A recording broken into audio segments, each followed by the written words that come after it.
Corporation. A warm welcome to you, and we are glad that you have joined us for these proceedings this afternoon. Now, what you're currently seeing on your screens, that is the entrance into the chambers. And as we wait for the members to make their way into the chambers, as well as the speaker's procession, we shall take a look at the business that is lined up for consideration this afternoon. In the order of business for the members of the National Assembly is that as the House concludes or moves to the conclusion of the budget process, there are two bills that are coming up for first reading. The Equalization Fund Appropriation Bill. Money is allocated to marginalized counties, as well as the Appropriation Bill, also originating from the National Assembly. These two bills are sponsored by the Chairperson, Budget and Appropriations Committee, Honorable Samuel Atandi. We shall take a look at these two bills, but these two bills will, this afternoon, in a procedural motion, have their publication period reduced. That is from 7 days to 6 days for the Equalization Fund Appropriation Bill, and the Appropriation Bill, National Assembly Bill number 23 of 2025, will be reduced from 7 days to 5 days. Now, you understand that these bills are money bills. Money bills have their publication period or maturity period at 7 days, capped at 7 days. And these bills will have their days reduced. Remember, the Appropriations Bill, which comes or which is derived from the Committee of Supply, the resolutions of the Committee of Supply, which were done on the 11th of June, that is Wednesday, last week, before the budget reading. And they have supplied resources through the House resolution. And the resolutions are taken back to back and translated into a bill that is the Appropriations Bill. When you look at the Committee of Supply report and compare it with the Appropriations Bill, they are sort of one and the same thing. And the resolutions were done into a legislation that is the Appropriations Bill 2025-2026, which is supposed to be signed into law or assented into before the end of this month. Remember, the 2024-2025 financial year is coming to a close, and all these bills will be required to be done before the commencement of the next financial year, that is 2025-2026. So the timelines for the public participation on these particular two bills will be limited. Due to its nature, it is only key stakeholders that will be taking a place in the public participation stage. And this afternoon, in a procedural motion, the leader of the chairperson of the Budget and Appropriations Committee will be moving this procedural motion to seek the publication period for these particular two bills be reduced from 7 days, being money bills, to 6 and 5 days consecutively. That is the Speaker of the National Assembly, Honorable Dr. Moses Wetangula, already in the chambers to preside over this afternoon sitting. Allow me to hand you over to this live broadcast. Good afternoon. Waheshimiwa, tuombe. Ewe Mwenyezi Mungu, ambaye kwa hekima na wema wako umeteua nyadhifa za viongozi na mabunge kwa ustawi wa jamii na utawala wa haki wa wanadamu, tukusihi utaseme kwa neema nyingi sisi watumishi wako ambao ameridhika kutuita ili tutekeleze shughuli muhimu za jamhuri yetu. Tunakuomba uteremshie baraka zako sisi tuliokutanika hapa, na utujalie tuyatende na kufikiria mambo yote yatakayofikishwa mbele yetu kwa njia ya haki na uaminifu, ili utukufu na sifa zako ziendelezwe, na ili kustawisha amani, ufanisi na heri ya nchi yetu, na wale ambao haja zao umezikabidhi mikononi mwetu. Amen.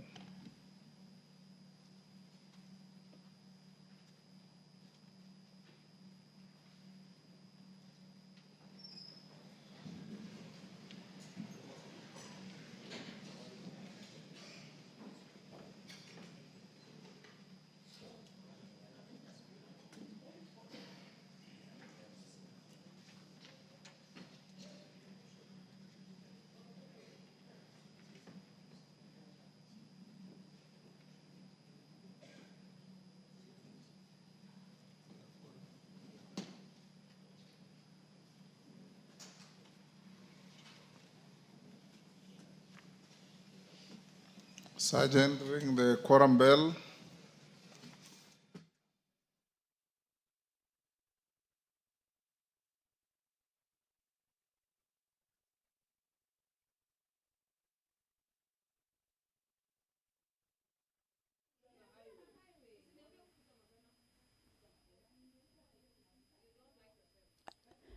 Well, the prayer has been said and the chair taken.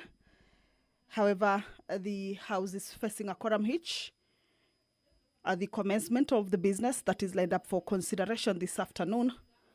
The Speaker has directed that the quorum bell be rung for 10 minutes.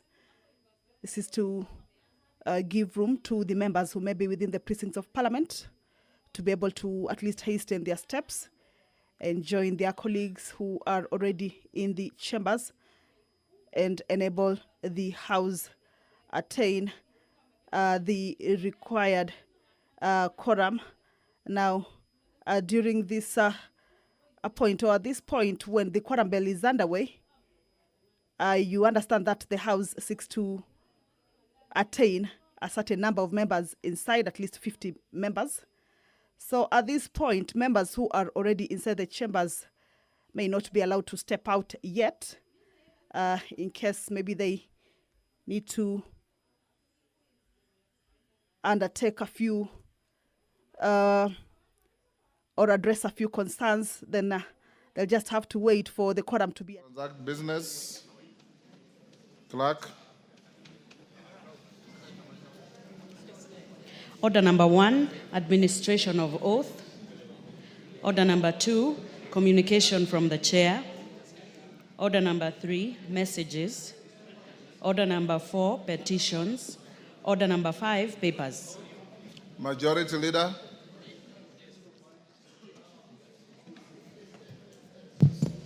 Thank you, Honorable Speaker. I was just trying to alert the Sergeant at arms that this chamber is freezing cold. I think the office of the Sergeant at arms should be cognizant of the changing weather patterns. Yes. When we get to this season, they increase the temperatures a bit. So if they can help us to make it a bit warmer.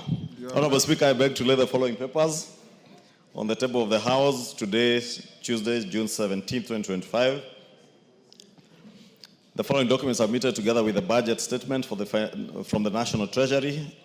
1, the budget highlights the Mwananchi Guide for the financial year 2025-2026 budget. And 2, the statistical annex to the budget statement for the financial year 2025-2026. 2, the Plan Service Commission annual report for the financial year 2023 to 2024. 3 is the reports of the Auditor General and financial statements for the year ended 30th June 2024 and the certificates therein in respect of the following: Loreto High School, Matunda; Mbita High School; Santa Maria Girls Secondary School; Loreto High School, Limuru, Kiambu; Kilgoris Boys High School; Oletipis Girls Secondary School; Kiambogo Secondary School; Marymount Secondary School; AIC Morop Girls Secondary School; Mai Mahio Girls Secondary School; and St. Joseph High School, Githongori. 4 is the reports of the Auditor General and financial statements for the year ended 30th June 2024 and the certificates therein in respect of the following: Training Institutes, Nairobi Technical Training, Matungu Technical, Ramogi Institute of Advanced Technology, CIA Institute of Technology, Kitutu Chache, Mukiria, and Kirua Technical Training. 5, reports of the Auditor General and financial statements for the year ended 30th June 2024 and the certificates therein in respect of the following technical and vocational colleges: Langata, Sirisia, Chuka, Kaelo, and Mabera. 6 is the report of the Auditor General and financial statements for the year ended 30th June 2023 and 30th June 2024, and the certificates therein in respect of the following technical and vocational colleges: Sabatia, Gatundu South, Ugunja, Mbere North, Ugenya, Riragia, Seme, Siruti, Rangwe, and Runyenjes. 7 is the reports of the Auditor General and financial statements for the year ended 30th June 2023 and 30th June 2024, and the certificates therein in respect of the following technical training institutes: St. Joseph's for the Deaf, Nyangoma, Muranga, Nkubune, and Muraga. Thank you, Honorable Speaker. Chairman, Departmental Committee on Justice and Legal Affairs. Thank you very much, Mr. Speaker. Honorable Speaker, I beg to lay the following papers on the table of the House today, Tuesday, 17th June 2025. Reports of the Departmental Committee on Justice and Legal Affairs on its consideration of the following. Number 1, nominees for appointment as chairperson and members of the Public Benefit Organization Dispute Tribunal. And number 2, the Constitution of Kenya Amendment Bill, National Assembly Bill number 4 of 2025. Honorable Speaker, allow me to point out that number 2 is the report on the public participation, which we all participated in, including members of the public. We have now produced a comprehensive report, and I would urge the members to obtain a copy, read it, internalize it, and get ready for debate on the bill when it is introduced in the House. Thank you, Honorable Speaker. Next order. Order number 6, notices of motion. Murugara. Thank you very much, Honorable Speaker. Honorable Speaker, I beg to give notice of the following motion: that taking into consideration the findings of the Departmental Committee on Justice and Legal Affairs in its report on the approval hearing of nominees for appointment as the chairperson and members of the Public Benefit Organization Dispute Tribunal, laid on the table of the House today, Tuesday, 17th June 2025, and pursuant to the provisions of Section 50 of the Public Benefit Organization Dispute Tribunal Act 2013 and Sections 3 and 8 of the Public Appointments Parliamentary Approval Act Cap 7F of the laws of Kenya, approves the appointment of the following persons to the Public Benefits Organization Dispute Tribunal. Number 1, Ms. Eunice Adoyo Otieno Aroa, chairperson. Number 2, Ms. Christabel Mideva Eboso, member. Number 3, Ms. Elizabeth Mbithe Mulwa, member. Number 4, Dr. Leonard Kinyulusi, member. And number 5, Mr. Mohammed Sheikh Noor, member. Thank you very much, Honorable Speaker. Next order. Order number 7, questions and statements. Before that, honorable members, allow me to acknowledge in the Speaker's gallery Kamune Secondary School from Madhioya, Muranga, Gilgil Garrison, I believe, School from Gilgil, Nakuru. In the public gallery, Lorubai Primary School from Samburu East, Samburu, Rubiri Secondary School from Naivasha, Nakuru, Mariani Secondary School from Gatundu North, Kiambu, Mariaini. I'm reading as written. Mariaine Secondary School from Gatundu North, Kiambu, Kirarwa Secondary School from Kinangop, Nyandarua, Migwani Boys Secondary School from Mwingi West, Kitui. I've been requested by 2 members, Honorable Kororia and CNN, to welcome schools from their constituencies. I'll give you a minute each. Kororia, 1 minute. Thank you, Honorable Speaker. I want to take this opportunity to welcome our students to this house, the Parliament of Kenya, and specifically Mariaine Secondary School, which comes from my constituency, Gatundu North, and of course, the school that told me just the other day that they're going to produce the next member of Parliament. So I welcome you, Mariaine. This is the house where you will be coming to represent the people of Gatundu North and also to become the next leaders of this nation. With those few remarks, I welcome you. Feel free. This is your house. Thank you very much. Nguna, 1 minute. Thank you, Mr. Speaker. I take this opportunity to welcome all the students who have visited Parliament this afternoon. And more specifically, Migwani boys, where Speaker you passed by when we were doing empowerment program in our constituency. Mr. Speaker, this school, actually everybody last exam qualified to go to university, and that is why they deserve to be in this Parliament. So I welcome them, and Migwani boys, I'm proud of you for what you are doing to the constituency and particularly to our nation. Thank you. You are the bright, the future leaders of this country. Thank you, Mr. Speaker. Thank you, honorable members. On my behalf, on behalf of the whole House, we welcome the students, their teachers, and those accompanying them to the House of Parliament. Honorable members, I also wish to welcome 4 members of staff drawn from the Procurement Department of the Parliament of Ghana.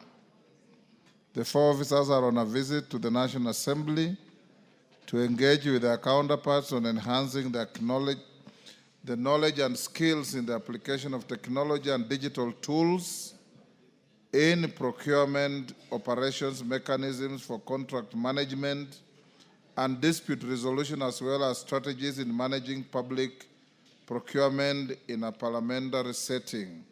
On my behalf and that of the House, I welcome all of them to the House to observe proceedings of the National Assembly.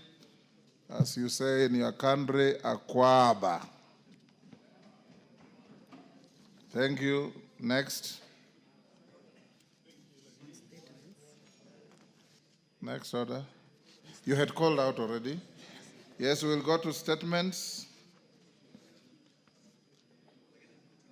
Statement response to Michael Muchira's request. Tongoyo. Do you? Is a request? Oh, okay. Muchira. Sorry. Request for statement regarding the disappearance of identity cards from the National Registration Bureau office in Nyandara West, Orojoro constituency. Honorable Speaker, pursuant to the provision of Standing Order 44.2c, I wish to request for a statement from the chairperson of the Departmental Committee on Administration and Internal Security regarding the disappearance of identity cards from the National Registration Bureau office in Nyandara West, Orojorok constituency.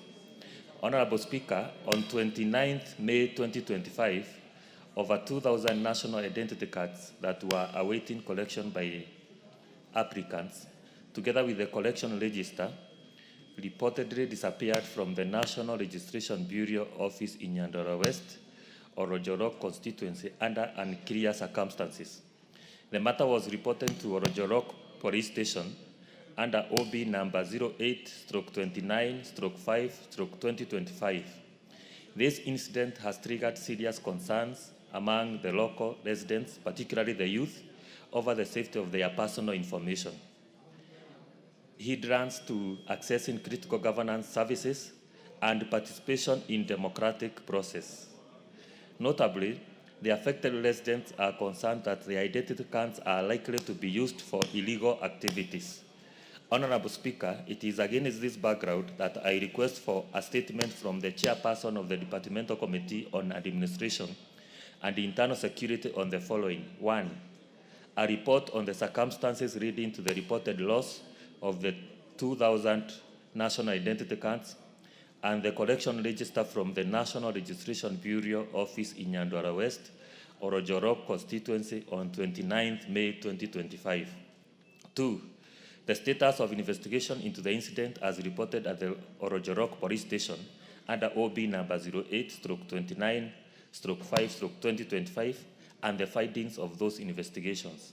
3, measures put in place to ensure that the serial numbers of the missing identity cards are not flagged out to mitigate the risk of being used for illegal activities. And 4, the steps being taken to replace the identity cards and issue them to the beneficiary free of charge and without delay. I thank you, Honorable Speaker. Honorable Tongoyo, when can you bring a response? Honorable Speaker, I'd indicated to you last week that we had already called the CS to respond to several other statements from members, and you will be appearing on 19th, this Thursday.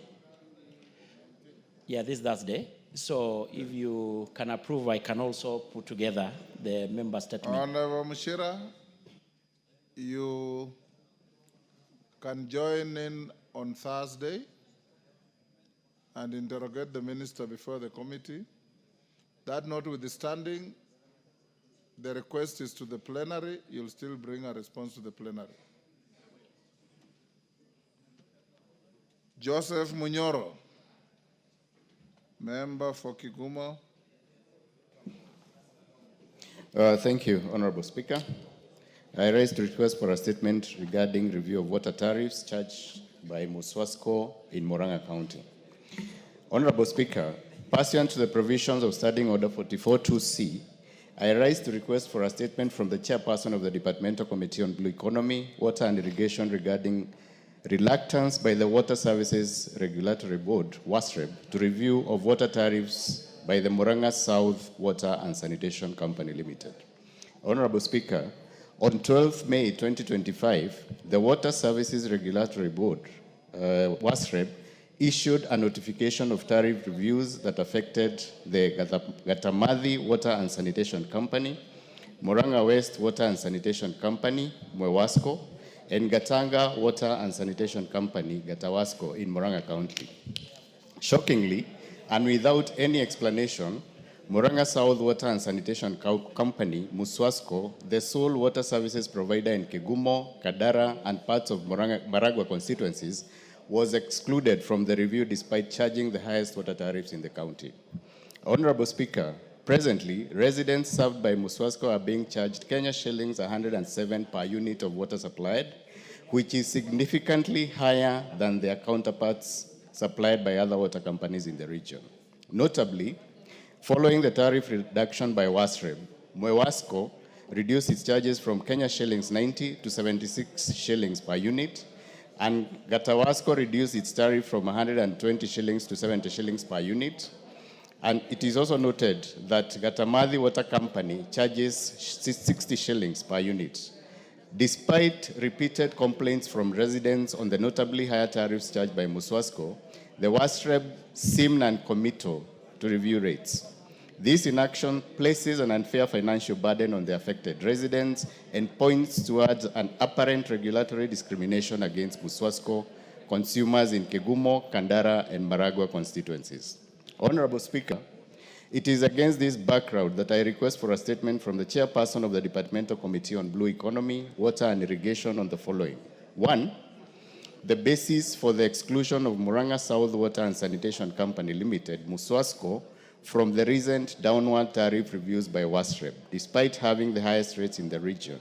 And 2, the immediate measures being taken by WASREB to review Muswasco's water tariffs to ensure fairness and equity in water service provision across Murang'a County. I thank you, Honorable Speaker. Thank you. Bowen, when can you bring a response? Honorable Speaker, will bring a report in the next 2 weeks. 2 weeks, thank you.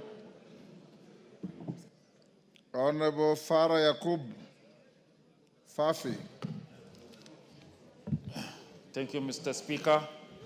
Honorable Speaker, pursuant to Standing Order 44.2c, I rise to request for a statement from the chairperson of the Departmental Committee on Health regarding the non-medical use of tramadol and benzodiazepine drugs in northern Kenya. Honorable Speaker, The northern Kenya region, particularly Garissa, Wajir, and Mandera counties, has been experiencing growing public health and social crises stemming from the rampant non-medical use and abuse of prescription drugs, notably tramadol and benzodiazepine, such as diazepam. Tramadol is a synthetic opioid painkiller intended for moderate to severe pain management, while benzodiazepine, such as diazepam, are prescribed to treat anxiety, seizures, and insomnia. Although these drugs serve legitimate medical purpose, they are highly addictive and when misused can lead to profound cognitive and behavioral effects, including physical dependency, mental disorientation, aggressive behavior, and in extreme cases, respiratory depression and death. When abused in combination with other substances such as alcohol and mirah, these drugs severely impair judgment and reaction time, leading to increased risk of accidents, violence, criminal behavior, and mental health disorders. Honorable Speaker, according to a 2023 rapid assessment conducted by the National Authority for the Campaign Against Alcohol and Drug Nagada, 1 out of every 5 males between the age of 15 to 30 in Wajir County admitted to having used tramadol on a related sedative or a relative sedative without a prescription. It's also reported that over 35% of all drug-related hospital admissions in Wajir County are directly tied to tramadol and benzodiazepine misuse. Schools in the region have reportedly been reporting escalating cases of truancy, violence, and mental breakdowns among students. This crisis is compounded by the unregulated sale of pharmaceutical drugs by chemists and informal vendors, porous borders, especially with Somalia and Ethiopia, which facilitate unchecked cross-border smuggling of controlled substances. The situation is not only a public health emergency, but also a security and socio-economic threat, with a generation of young people at risk of being lost to addiction. Honorable Speaker, it is against this background that I request a statement from the chairperson of the Departmental Committee on Health on the following. 1, a comprehensive report on the non-medical use of tramadol and benzodiazepine in Garissa, Wajir, and Mandera counties. The regulatory measures in place to control the sale and distribution of tramadol and benzodiazepine, including enforcement action against unlicensed vendors and pharmacies. And lastly, the measures being taken by the Ministry of Health to prevent the non-medical use of tramadol and benzodiazepine in the country.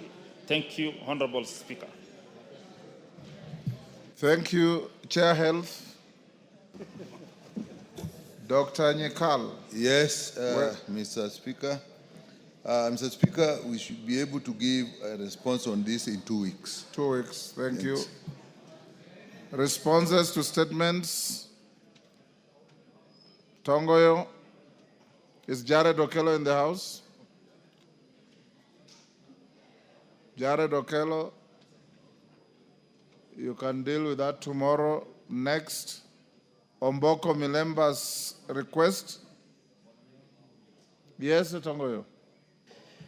Honorable Speaker, in regards to the statement being sought by Honorable Gerard Okello, I think it is more than just Okello's statement. Yes. You remember that before Gerard Okello did raise us the statement, the committee had already written to the IG and IPOA, given the gravity of the matter in regards to the death of the late Albert Ojwang. So I would rather need your guidance, Honorable Speaker, because I think that question is of interest to Kenyans, interest to the House. It is not just merely Gerard Okello's statement. I agree with you, but in fairness to the person who brought the issue to the floor, tomorrow is not too far. I think it's good to be fair to your colleagues also.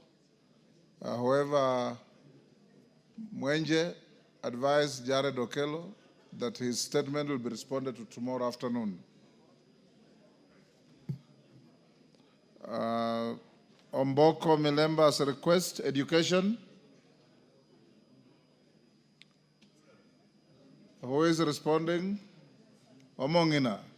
Go ahead. Thank you, Honorable Speaker. A response to a statement by Honorable Milemba, MP, on TSC's delay in disbursement of funds for teachers' medical scheme. Honorable Speaker, the Teachers Service Commission, TSC, is a constitutional commission established under Article 237 of the Constitution with a mandate to manage teachers in the public service. This mandate encompasses the teachers' registration, recruitment, assignment, promotion, disciplinary control, and the overall well-being of teachers. In fulfilling its mandate, in line with the government's commitment to achieving universal health care coverage, the Commission has established a teachers' medical scheme aimed at providing comprehensive health insurance to all teachers employed by the Commission, along with their immediate dependents. Honorable Speaker, to implement this, the Commission has engaged a consortium led by Minet Insurance Brokers, Kenya Limited, through a competitive procurement process in accordance with the Public Procurement and Asset Disposal Act 2015. The consortium was awarded a 3-year renewable framework contract effective 1st December 2022 to 30th November 2025, subject to annual performance review and funding availability.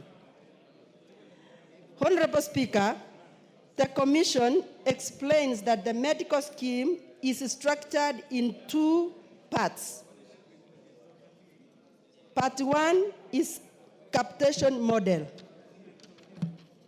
Honorable Speaker, the Commission states that under this model, a fixed payment per member is made quarterly in advance to health facilities covering outpatient care, inpatient services, maternity, dental, and optical services. TSC emphasizes that capitation payments are quarterly paced and not annual, and are crucial for enabling facilities to deliver uninterrupted service to teachers and their families. The other model is fully insured model. This component covers last expense, medical evacuation, international treatment and referral services, excesses of loss coverage. The Commission indicates that each covered family consists of 6 members: the teacher, who is the principal, 1 spouse, and up to 4 children. Eligible for this cover is eligibility for the cover is restricted to teachers actively in service and aged between 18 years and 65 years. Honorable Speaker, on response to the delays in the disbursement of funds, this question on why delays has been experienced in disbursing funds for the scheme, the Commission clarifies that no monthly deductions are made from teachers. So their salaries are not cut, but the scheme instead, the entire scheme limits the funds through the exchequer, and it's based on allocation approved by the National Assembly. The Commission reported that in that it had successfully limited all payments due for the first and the second policy years, ending 30th November 2024. However, the delay in dispersing funds for the first quarter of the third policy year, 1st December to 2024 to 28 February 2025, was due to the late exchequer release. TSC assured the committee that once supplementary budget 2 was approved by Parliament and the funds disbursed by the National Treasury, the outstanding amounts would be settled immediately to ensure continuity of the scheme.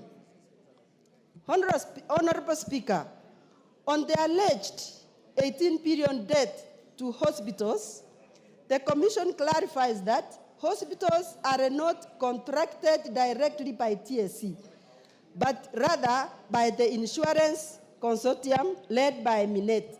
Therefore, payments to service providers are the responsibility of the consortium. TSC stated that as of the date of reporting, it had fully settled premiums for the second policy year and was awaiting funding to settle the pending 6 billion for the third policy year. Honorable Speaker, on measures to prevent... Too long. Can you paraphrase? We have many other statements. How much more to go? This is almost the last one, Honorable Speaker. Go ahead.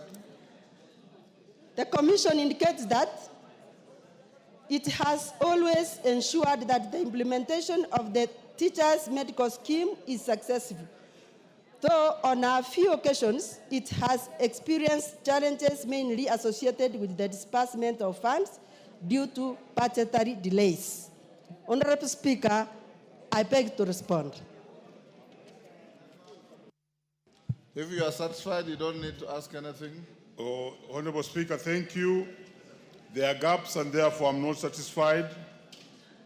One, the respondent took a long time speaking on the mandate of the TSC, but you are directed accordingly. Honorable Speaker, the truth of the matter as it is now is that the so-said monies that are owed to the hospitals have not been paid. In the statement, Speaker, if I can be protected, a little bit too much of loud Order, members, reduce your consultations. Thank you. The so-said money that was supposed to be paid to the hospitals, the TSC says that it is the responsibility of the consortium led by Iron Minet to pay.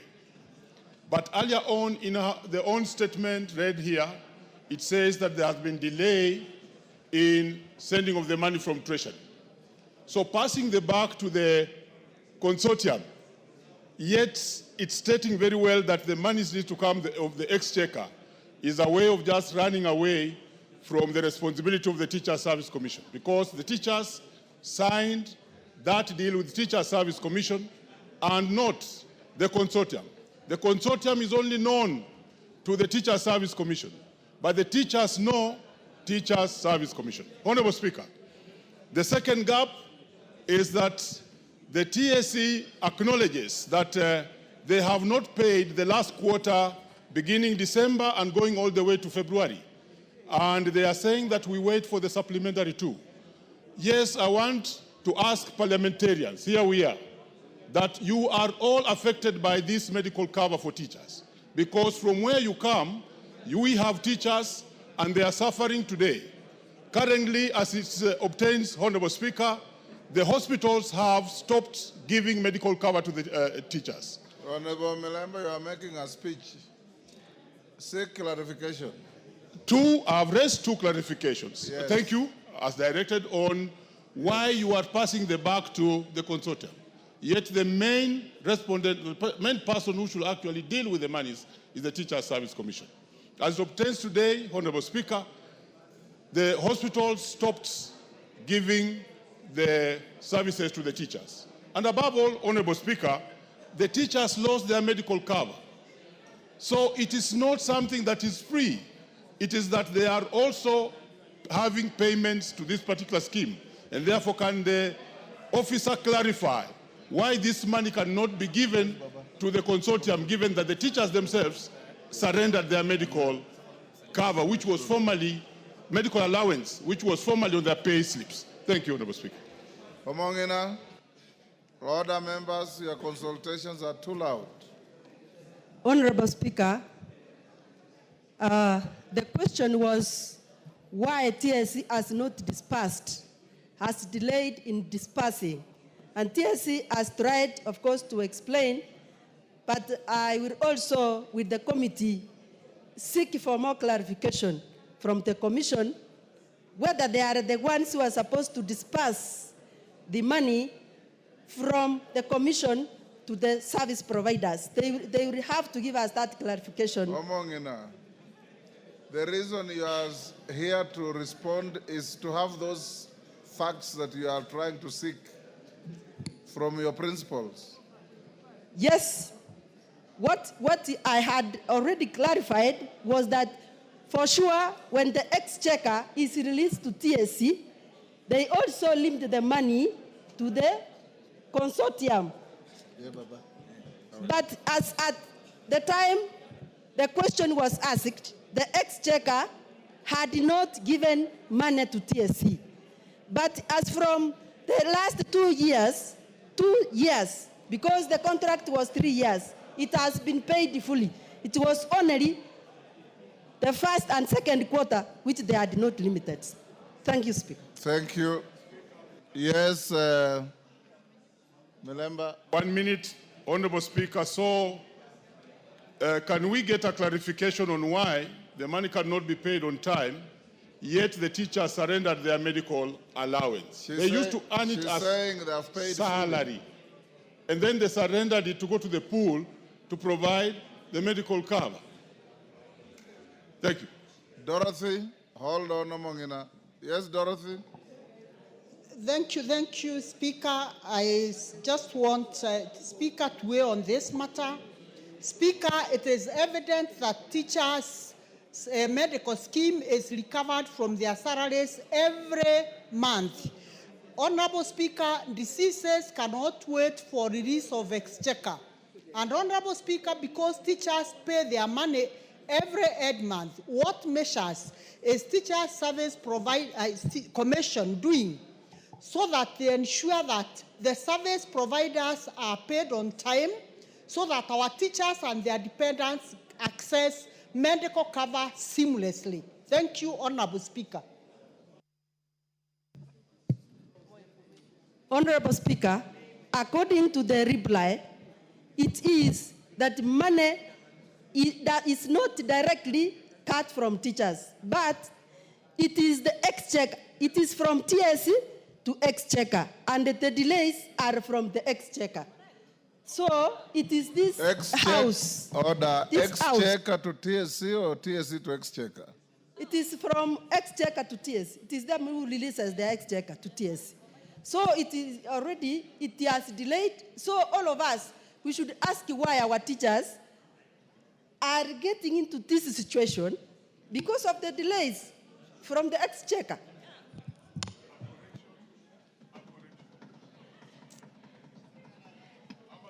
Energy. Is Tom Boyer in the house? Tom Boyer. Yes, Gikaria. Do you have a response? Yes, Honorable Speaker. Honorable Speaker, this was a response that was sought by Honorable Tom Boyer, Member of Parliament for Nyatike constituency. Honorable Speaker, the first question that was sought was the status of replacement and maintenance of dilapidated power transmission and distribution infrastructure, including collapsed power poles and hanging live wires in Nyatike constituency. Honorable Speaker, KPLC carries out continuous maintenance on the medium and low voltage network and inspections of power network, with most recently being done in the months of March and April. And this identifies the weak areas and come up with a plan for action, for immediate action plan. Honorable Speaker, the recent inspection identified the following: rotten, leaning wooden poles. The line passes through private land, thus limiting accessibility. 3, very many trees encroach the power line. D, a large number of illegal connections. All these contribute towards the inefficiencies of the power supply in that area. KPLC has initiated a rapid response initiative which is projected for June and July. A, immediate replacement of the faulty transformers. B, replace a target number 800 number poles with concrete ones from wooden to concrete. C, fully maintain the existing 300 transformers. D, safety campaigns, which was done through Remi FM on the 7th May 2025, and a physical baraza on the 22nd May 2025. Second question, Honorable Speaker, was a report on the causes of frequent and prolonged power outages in Nyatike constituency. Honorable Speaker, Nyatike constituency is served by Gogo 33 kV feeder line. Honorable Speaker, the rapid growth in the new project from REREC and Government of Kenya last mile connectivity has seen a span of 350 kilometers of the transmission line with over 40 branch spurs. Honorable Speaker,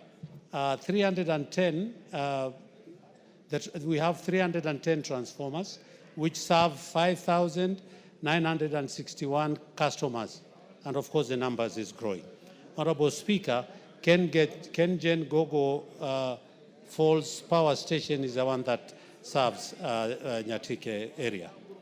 Honorable Speaker, also third-party interference on power line, vandalism, illegal connections, and tree cutting by members of the public has also contributed towards that.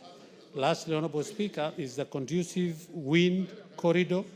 There are so many trees and the place is flat, and so, Honorable Speaker, the wind causes trees to fall, thus affecting the transmission line.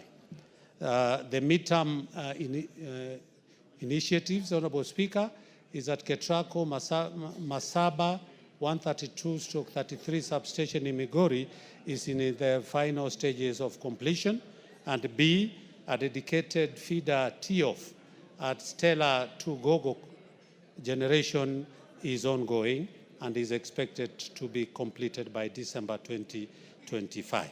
Question number 3, Honorable Speaker, the measures that the ministry has put in place to compensate Mr. William Onyango, including reimbursements for medical expenses and consequent loss suffered by the family of Mr. Onyango,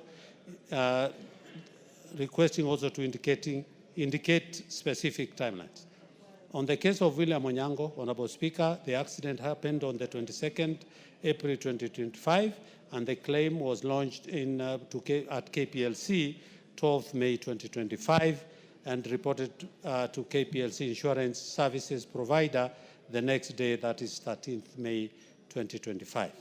KPLC has served with court summons on 26th May 2025, and the same reported to KPLC Insurance Service Providers.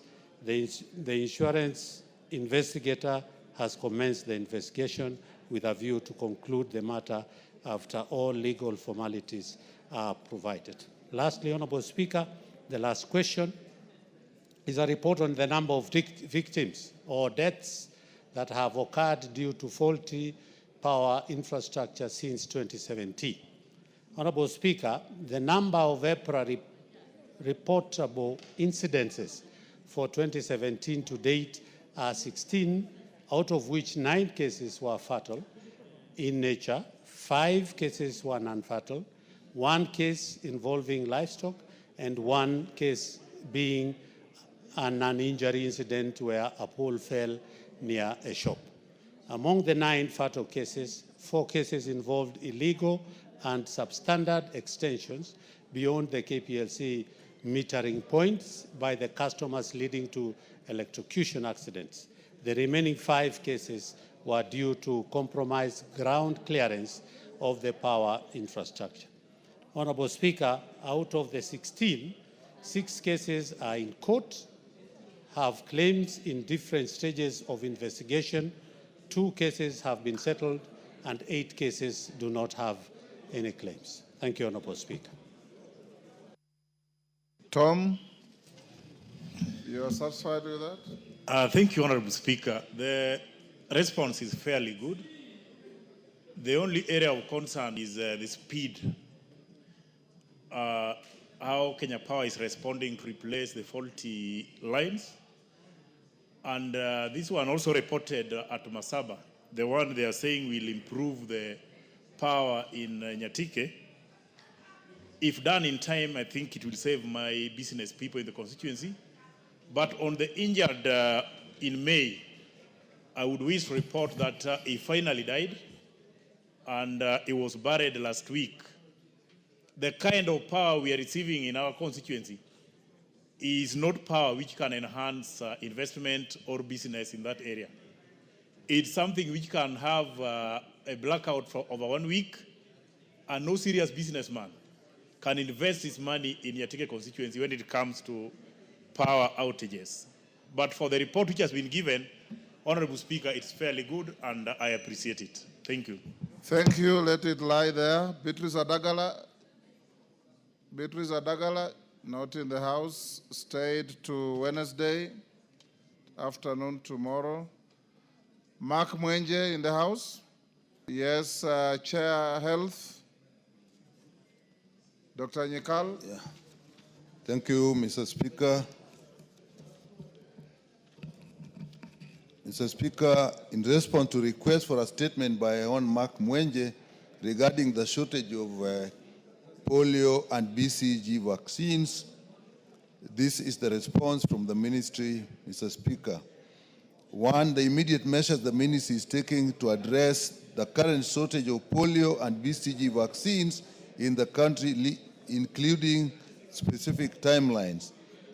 Mr. Speaker, the ministry is fully aware that the disruption in vaccine availability is causing a greater anxiety in the country. To address the current shortage, the Ministry of Health has implemented the following immediate measures. 1, emergency procurement support. The government has, through the Ministry of Health, made an emergency disbursement of Kenya shillings 1 billion to support the procurement of essential vaccines, namely BCG, oral polio, tetanus, diphtheria, through UNICEF. These quantities are sufficient to sustain the country's routine immunization program for a period of 3 months. 2, Mr. Speaker, on the arrival of the vaccines on 4th of June for polio and 11th of June for BCG, a distribution timelines were worked out and the distributions have been done, and throughout the regions, the vaccines were dispatched to 9 regional depots on 12th of June 2025, and these regions are Kisumu, Kakamega, Nakuru, Eldoret, Garissa, Meru, Nyeri, Nairobi, and Mombasa. In line with the devolved health system, the ministry, in coordination with the Council of Governors, issued communication to all counties requesting their respective departments to collect the vaccines from the depots and facilitated onward distribution. Mr. Speaker, the distribution is as follows.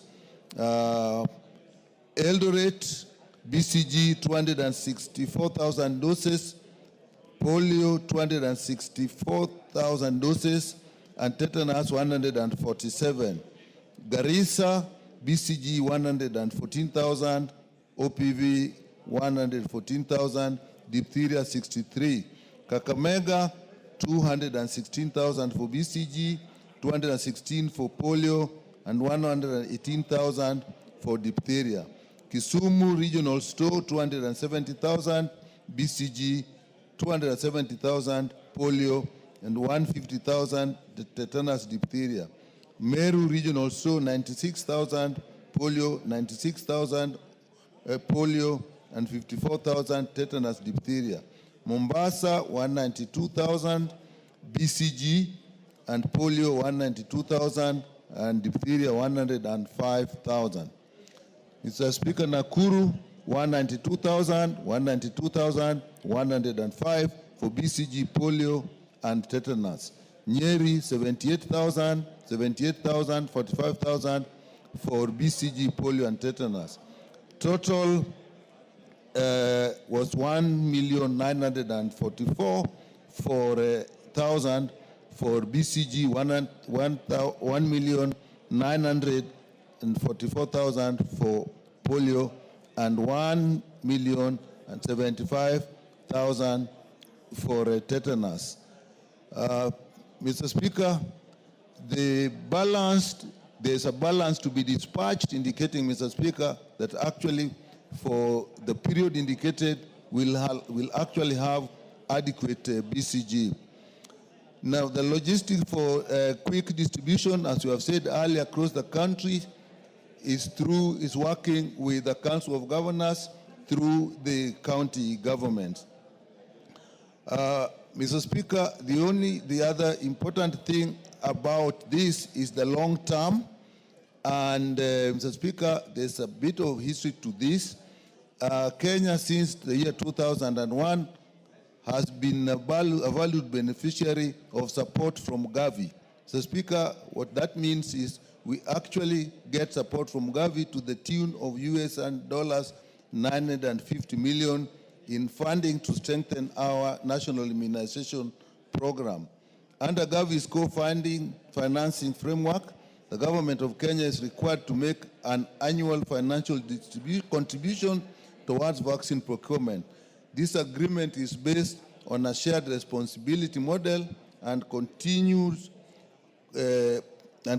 compliance is essential for Kenya to remain eligible for this support. For the current financial year, the total amount required by the Ministry of Health to meet the country's vaccine procurement needs is 4.2 billion, as indicated below. Kenya shillings 2 billion for procurement of traditional vaccines, 1.62 billion for Gavi co-financing, which is due on June 2025, and 585 million for the replacement of vaccine independence initiative through UNICEF.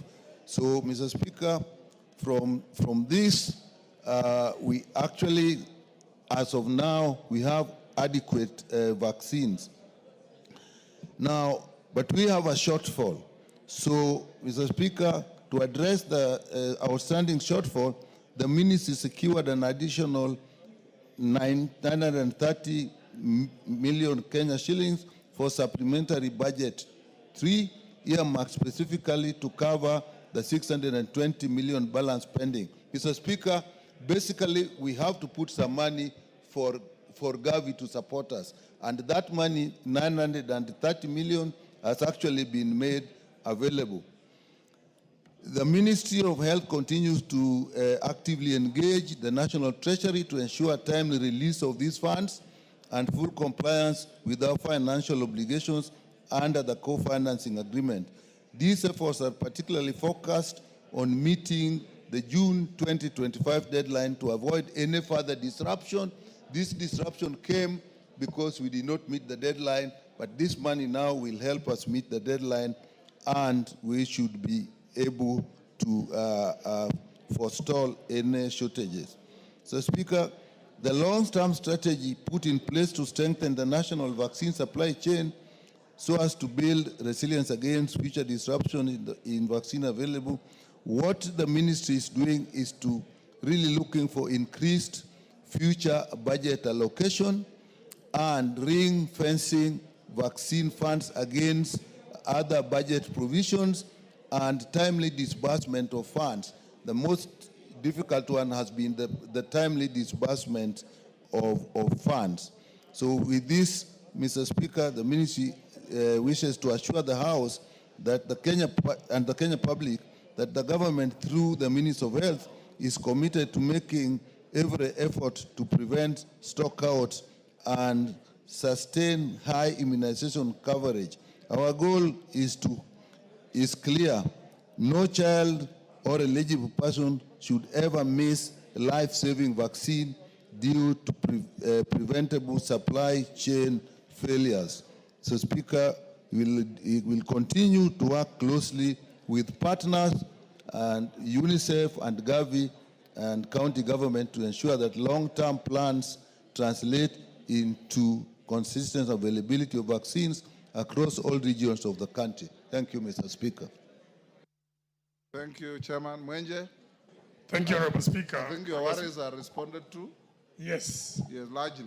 Largely, Honorable Speaker, and I just want to thank him. I just have one issue that I'll raise, to just thank the Chair and yourself for actually your intervention in this matter. Honorable Speaker, the only issue I'll raise is that sometime for about 2 weeks in May and sometime before the 11th, when the vaccines were made available, there were children who were born in various hospitals, including my own constituency, and did not receive these vaccines. And I'm sure it will be all over around the country. Perhaps I would have expected the Chair to give just a guideline to Kenyans, because those children who did not get those vaccines, what happens? Those mothers took those children, went home, and those children remain at home without having gotten these vaccines. And for some of the very marginalized areas, even getting these children to go back to those hospitals might be an issue. Perhaps the ministry would give a guideline and just give an advisory to these parents on what they need to do for these parents, these May, June babies born during that time. Otherwise, thank you. Thank you to the I Chair. think it's sufficiently comprehensive. When children are born, I think they're given a vaccine, is it every month for some time before they are weaned off? So what the chairman and your minister should do now is do some advocacy to the country that those children who are born in hospitals and missed BCG vaccinations should go back and get them. Although that is not specifically written here, I had actually undertaken and discussed with the ministry, and they actually have done that. And even when the children miss vaccines, they are actually indicated that they should visit the clinics when the vaccines become available. Mr. Speaker, just a little story. This came to me in a very interesting way. My worker had a child, and that's when I knew the 2 weeks they missed the vaccines, and he told me travel to Uganda to get the vaccine done. That is how seriously parents take vaccination. And what we also need to do is getting vaccines landed in Nairobi is one thing. Getting them in hospitals in far-flung areas like Turkana, Mandera is another. So ensure that each hospital gets their rightful share of the vaccines to administer to young children born in our country. Thank you. Even that has been done through the distribution channels. Thank Next, you, Murugara, to respond to Umulkhair Harun. Are you ready? No. I have not received any response, but I will make an inquiry so that we are able to respond to it. It doesn't take longer than it should. Speak loud, I can't hear you. Thank you, Mr. Speaker. I've not received the response. In fact, I wasn't notified. But I will make inquiry so that we do it as soon as we can, because maybe it has delayed. Okay, Umulkhair. Thank you, Mr. Speaker. You are listed to get a response. The chair says he's not aware. Now that he is, we'll slot you for Thursday afternoon. Okay. Get the response, Honorable Murugara. Is Beatrice Adagala in the house now? Yes, Gikaria, you have a response to Canaan? Yes, I have, Honorable Speaker. Go ahead. Thank you, Honorable Speaker. Honorable Speaker, we received, the committee received a request, and they requested the ministry Cabinet Secretary, Ministry of Energy and Petroleum, on the response. Honorable Speaker, question number 1 was a report on the current status of funding, planning, and of the implementation of extension of the national grid from Garissa to Wajir and Mandera counties. Honorable Speaker, the Ministry of Energy has planned to ensure all counties are connected by 2035. This is posted in the Least Cost Power Development Plan and the Ketraco Transmission Master Plan. Honorable Speaker, Table 1 summarizes the planned projects in Garissa, Mandera, and Wajir County, and I hope the Honorable Kainan has, I don't want to repeat, Honorable Speaker. The feasibility study and feasibility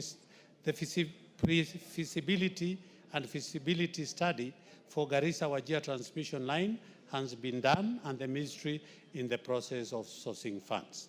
The supply of power to Mandera is to be effected by either new 220 kV line from Wajir, approximately 250 kilometer of transmission line of 220 kV line, or a new interconnector from Ethiopia's grid. Ketraco is in the process of analyzing the options. Support requests have been submitted to development partners to assist with financing the pre-feasibility and feasibility studies. It is worth to note that due to the long distance from the nearest grid supplied location in Kenya, and to mitigate risks in voltage instability related to lightly loaded long high voltage lines, Ketraco is considering an option to be analyzed during the feasibility study, the possibility of having Mandera supplied through a proposed cross-border high voltage transmission line from Ethiopia. Deliberations have been initiated with Ethiopia Transmission Company on the possibility of connectivity. Once the studies are complete and the projects are deemed feasible, the ministry will embark on the process of sourcing for financing. Question number 2, the immediate and long-term measures the government is putting into place to ensure residents of Northeastern region get access to reliable and affordable power. Honorable Speaker, the ministry is cognizant of the sufferings of the residents of Northeastern region. The overall target of the ministry is to connect every Kenyan to the national grid.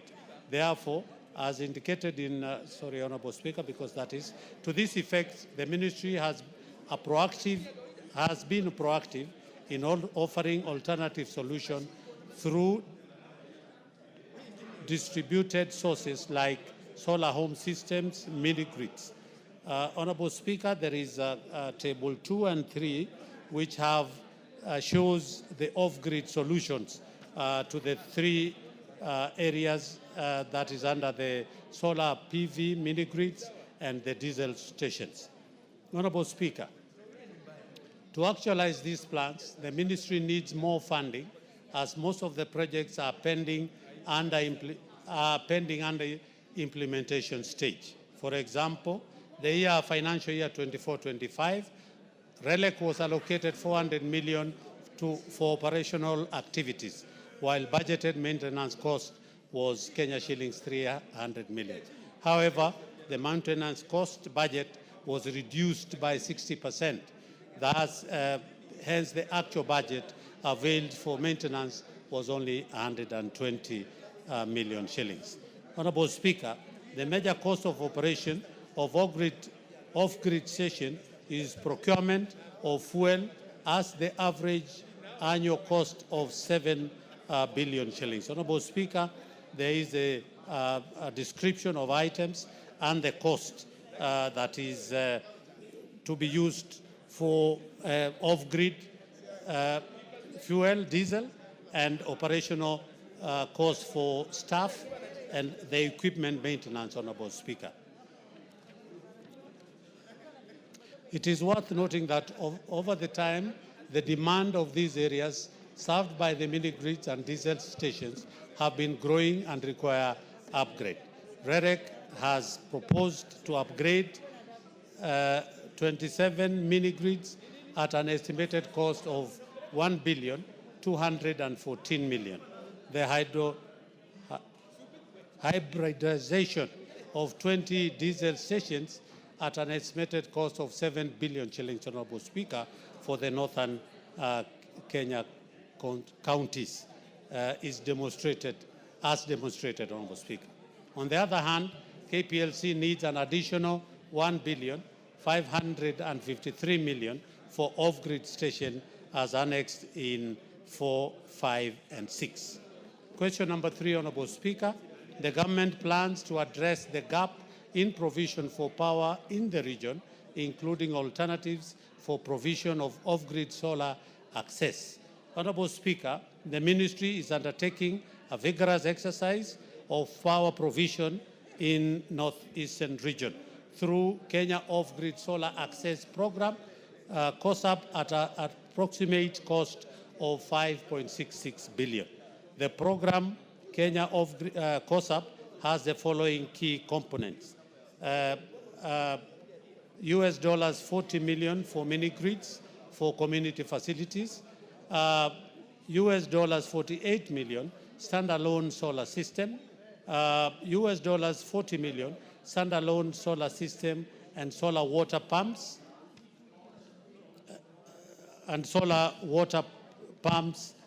for community facilities. Under COSAP, Honorable Speaker. Vicaria, how long to go? Paraphrase. I'm done, just about.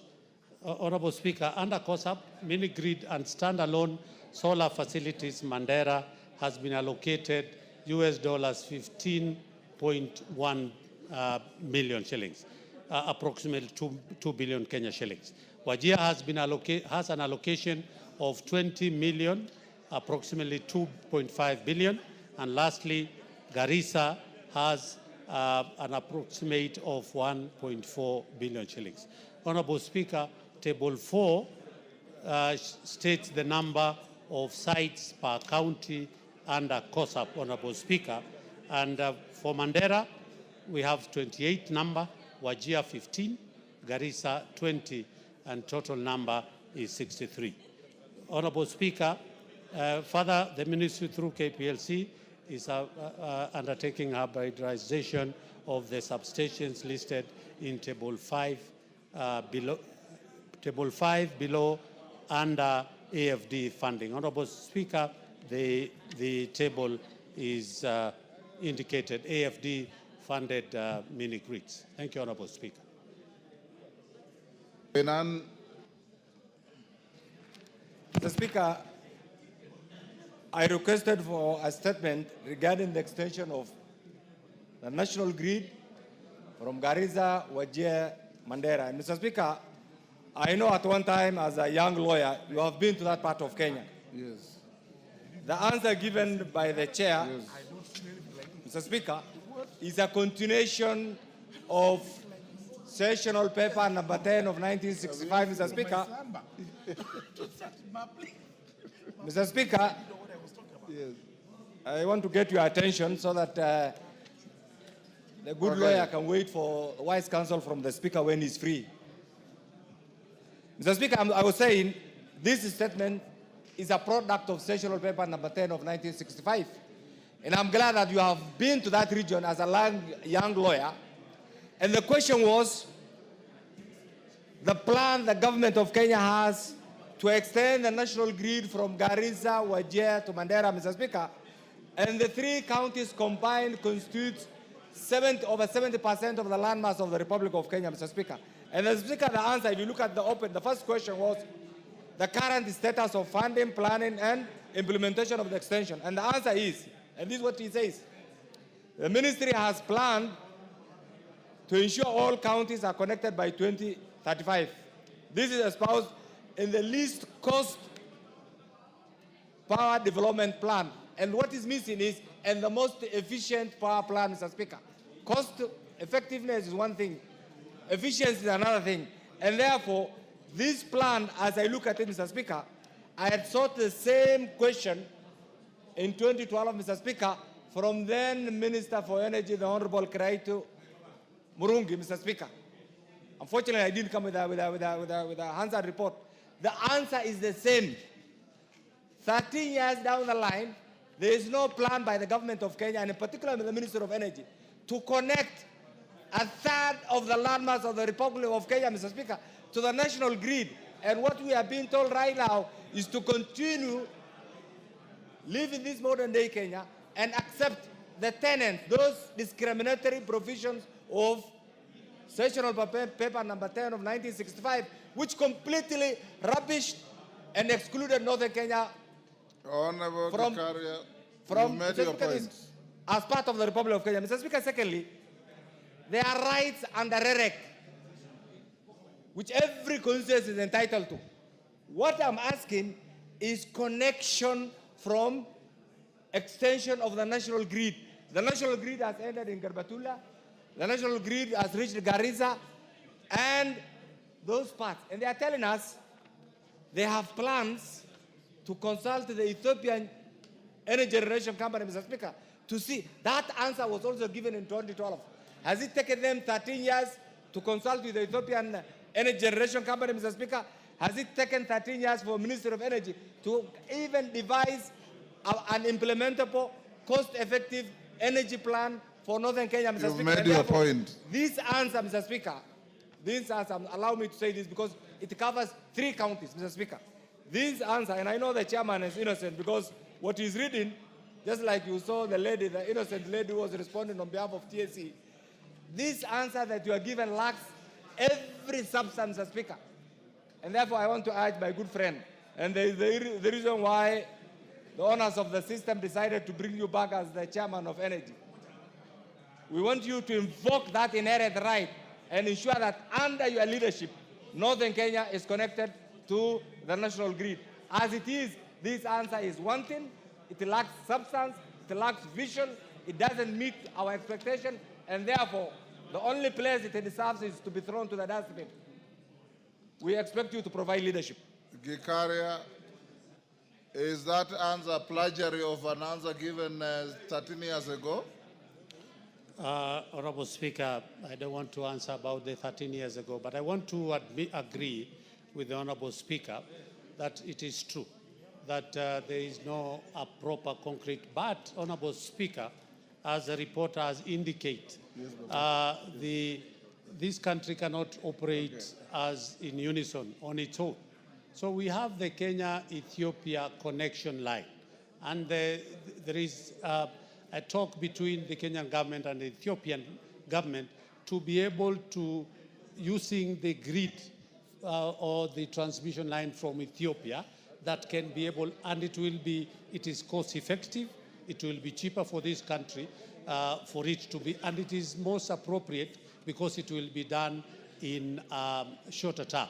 Otherwise, Honorable Speaker, and that is the fact, as Honorable Kainan has put it, getting a transmission line of the nature of power that needs to be taken to the northeastern region, then it is quite costly, and of course it's going to take time because of the distance, as indicated by the ministry.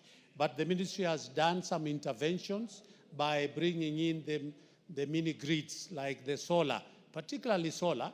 It has worked very well in Garissa, where the government commissioned a 50 megawatt solar plant, and it is working very nice. So we are hoping that, as indicated again by the ministry, they are sourcing for partners to be able to get funding so that we can be able. And the very last answer, Honorable Speaker, is that these funds have been stipulated in the very last page, indicating exactly how much each county has been, they are sourcing for funding so that we can be able to address that.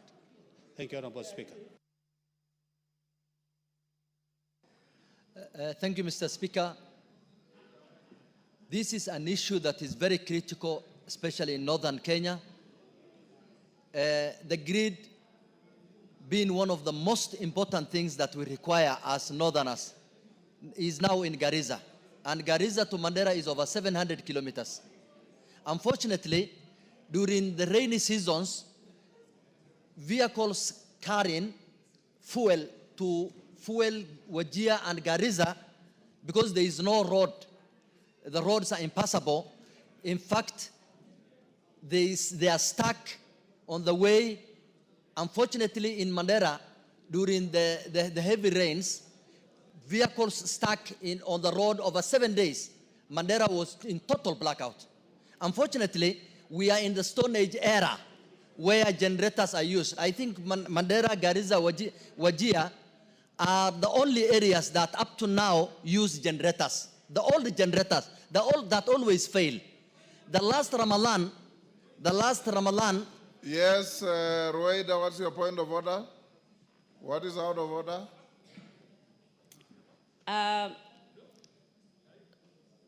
Ni Lamu pia iko natumia majenereta Kiunga na Faza. Wasiseme Northeastern peke yake.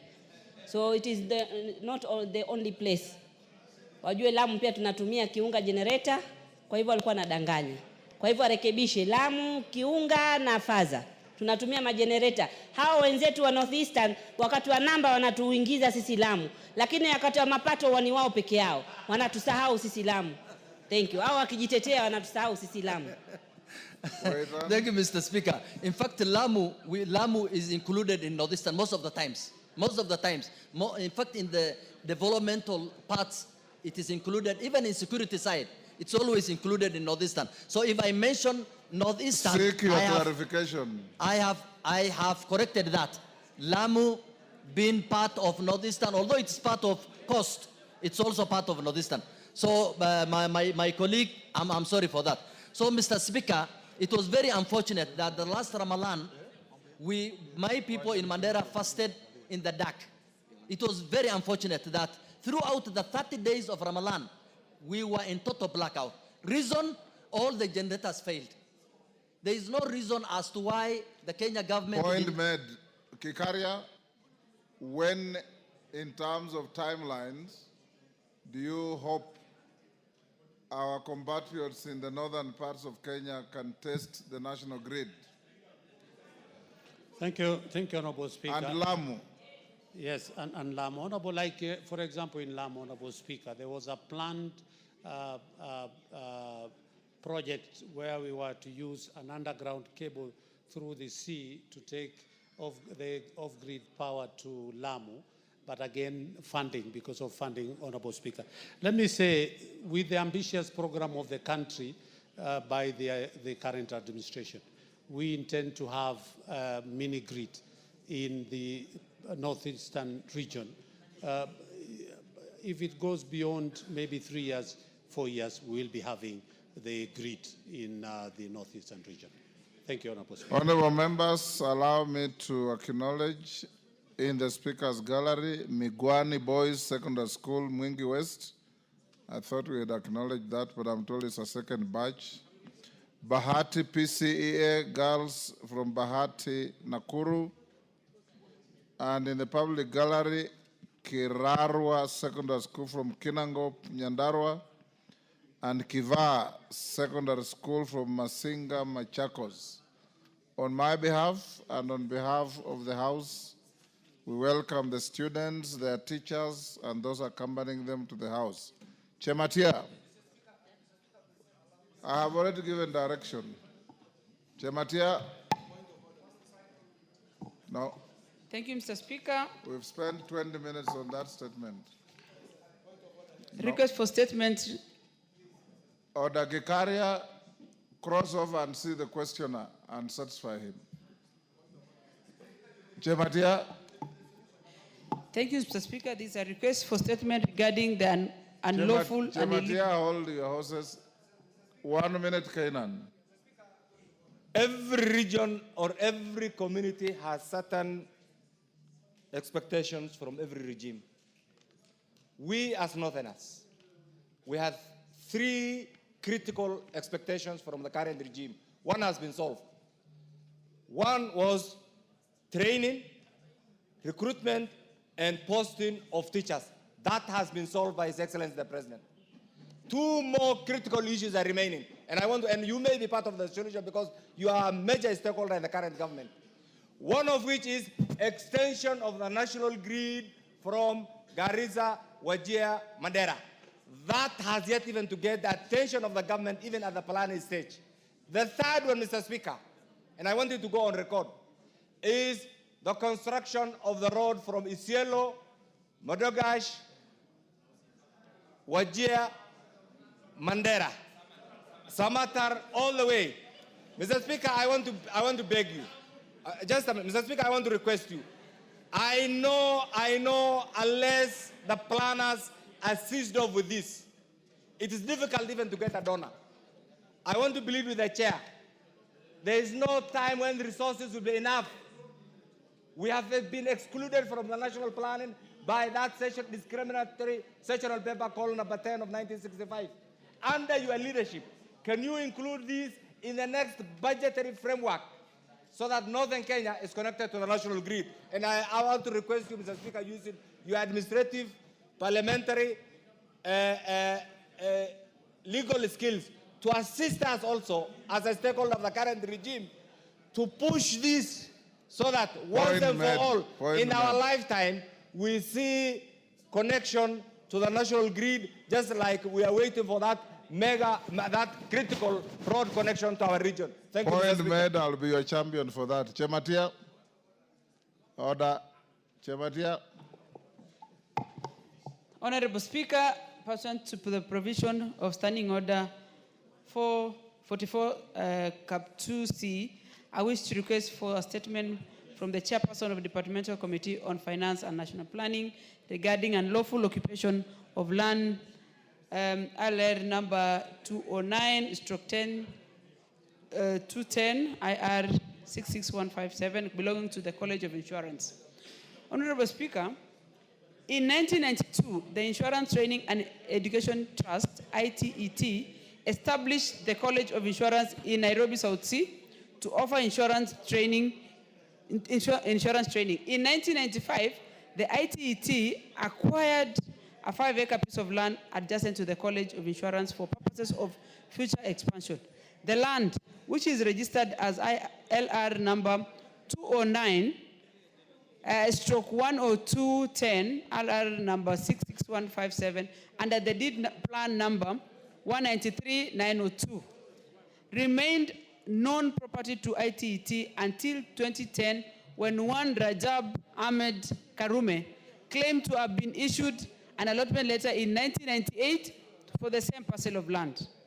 Suspiciously, his allotment letter was obtained 3 years after the ITET's possession, raising question of authenticity of his allotment letter. Honorable Speaker, the Land Act Cap 280 provides for mandatory procedures during evictions from any property. Notably, Section 152G of the Act provides that such action must be preceded by proper identification of those taking part, presentation of formal authorization, and special measures to ensure that there is no arbitrary deprivation of property or possessions. In disregard of the law, on June 6, 2025, goons believed to have been hired by Mr. Rajab raided the college, destroyed the fence and gates, and began erecting the perimeter wall around the disputed land. This land grabbing scheme has blocked access to the college and the convention center, threatening the very existence of this premier public institution that has been providing insurance training to government entities and private sectors and other stakeholders in the insurance industry since 1992.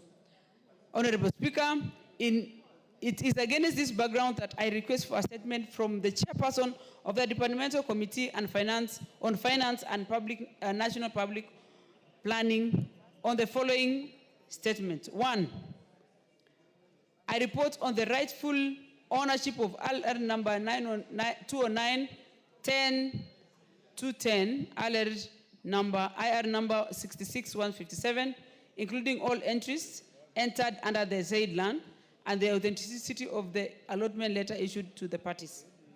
2, the steps being taken by the National Treasury to secure the land ownership rights of the Insurance Training and Education Trust, being a public institution. Number 3, the measures being undertaken to protect the Insurance Training and Education Trust and the College of Insurance from harassment and intimidation by the persons claiming ownership of the land, including deployment of more police officers, and 4, clarification of the development approvals, if any, for the activities being undertaken on the disputed parcel of land. Thank you, Mr. Speaker. Chair Finance, when can we get a response? Honorable Speaker, bearing the sensitivity of this particular matter, will endeavor to reply to this House within 7 days. Because, Honorable Speaker, further delay in that will mean that the government would lose a very strategic investment that is made by College of Insurance and that hotel owned by College of Insurance called The Edge. As you may recall, Honorable Speaker, this is why we did public participation on finance being such a great facility to be let to be grabbed by private individuals. 7 days, Honorable Speaker. Okay, do so. Next order. Yes, Owen Bayer, yes, you had requested to. Major Deco, what is it? Thank you, Mr. Speaker. I wanted to raise an issue that was a fundamental issue that was raised by Honorable Kainan on the issue of order. You are out of order. Tumepita. You are out of order. Take your seat. Thank you, Honorable Speaker. I rise on point of order 209-2, Honorable Speaker, on a matter of great importance to the people of Kilifi and generally the people of the coast, Honorable Speaker. It's a matter on water, Honorable Speaker. The people of Kilifi and Mombasa get water downstream in the Baricho Waterworks. And Honorable Speaker, this water must be offtake must be done through electricity.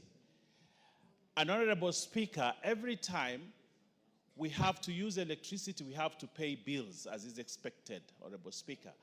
But Kenya Power charges a very high tariff on production of water from the source to the ultimate destination, Honorable Speaker. Honorable Speaker, this has caused a lot of pain to the people of Kilifi and Mombasa because all the water from Baricho, they pay hefty electricity bills and therefore there's always disconnection. Honorable Speaker, on the 12th Parliament, we approved a report by the Committee of Energy, which was chaired by Honorable Gikaria, on a public petition regarding water supply constraints caused by Kenya Power tariffs in Kilifi County, Honorable Speaker. That petition I presented myself, and the report which I hold here, Honorable Speaker, was tabled in this House and approved. And one of the key recommendations of the committee, Honorable Speaker, was that the Energy, Petroleum and Regulation Authority, if I may quote, Honorable Speaker, must undertake and engage in a consultative forum with Waterworks Development Agency, water companies and various water services boards to come up with a non-commercial tariff for water pumping, supply for public water utilities, including the Baricho Waterworks, which I know, Honorable Speaker, you know where Baricho is. And a report of the committee a report from EPRA was expected for 90 days. Honorable Speaker, that never happened. EPRA didn't do that. Neither the Minister of Energy, neither KPLC. Today, as I speak in this chamber, Honorable Speaker, water has been disconnected for the last 1 week in Kilifi, and people are suffering. Honorable Speaker, schools are closing. Hospitals cannot operate because KPLC disconnected the water. Honorable Speaker, water is a fundamental human right under Article 43(2) of the Constitution. It is important that this House enforces the attainment of the rights by ensuring that EPRA and other state agencies act to ensure that the constitutional rights are upheld. We cannot continue, Honorable Speaker, to have the people of Kilifi suffer from water deficiency, and yet there's plenty of water because of the wrong tariffs, Honorable Speaker. Honorable Speaker, KPLC, Honorable Speaker, has been one of the thorns for our enjoyment of our rights. Even when we must pay electricity, we agree we must pay, but not at the detriment of denying people water for 2 weeks, Honorable Speaker, because of electricity bills that must be done. Honorable Speaker, I pray that you as Mr. Speaker directs the Committee on Implementation to call IPRA, the CS for Energy, the PS for Energy, and everybody in this sector to answer to one fundamental question: why are they denying the people of Kilifi a right to enjoy the constitutional right of basic right like water, Honorable Speaker? And secondly, Honorable Speaker, that the Minister of Energy and KPLC and relevant players mentioned in the report forthwith implement there's a resolution to guard against curtailment of a right, and that they connect the power, Honorable Speaker, as they sort out this issue to avoid the continuance of suffering of the people of Kilifi. I beg you, Honorable Speaker. Thank you, Clerk. You can pass that concern to the Implementation Committee to deal with.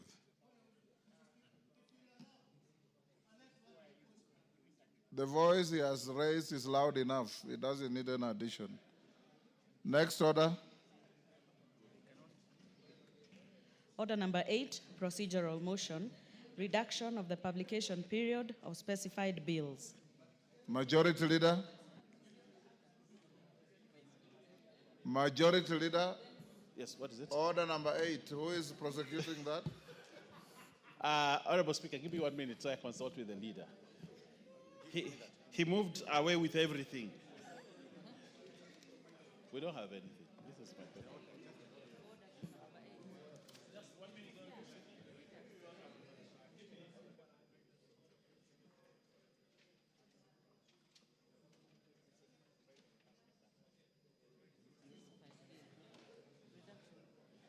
Thank you, Honorable Speaker. Sorry, you know the substantive leader moved away with all documentation. Honorable Speaker, I beg to move that pursuant to the provision of Standing Order 120, this House resolves to reduce the publication period of the following bills.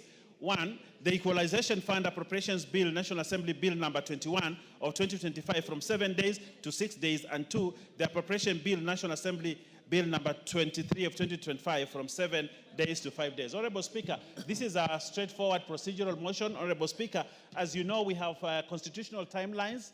We have constitutional timelines to meet as we move towards finalizing the issues of the budget, and therefore the appropriation of the Equalization Fund bill and the appropriations bill itself, Honorable Speaker, are important that we finalize them within this time.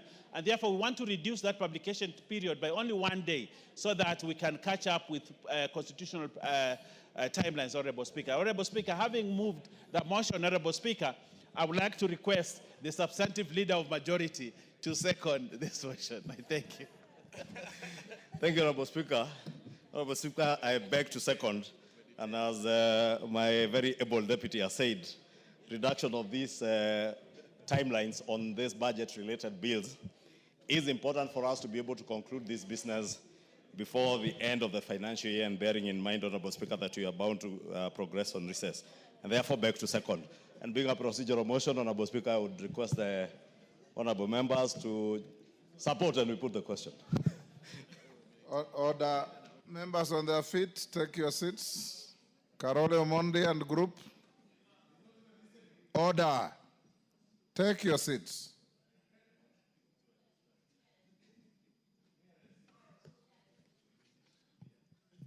Thank you. Honorable members, I now propose the question at order number 8, which is that pursuant to the provisions of Standing Order 120, this House resolves to reduce the publication period of the following bills. 1, the Equalization Fund Appropriation Bill, National Assembly Bill number 21 of 2025 from 7 days to 6 days, and 2, the Appropriation Bill, National Assembly Bill number 23 of 2025 from 7 days to 5 days. Do we put the question? I'll now put the question at order number 8, which is that pursuant to the provision of Standing Order 120, this House resolves to reduce the publication period of the following bills. 1, the Equalization Fund Appropriation Bill, National Assembly Bill number 21 of 2025, from 7 days to 6 days. And 2, the Appropriation Bill, National Assembly Bill number 23 of 2025, from 7 days to 5 days. As members of that opinion say aye. Aye. Will those of the contrary opinion say nay? The ayes have it. Next.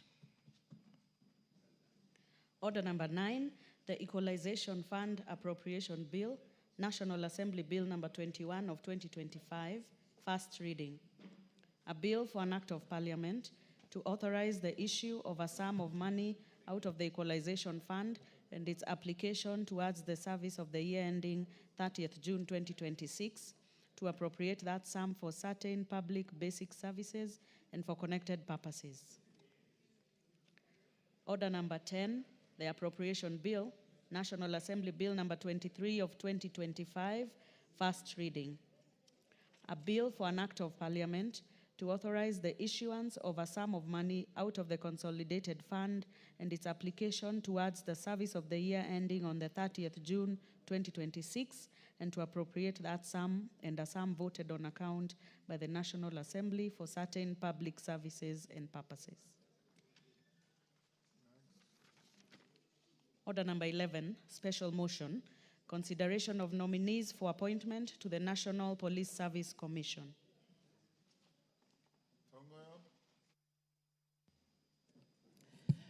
Thank you, Honorable Speaker. Honorable Speaker, I beg to move that, taking into consideration the findings of the Departmental Committee on Administration and Internal Security in its report on approval hearing of nominees for appointment as members of the National Police Service Commission, laid on the table of the House on Thursday, 12th June 2025, and pursuant to the provision of Article 246(2) and 252 of the Constitution and the Section 3 and 8 of the Public Appointments, Appointment Parliamentary Approval, Cap 7F, approve the appointment of the following nominees as members of the National Police Service Commission. 1, Ms. Peris Mudhoni Kimani, Mr. Benjamin Juma Ima, and Professor Coletta Suda, PhD.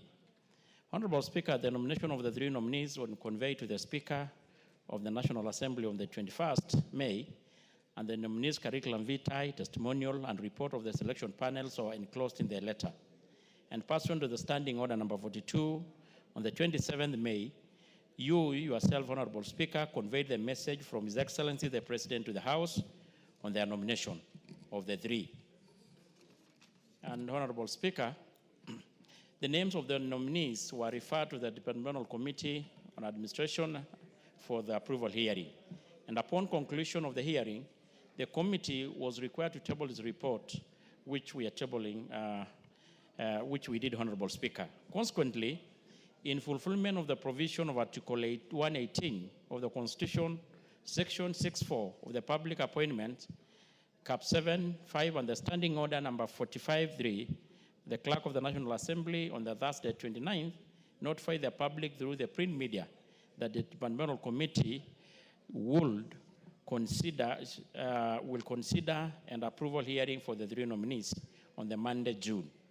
And further, in accordance with the Section 6369 of the Public Appointment Approval Assembly, placed the Clerk of National Assembly placed an advert in the print media on the 29th May 2025, inviting the public to submit memoranda by way of written submission on oath on the suitability or otherwise of each of the 3 in accordance with the public appointments. The advertisement indicated that the submission were to be received by the Thursday the 5th. And through a letter dated 28th, the Clerk of National Assembly notified the nominees of the time and place of holding the approval hearing. Notification was also done through the print media in accordance with the Section 6 of the Public Appointment. And further invitation letters for the approval hearings were written to the nominees, notifying them of the date, the venue of the approval hearing, which was on Monday the 9th. Further, on the 28th, the Clerk of National Assembly wrote letters to the ODPP, EACC, KRA, HELP, DCI, and ORPPP, seeking the reference and the background checks relating to the suitability of the nominees. Honorable Speaker, the nominees appeared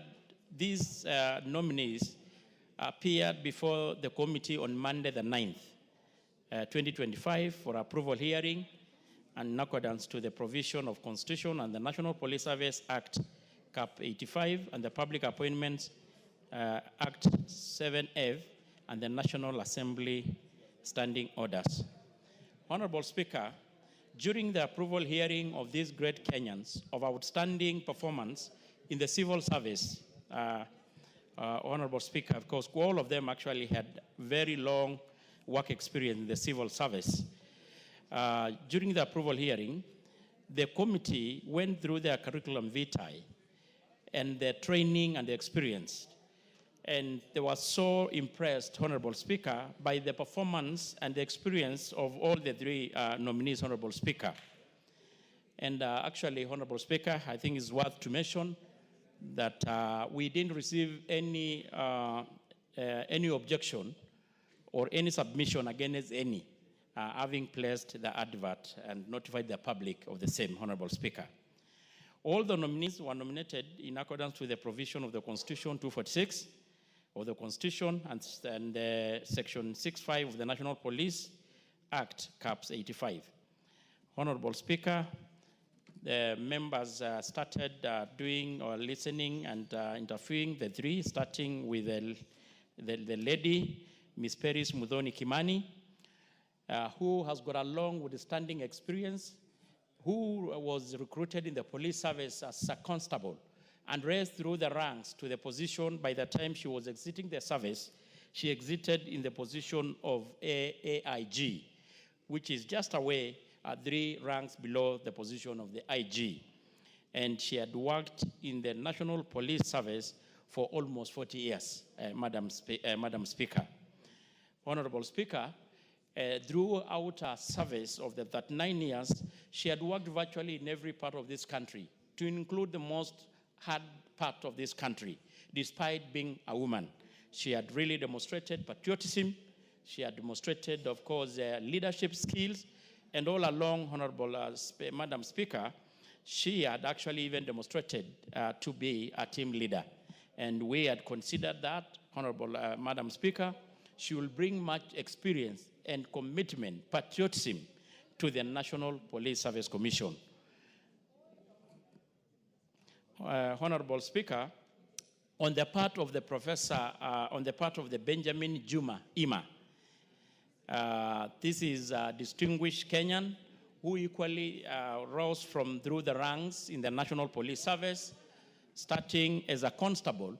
By the time of retirement, Madam Speaker, she was also in a position of AIG.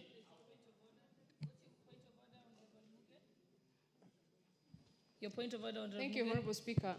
Is the member on the floor in order to put or to give a statement regarding the nominee Peris Mudhoni that says she has done a lot for herself and has been able to achieve a lot despite being a woman? Is being a woman a disability, Honorable Speaker? The Honorable member should tell us if it's a disability and if it is supposed to prevent women from being the best that they can be. That is very derogatory, Honorable Speaker.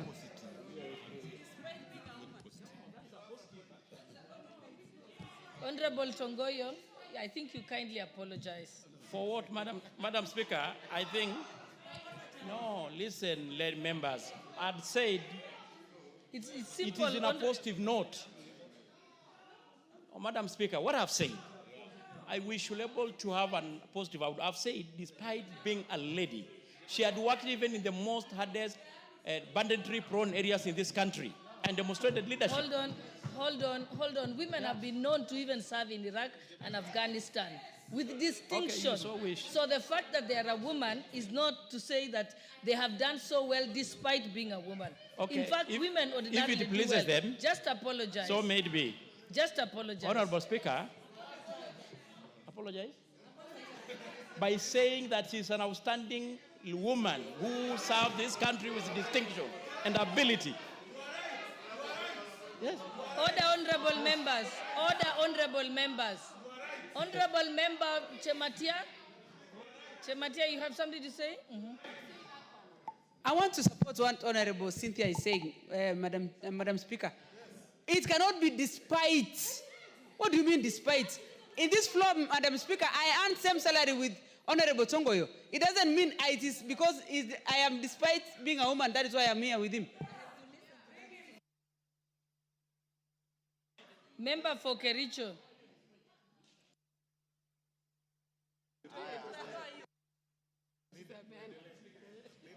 Honorable Speaker, I respect the chairman, but he is behaving like the real Maasai man. So when he tells us, despite being a woman, is that not discriminatory, Honorable Chair? What is despite? What does that mean? He should apologize and withdraw, Honorable Speaker.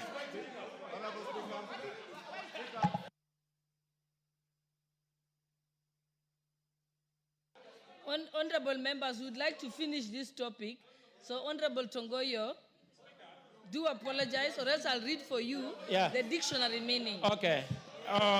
If Madam I read Speaker, for you the dictionary Madam meaning, Speaker. it's a condescending statement. Okay. So apologize. It seems to have been misunderstood. I withdraw the statement and apologize. Right? Good. Honorable Speaker, I think I should be good to proceed. No, let me proceed. Proceed, Honorable Tongoyo. I've said I withdrawn and apologized, and I should be allowed to proceed. Thank you. Yeah, it was all in good faith. Honorable Speaker, members kindly, I deserve, Honorable Speaker, to be heard in silence.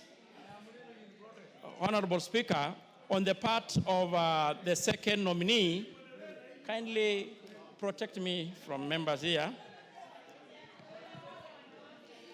Honorable Speaker, on the part of Benjamin Juma, I'd also mentioned that this is a distinguished Kenyan who served in the Police Service Commission for close to 40 years. And just like our very gracious lady, Paris, throughout his 40 years, he demonstrated patriotism and ability to serve the service with dedication and commitment. And he has actually worked virtually also in every part of this country, to include the most hard area, even part of Lamu. And the Honorable Speaker, he really convinced the committee that when this House approves, he'll be able to bring the needed expertise and commitment to the National Police Service Commission, where is needed most. More importantly, when we are even moving toward the recruitment of the police. On the part of Professor Coletta Suda, this is a great lady also who had served this country in many capacities, including serving as even actually a PS. Also, he served as a CAS, that is the abolished Chief Administrative Secretary. And of course, in high position of leadership in this country and globally. Honorable Speaker, she is a distinguished scholar and has taught in several universities nationally and internationally. Generally, the three nominees demonstrated deep understanding of the topical issues, administrative and technical issues, touching on the governance and the role of the member of the National Police Service Commission. And they possess the requisite abilities, qualification, and experience to serve in the said capacities.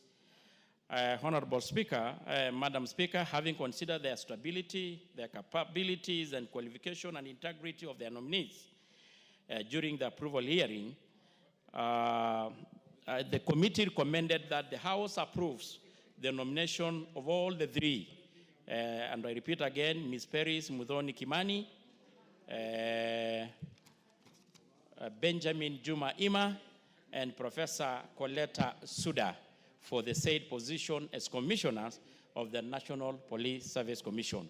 Honorable Speaker, I beg to move, and I request my very able Vice Chair, Honorable Retired Colonel Dido Raso, to second this motion. I thank you, Madam Speaker.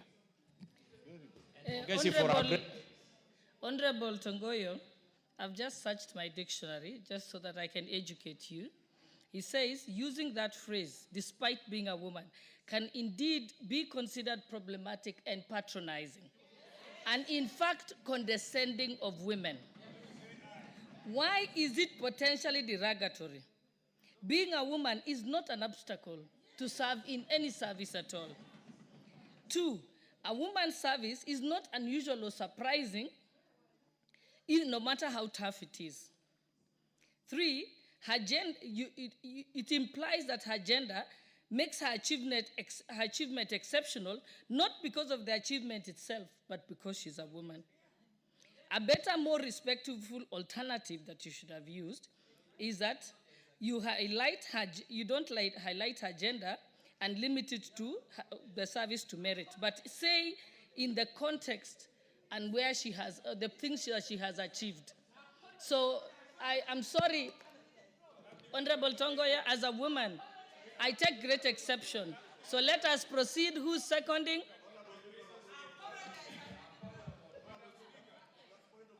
No, I will not give you a chance to clarify, Majority Leader.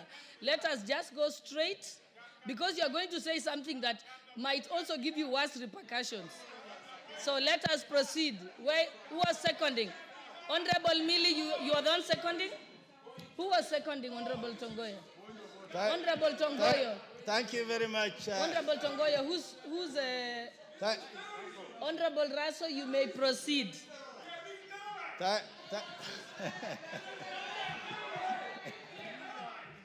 Proceed, Honorable Raso. Thank you very much, Madam Speaker. I think, Madam Speaker, the ladies in the House, they have accepted our apology. Kindly order, honorable members. Honorable members, order. Proceed, Honorable Raso. Thank you very much, Madam Speaker. Madam Speaker, I rise to second this motion that it is important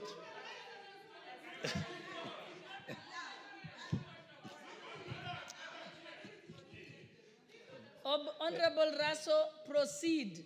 Because Honorable T. Kajwang, you are actually shouting from your seat. You are not requesting to appear.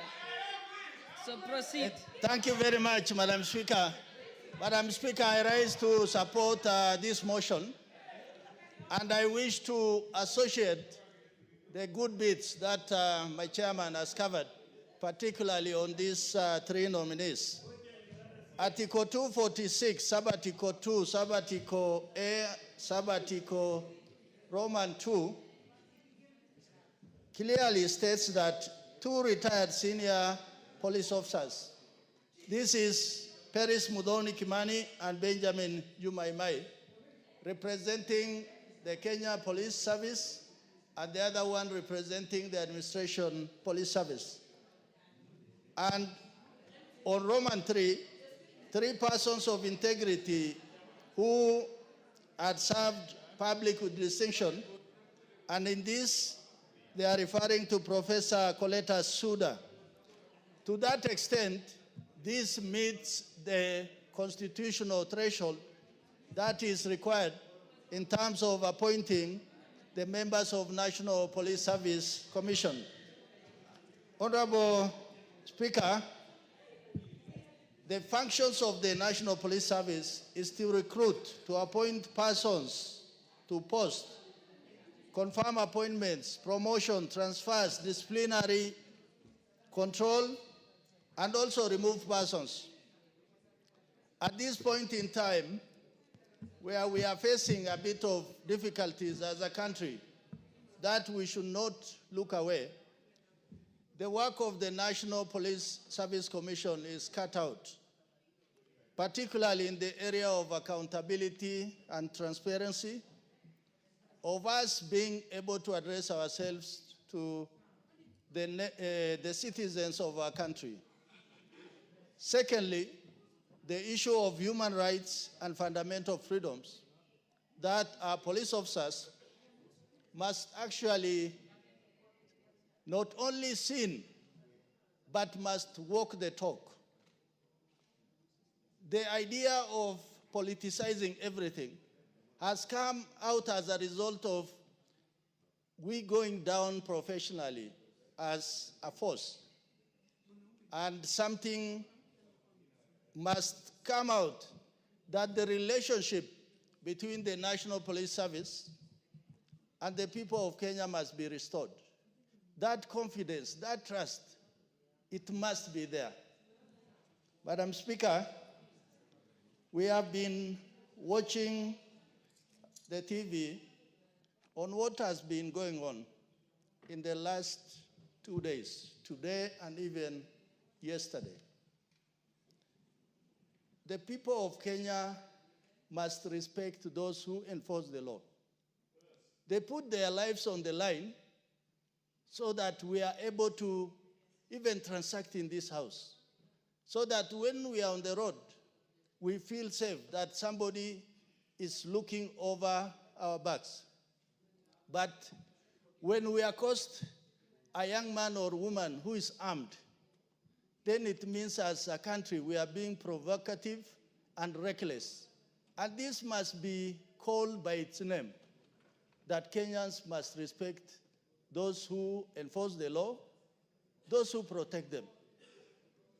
And on the flip side, the National Police Service Commission must take full control on discipline of their ranks and file. With those remarks, Madam Speaker, I beg to second. Honorable members, and Honorable TJ, in case you didn't know, that's called positive discrimination, and I will exercise it. Honorable members, I propose the question that, taking into consideration the findings of the Departmental Committee on Administration and Internal Security in its report on the approval hearing of nominees for the appointment as members of the National Police Service Commission laid on the table of this House on Thursday, 12th June 2025, and pursuant to the provisions of Article 246(2) and 252 of the Constitution and Sections 3 and 8 of the Public Appointments Parliamentary Approval Act, Cap 71, approves the appointment of the following nominees as members of the National Police Service Commission. 1, Ms. Peris Mudhoni Kimani. 2, Mr. Benjamin Juma Imai. And 3, Professor Coletta A. Suda. Honorable members, and just as before I sit down, I'd like to recognize the following guests who are seated in the public gallery. Kilo Junior School from Joro constituency in Nakuru County, and Migori Bunge la Mwananchi from Suna East constituency, Migori County, and I will give the opportunity to welcome our guest, the Member of Parliament for Migori County, Honorable Fatuma Mohammed. Thank you, Honorable Speaker, for this opportunity. First, I want to thank God for letting my people reach Nairobi safely. Bunge la Wananchi is from both Suna East and Suna West, and they are very active young female and male members of their assembly. Bunge la Wananchi is not just for any other purpose other than to correct the leaders. And so in their Bunge la Wananchi, all they do is to discuss their members of parliament and even a county assembly. They discuss our conduct, they discuss the maendeleo we bring to them, and it's a very active group. And I recommend that each and every county, each and every sub-county should have a Bunge la Wananchi, because all they do is to oversight their leaders.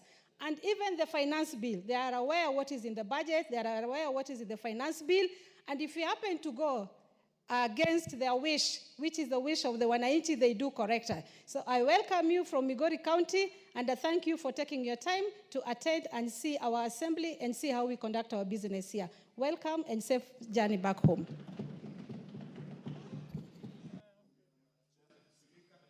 Yes, Honorable Majority Leader. Thank you, Honorable Speaker. Honorable Speaker, I rise to support this motion for approval of Ms. Peris Mudhoni Kimani, Benjamin Juma Imai, and Professor Coletta Suda. Honorable Speaker, I am very careful not to use the word despite. Despite this list having only one man. I support that, Honorable Speaker, despite this list having 2 women and 1 man, And despite me being a father to girls, and knowing that we must accord equal opportunity to everybody, including our daughters and our sisters, I support this list. Honorable Speaker, many of these nominees, as has been said by the chair, who I know was slightly misunderstood, and I think is largely because of where he comes from. There are those who have the misconception that Honorable Tongoyo, coming from the Ma communities, has no regard for women. But I can ascertain and prove, Honorable Speaker, that I have known Honorable Tongoyo for the last few years, and he's also a father to a number of girls. You know, in line with their culture, you do not count them, but he's a father to a number of them and has very high respect for women. And he was saying it on a positive note that these ladies have served in very crucial dockets. Paris Mudhoni served in the police service as a senior police officer, rose through the ranks from a junior officer to the rank of, I think her last posting was either regional or county commander. The same with Professor Coletta Suda. As has been said, she has served as a CAS, and I think at some point also as a PS in the Ministry of Education, the Higher Education Department. And Honorable Speaker, Honorable Speaker, I hear people who are inviting me to the discussion of discussing these ladies and these nominees' age. But you know, the Constitution, and Honorable TJ Kajwang knows that our Constitution obligates us not to discriminate anybody on the account of either gender. That is why you had the honorable ladies led by the distinguished member for Nandi County, Honorable Cynthia Muge, rise in her place so that nobody should be discriminated either on the basis of her age, her gender, or even her religion, Honorable Speaker. And therefore, these ladies and these gentlemen, at whatever age, they are Kenyans who have been vetted and been ascertained by the committee which the Honorable Kaluma sits in, and he's a very serious and senior lawyer. You heard him the other day when he was discussing the law of the sea, that he can tell you, even legally, he can tell you that they vetted and ascertained that these people merit to serve in these positions, Honorable Speaker, and they have very good experience. Because with age, Honorable Speaker, also comes experience. And a commission is like a board of trustees or a board of governors in a company or in an institution. And therefore, they are not the secretariat in the commission, Honorable Speaker. The secretariat has a very able young person, I think, called Lele, who is a CEO, with a very able team of young, energetic Kenyans, very productive at their prime age. And therefore, it's also good to marry that with a board or a commission that has both experience and wisdom. And I say that, Honorable Speaker, because all these officers have served in senior positions in government and out of government, and therefore have the requisite experience and wisdom to be able to guide the commission, Honorable Speaker. Honorable Speaker, in closing, and I think it's the Vice Chair who has alluded to it, we must call on this commission to ensure that they work towards completely professionalizing our police force. Honorable Speaker, yesterday the Minister or the Cabinet Secretary in charge of the Interior and National Security did pronounce himself on a number of reforms within the police service. And part of those reforms must and should be implemented or supervised, the implementation will be supervised by the National Police Service Commission. And I want to call on these nominees as they join the commission to ensure that these reforms are implemented fully, that they professionalize our police force and support our police officers, because Honorable Raso has said it, and I know he came from the uniformed forces. These are men and women who give their lives to the service of our nation. In other jurisdictions, Honorable Speaker, and many of you who travel outside sea, that those who have served in the military, those who have served in the police forces in their jurisdictions, are accorded very high respect, but even in retirement, not just when they're in service. You see, when you go to the US, they don't even queue in banks or at airports, those who have served in the military or in the disciplined forces. Why is it, Honorable Speaker, that for us we do not treat our servicemen and women with the same honor and dignity, yet we expect the same in return, Honorable Speaker? If we expect to be treated with courtesy, with honor, and with respect by our uniformed officers, let us also treat them with the respect and honor that comes with the officers that they serve in, Honorable Speaker. These are the officers who are salute at you, Honorable Speaker, and me and everybody else as we pass them in the streets. Many of us never bother to take our time to even know how they are doing, Honorable Speaker. And they are Kenyans like every other Kenyan, Honorable Speaker. Therefore, allow me also, Honorable Speaker, to take this opportunity. As much as we condemn excessive use of force by any officer, Honorable Speaker, and Honorable Speaker, to state that whatever happens, Honorable Speaker, in a country that has the rule of law at the core of its operations, Honorable Speaker, is something that this House must pay attention to, Honorable Speaker. And Honorable Speaker, even or in spite or despite of the sad happenings of the death of Albert Ojwang, Honorable Speaker, I must commend the police that they have done their work to ensure that those who are responsible are brought to book, Honorable Speaker. Because that is how civilized nations work. That is how civilized democracies work. That you allow investigative agencies to do their work, take action against those who are seen to have been involved in one way or the other in breach of the law, Honorable Speaker. But also in the same light, Honorable Speaker, even as we condemn the excesses of a number of officers, because it is not all officers, Honorable Speaker. It is a few officers. Just like, Honorable Speaker, even in this House, we are not all angels. There are many of us who have our own shortcomings. And therefore, in every institution, Honorable Speaker, even within the police force, there are officers who will have excesses, and the law must be allowed to take its course, Honorable Speaker. But that must never be a justification that if an officer or two have exceeded the expectations of the public, Honorable Speaker, for us as members of the public to take the law into our hands, because that will be courting disaster and chaos in the country. I have seen activists in the streets, Honorable Speaker, touting policemen, an armed police officer, and you are touting them. I saw somebody, Honorable Speaker, the other day in Nakuru, brandishing a machete at an armed police officer, and I must take this opportunity, Honorable Speaker, to commend that officer in Nakuru, who was being taunted with a panga. His life would have been at risk, or the lives of other Kenyans, but he maintained his cool.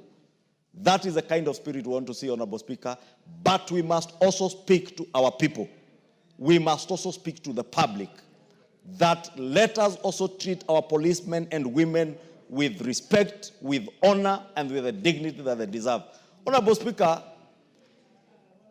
it is said, Honorable Speaker, that if you want to know the cost of education, try ignorance. If you want to know the cost of chaos, Honorable Speaker, allow, Honorable Speaker, everybody to roam the streets and do what they want and withdraw the police from those streets any day. Whether they are people picketing, whether they are demonstrators, whether they are mobilized looters, like we have seen, Honorable Speaker, in the recent past, what we are seeing being described as demonstrations are organized groups of goons, Honorable Speaker. Organized groups of goons. And you know, shamelessly, I had a leader purport that even the cars that were burnt last week were nowhere in the register of vehicles at NTSA. And I want to dare the former deputy president. It is okay to go and incite people on vernacular radio, but you must have the decency to adduce evidence of every allegation and claim that you make. Otherwise, you continue to exhibit the sort of ignorance that you served within office, even when you're out of office, Honorable Speaker. Kenyans witnessed those cars being burnt down.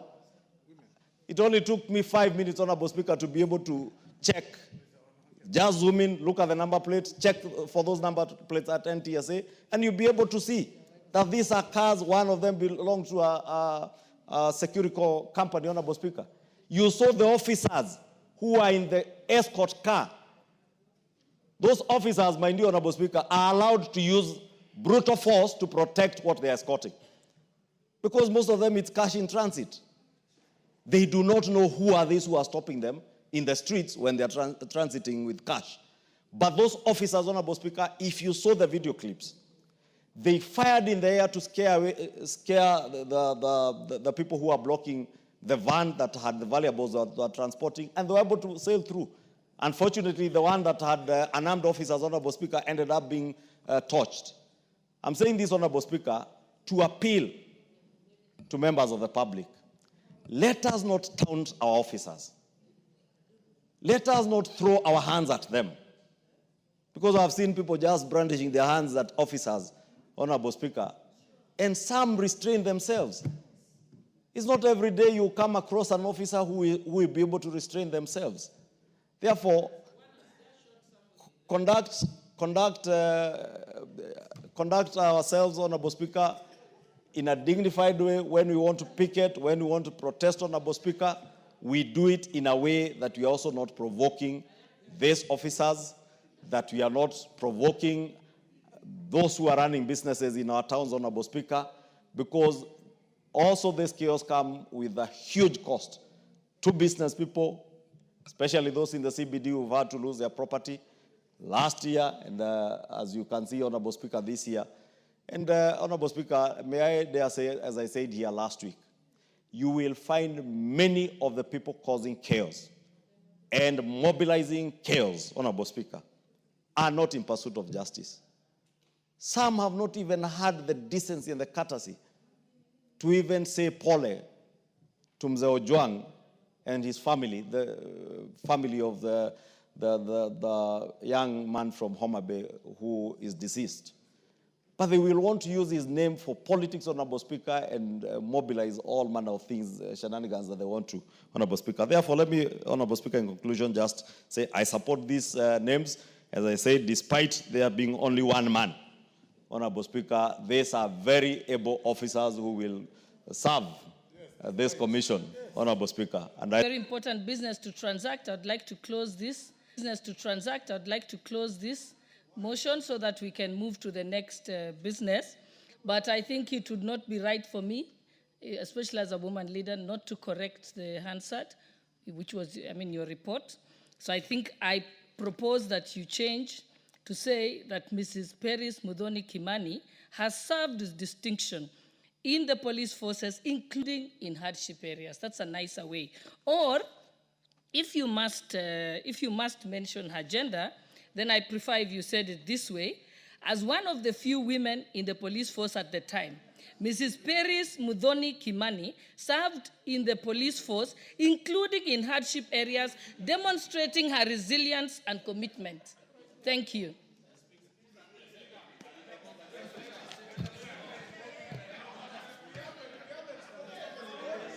You want to speak? Okay. I'll give Honorable Kaluma first. I thank you, Honorable Speaker. Honorable Speaker, I know all the nominees. I know Madam Paris Muthoni Kimani, a lady who has risen from very humble beginnings and has served up to very high echelons of the security apparatus. I know Benjamin Emai, a person I've worked with in the security sector when I've been serving in this committee since 2013, a very capable man who would be able to serve in this important committee. Honorable Speaker, Madam Colette Suda was a sociology teacher at the University of Nairobi, a lecturer for very long, amazing lady who has served previously as a PS and a CAS, including in our education ministry. So I know them, Honorable Speaker. Honorable Speaker, the emphasis I wanted to make is that we have a team of nominees here, Honorable Speaker, who will stand for the functions and roles of the National Police Service Commission. This commission has four main roles under the Constitution, Honorable Speaker. Number one, this is the commission that deals with recruitment of police officers. This is the commission that deals with transfer of police officers. This is the commission that deals with promotion of police officers. People may not know, but this is the commission that deals with disciplinary control over processes of discipline of a police officer. So seeing their orientation and where they come from, Paris from the Kenya Police, Benjamin Imai from Administration Police, and of course, Colette Suda from the public, and having been a sociology lecturer, this is a person, this is a team, Honorable Speaker, that will do this. But Honorable Speaker, allow me only to emphasize one point, which has been spoken to by the majority leader. Honorable Speaker, we have the best Bill of Rights in this country. We have the best Bill of Rights. And I think we must allow our people to enjoy those provisions in our human rights and fundamental freedoms to the full.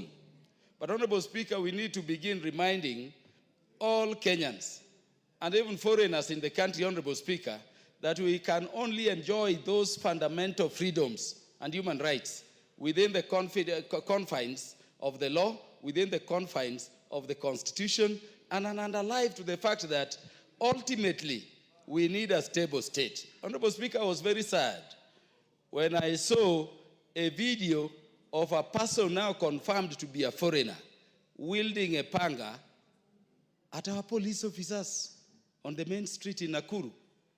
And you know, he's wielding the panga, charging at the police officers who are armed, and he's sharpening the panga on the tarmac as he goes.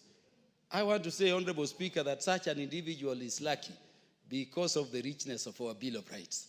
In the country he comes from, which I hear is Uganda, I don't think he would have reached with that panga even on the streets. And so we must avoid situations where we overprovoke our police officers, because these police officers, Honorable Speaker, are going to the level where they are saying we may sit back and let people do as they will.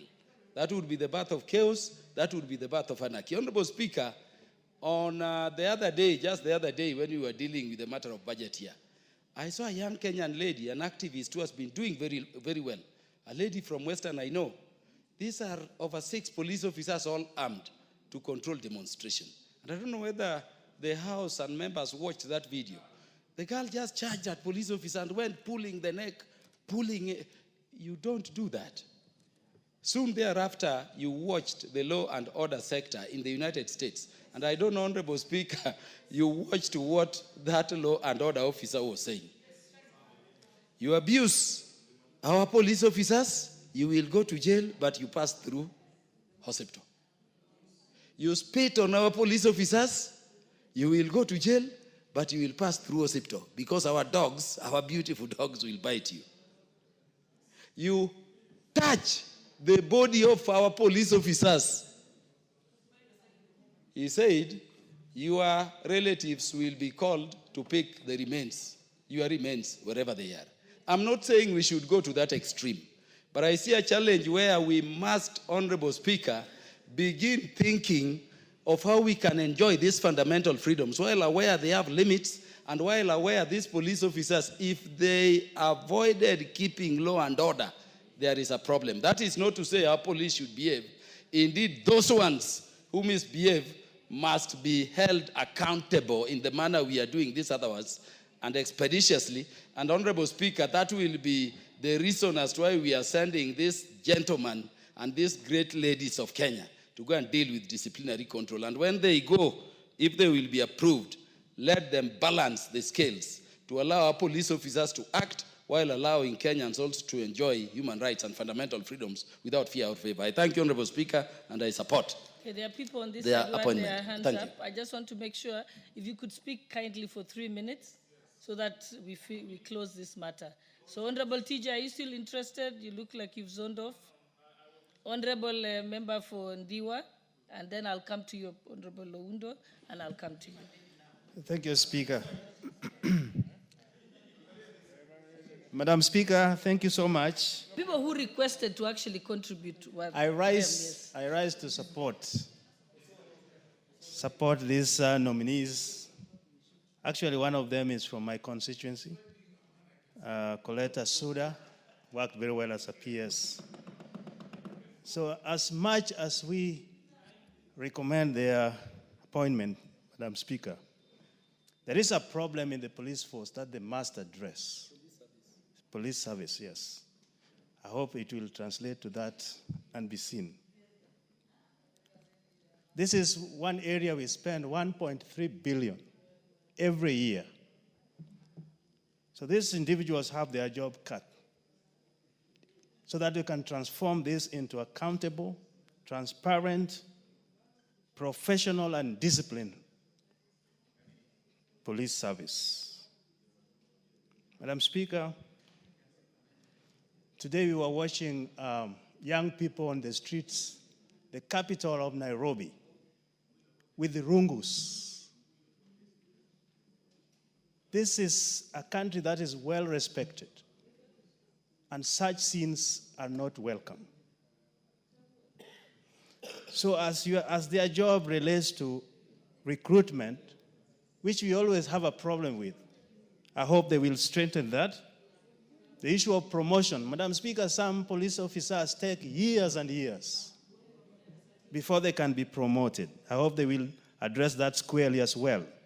The issue of discipline, transfers, but more so capacity building, that a police officer can know that the only document that guides them is the rule of law, not powers from above, not instructions from above. These are the capacities that we need to have our officers in. After saying that, Madam Speaker, the three individuals are up to the task, and I wish them well. I ask members also to approve them so that they can get to work. Thank you, Madam Speaker. I support. Honorable Ovunda. Thank you, Honorable Speaker. Allow me also to join in supporting the report of the committee in their proposals to appoint the three Kenyans, Peris Mudhoni Kimani, Benjamin Juma Imani, and Professor Coletta A. Suda. Regardless the fact that the gender rule has not been complied with, but since our ladies have been very passionate about it, It's 1/3. yeah, we will. So that meets it. 1 of 3 is 30%. Okay, fine. Let us not lose focus. Honorable Speaker, when we inaugurated the new constitution, it gave us a very elaborate Bill of Rights coming out of repressive regimes over the past year since independence. And at the center of any democracy is the law enforcement agencies. Honorable Speaker, our Kenyan police and our entire security system is a respected body all over the world. And every Kenyan expects them to uphold the rule of law, integrity, accountability, and respect to human rights.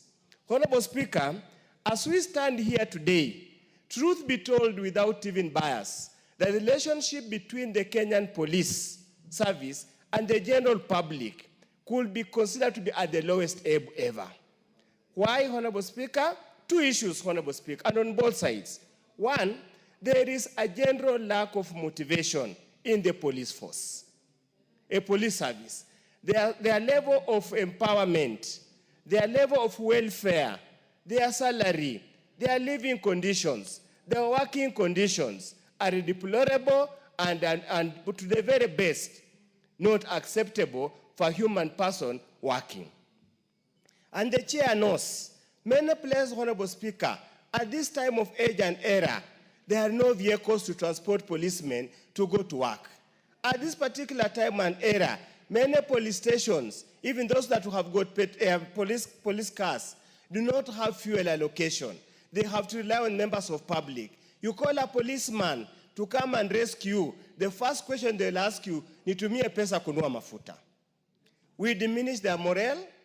Then, Honorable Speaker, the issue of mental health could also be combined with the working conditions.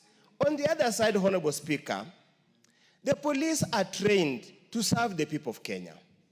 It's unacceptable for a policeman to brutalize a human being. It's unacceptable, Honorable Speaker, for a policeman to shoot and kill a harmless person. I saw it in my own eyes, Honorable Speaker, during the Sufuria Mandamano, the Ugali Mandamano. Honorable Speaker, we just pray the new service. The commissioners will truly make the service a service, not a brutal force to be used to settle political scores and to settle other unknown issues. The Honorable Ngongoya.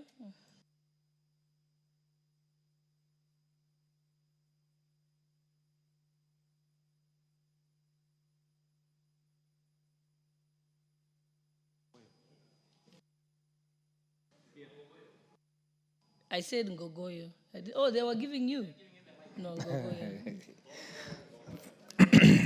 Thank you, Madam Speaker. Madam Speaker, I rise to support the three individuals that were vetted by the committee to be members of the National Police Service. And Madam Speaker, as I support this motion before the floor, I want to say that the work of the National Police Service is well cut out. Number one, they deal with recruitment and appointments to the National Police Service. We have always had problems of unfair appointments to the National Police Service. And Madam Speaker, in some regions, we have always had skewed recruitment of people to the National Police Service, and specifically the formula in which the National Police Service uses. One of the roles that this commission has is to develop fairer processes that can be used so that they can address the issue of inequality for people who want to serve in the National Police Service. They will also deal with promotions and confirmation of appointments. Madam Speaker, very importantly, they have a role for disciplinary control inside the National Police Service. We've had incidences, and like the latest of Ojwang, Madam Speaker, who has died in a police station. Disciplinary control is a role that the National Police Service has to the officers who serve and even the management of the institutions that are gazetted as police posts and police stations.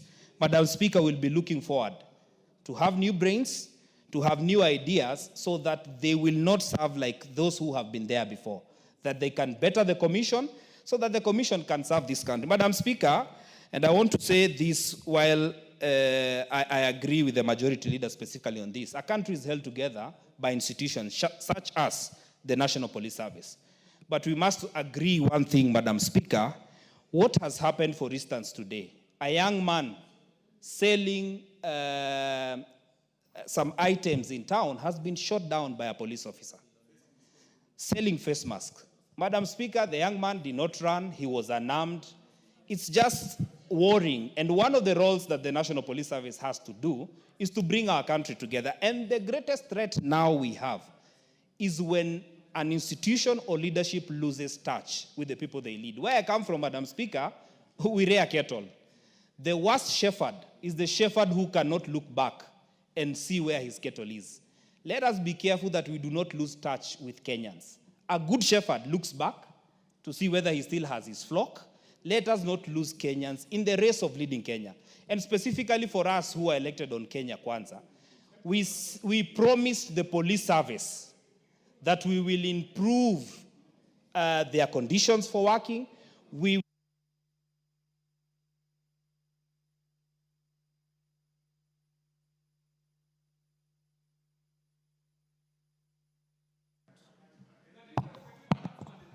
So I want to say, Madam Speaker, that as I conclude, the Kenya Kwanza administration promised three things. One, their remunerations, their conditions for working, and their benefits, majority of which have not been met up to date. The current National Police Service, as we approve them, and I agree, they are competent individuals,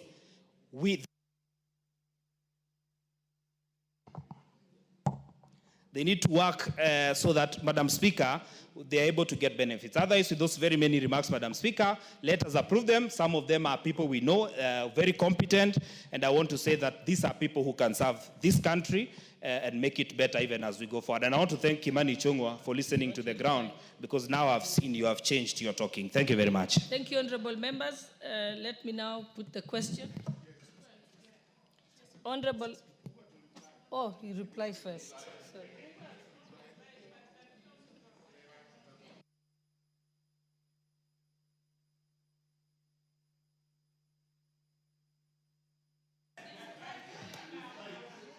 Thank you, Madam Speaker.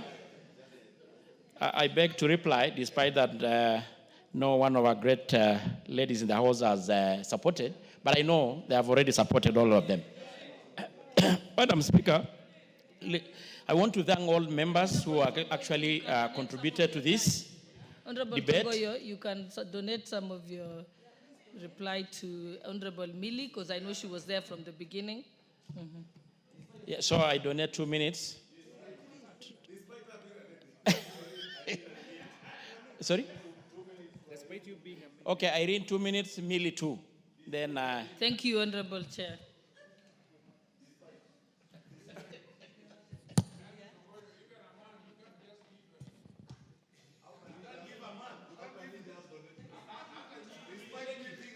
Honorable Millie, please proceed. Thank you, Madam Speaker. You see how they trivialize women issues? Yes. Thank you, Madam Speaker, for giving me this opportunity because I am a lady. Not despite me being a lady, because I am a lady. And I want to say that, Madam Speaker, it is actually wonderful that you are sitting as a speaker.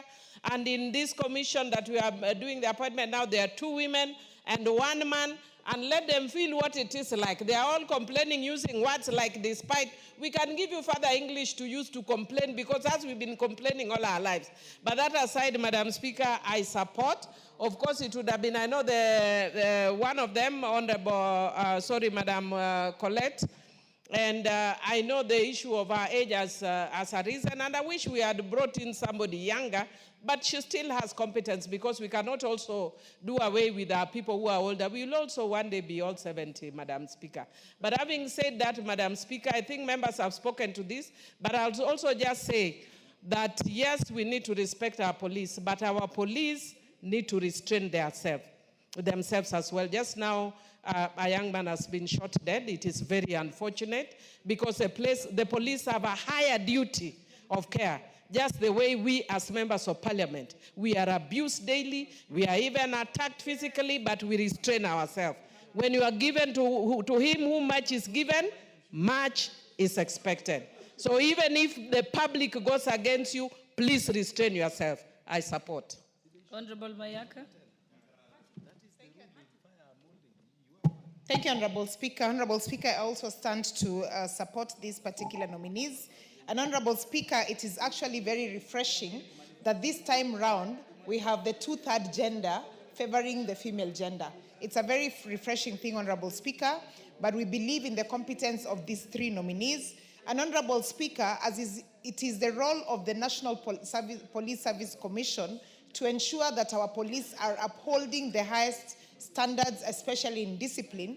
It is just to also join my colleagues in actually condemning the fact that we had a young man shot today because he was selling mass, he was not armed. And we'd just like to urge our police, Honorable Speaker, to exercise restraint. It is very important for them to do that, Honorable Speaker, and we are here to support and ensure that they are actually getting the best people to help them to be able to strive to the highest excellence of discipline. With those few remarks, Honorable Speaker, I do support. I thank you. Boltongoyo, close, Chair. Thank you, Madam Speaker. Once again, I want really to appreciate all members in this House who had actually contributed to this motion and supported. Madam Speaker, as I said earlier, the 3 nominees that we are approving this evening to join the National Police Service, I've got a lot of confidence in them. There are people who have demonstrated already high level of competence. And Madam Speaker, I know their work is well cut off.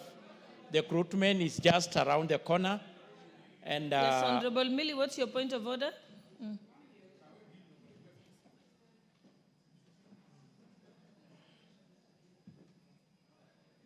don't know what, okay. Madam Speaker, it would be, Madam Speaker, it would be careless on my part if I don't say that I've just learned that actually the young man that I'm talking about, I'm being told, is again from Homa Bay and from Suba. Madam Speaker, that is why we must always stand on principle. Can you imagine if I was speaking here carelessly, saying how it is nice for police to kill people? But I've said the police need to restrain themselves without knowing that this is a person from Suba. Madam Speaker, I want to repeat, it does not matter, and he was selling masks because people are demonstrating. I've actually watched that clip. It is totally reckless and irresponsible what that police officer has done, and they are doing a disservice to this government, because when you make 5 steps forward or 10 steps forward, they take you 50 back. And we need to be moving forward as a country. We can't be moving back all the time. What do I go and tell the Suba people, honestly? I don't know if he's from Suba North or Suba South, but whichever is from Suba. It is unfortunate. And from Homa Bay. Homa Bay, we are tired of mourning. We are dying of natural causes. Even yesterday, I lost my nursery school teacher at Which. Today, again, we are from the police. Let us die of natural. Let us die of natural causes, not being killed. Homa Bay, please. Please. Thank you. Ongondo Were, Ojuang. Now, surely, all of us are being killed. Who will remain in Homa Bay? Please. Anyway, my condolences. Okay, Honorable Tongoyo. My condolences to the young Kenyan. Honorable Speaker, I was just saying that the 3 nominees that we are approving this evening to join the National Police Service, I've got a lot of confidence and I want to appreciate members. And I know they will bring the most much needed reform in the police service, modernizing the police service, and of course even bring, of course, the issue of ongoing reform in the police service. Their work is cut off. The first assignment is the upcoming National Police Service recruitment, which we want to assure the country that, of course, in the support of this House, is going to be transparent. And of course, I wanted to also to just confirm to you, Madam Speaker, because it's a question that keeps coming, that the service had confirmed that the recruitment centers are going to be 4 or 5. So I think it's good to be on record. So, Honorable Speaker, with all this, I reply. Okay, thank you, honorable members. We shall put the question at a later time. Meanwhile, we can now read the next order. Next order. Order number 12, the Finance Bill, National Assembly Bill number 19 of 2025, second reading. Chairperson, Finance and Planning Committee.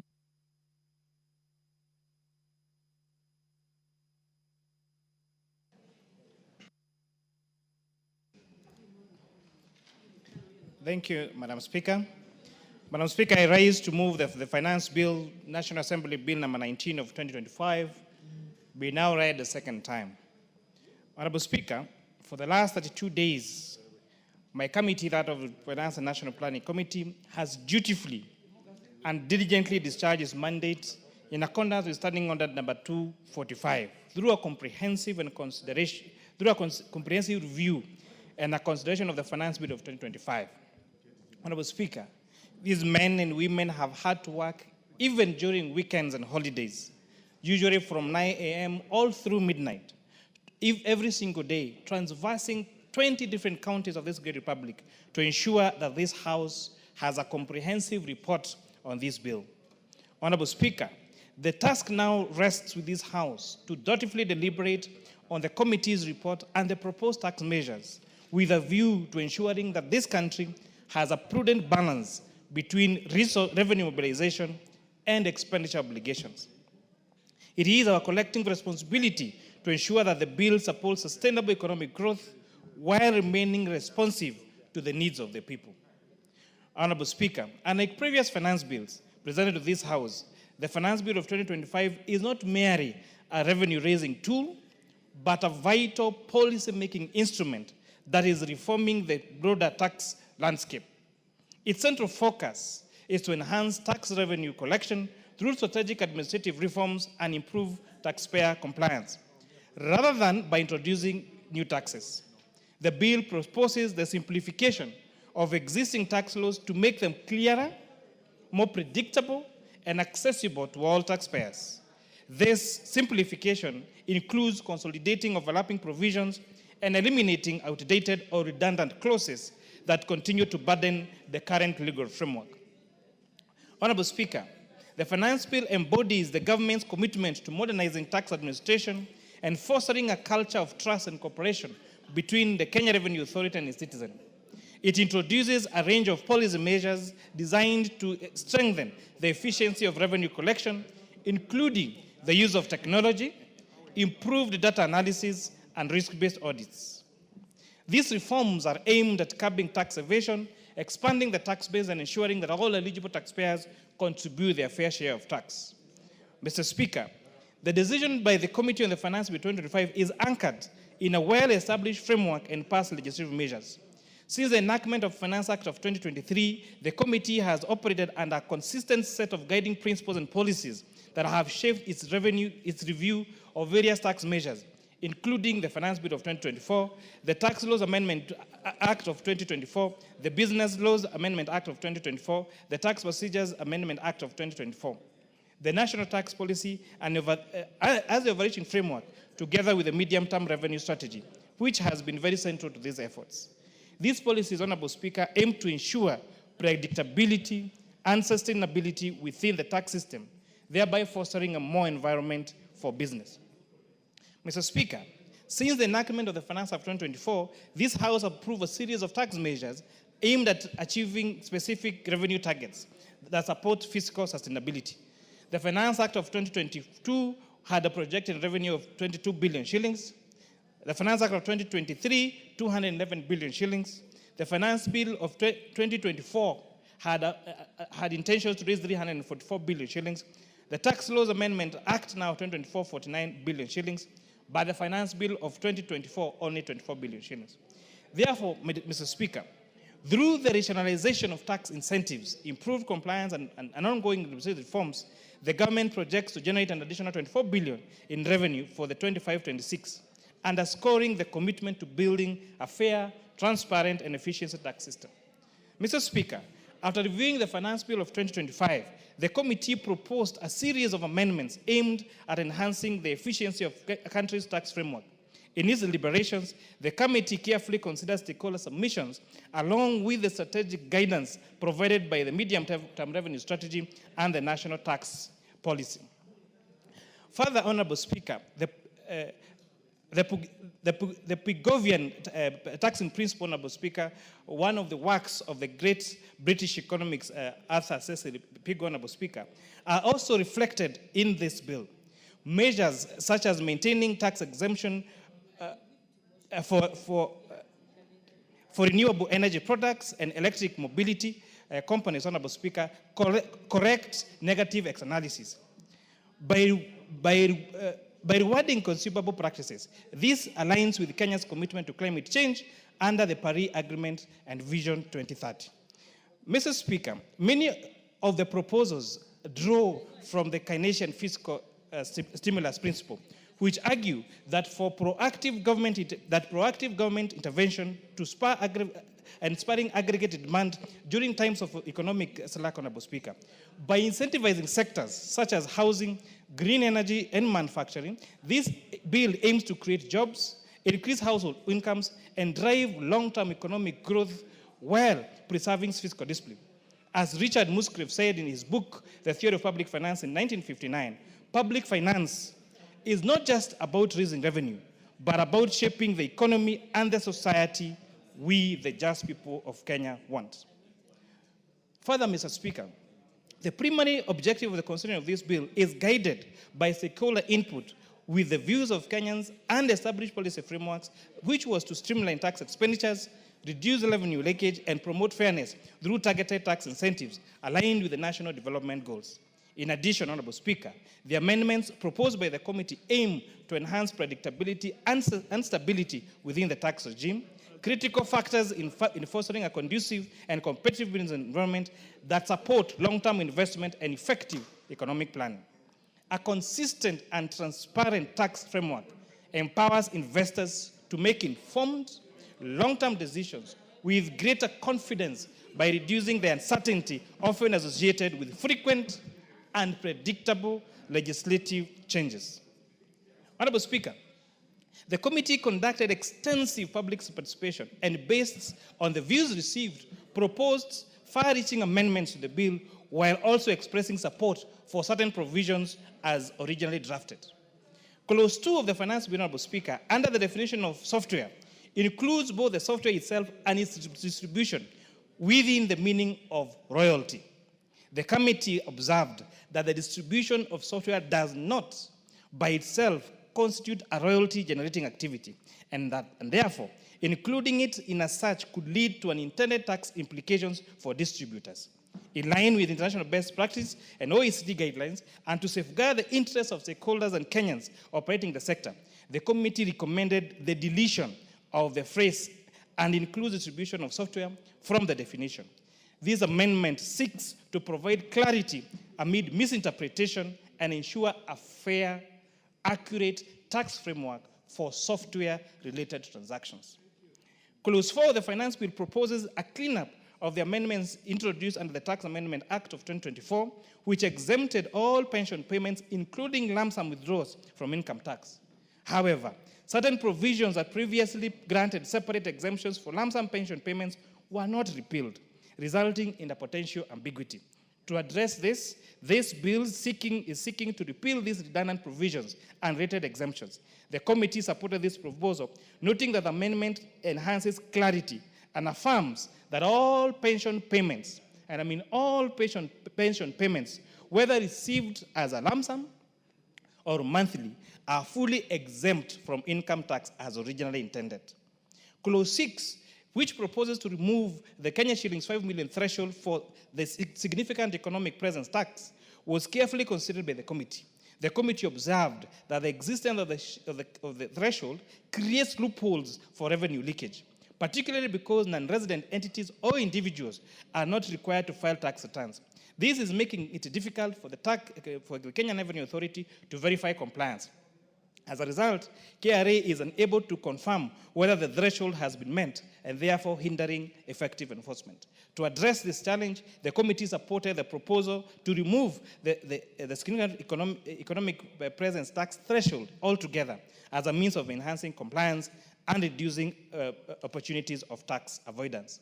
Clause 8A, 5 and 6, which pertains to tax deductions for the construction of stadia. The committee welcomes the proposal as a progressive step that aligns the government's agenda of promoting sports infrastructure and youth development across the country. Investing in modern sports facilities not only supports talent development, but also fosters social cohesion, community engagement, and economic activity through sports tourism and related enterprises. However, the committee raised concerns over the proposal to delete the provision that allows tax deduction for sponsorship of sports activities. The committee noted that this move would likely discourage private sector involvement in sports sponsorship, which has been instrumental in nurturing athletes, supporting local teams, and elevating Kenya's profile on the global sports stage. Retaining this incentive is in line with the government's broader objective of better bottom-up economic transformation agenda, which prioritizes youth empowerment, job creation, and expanding opportunities in creative and sports industries. As such, the committee recommends that the provision of sports sponsorship be retained to ensure continued collaboration between the public and the private sector in driving growth and excellence in the sports of this country. Honorable Speaker, it has been very interesting to note the growth of our sports sector and especially the love Kenyans are having for our local teams, Honorable Speaker. And this particular, both provisions of allowing private sector to invest inside and making it an investment deduction on their income tax and sponsoring these sporting activities is a great step to ensuring that we further enhance our local sports. And hopefully, we'll be able to fill in our stadium and watch our television sets as much as we watch small teams like Arsenal play, Honorable Speaker.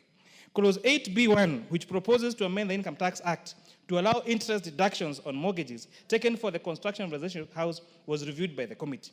The committee noted that under the current legal framework, such deductions are typically limited to mortgages used for the purpose of purchasing of a primary residence, with no express provision permitting deductions for home construction.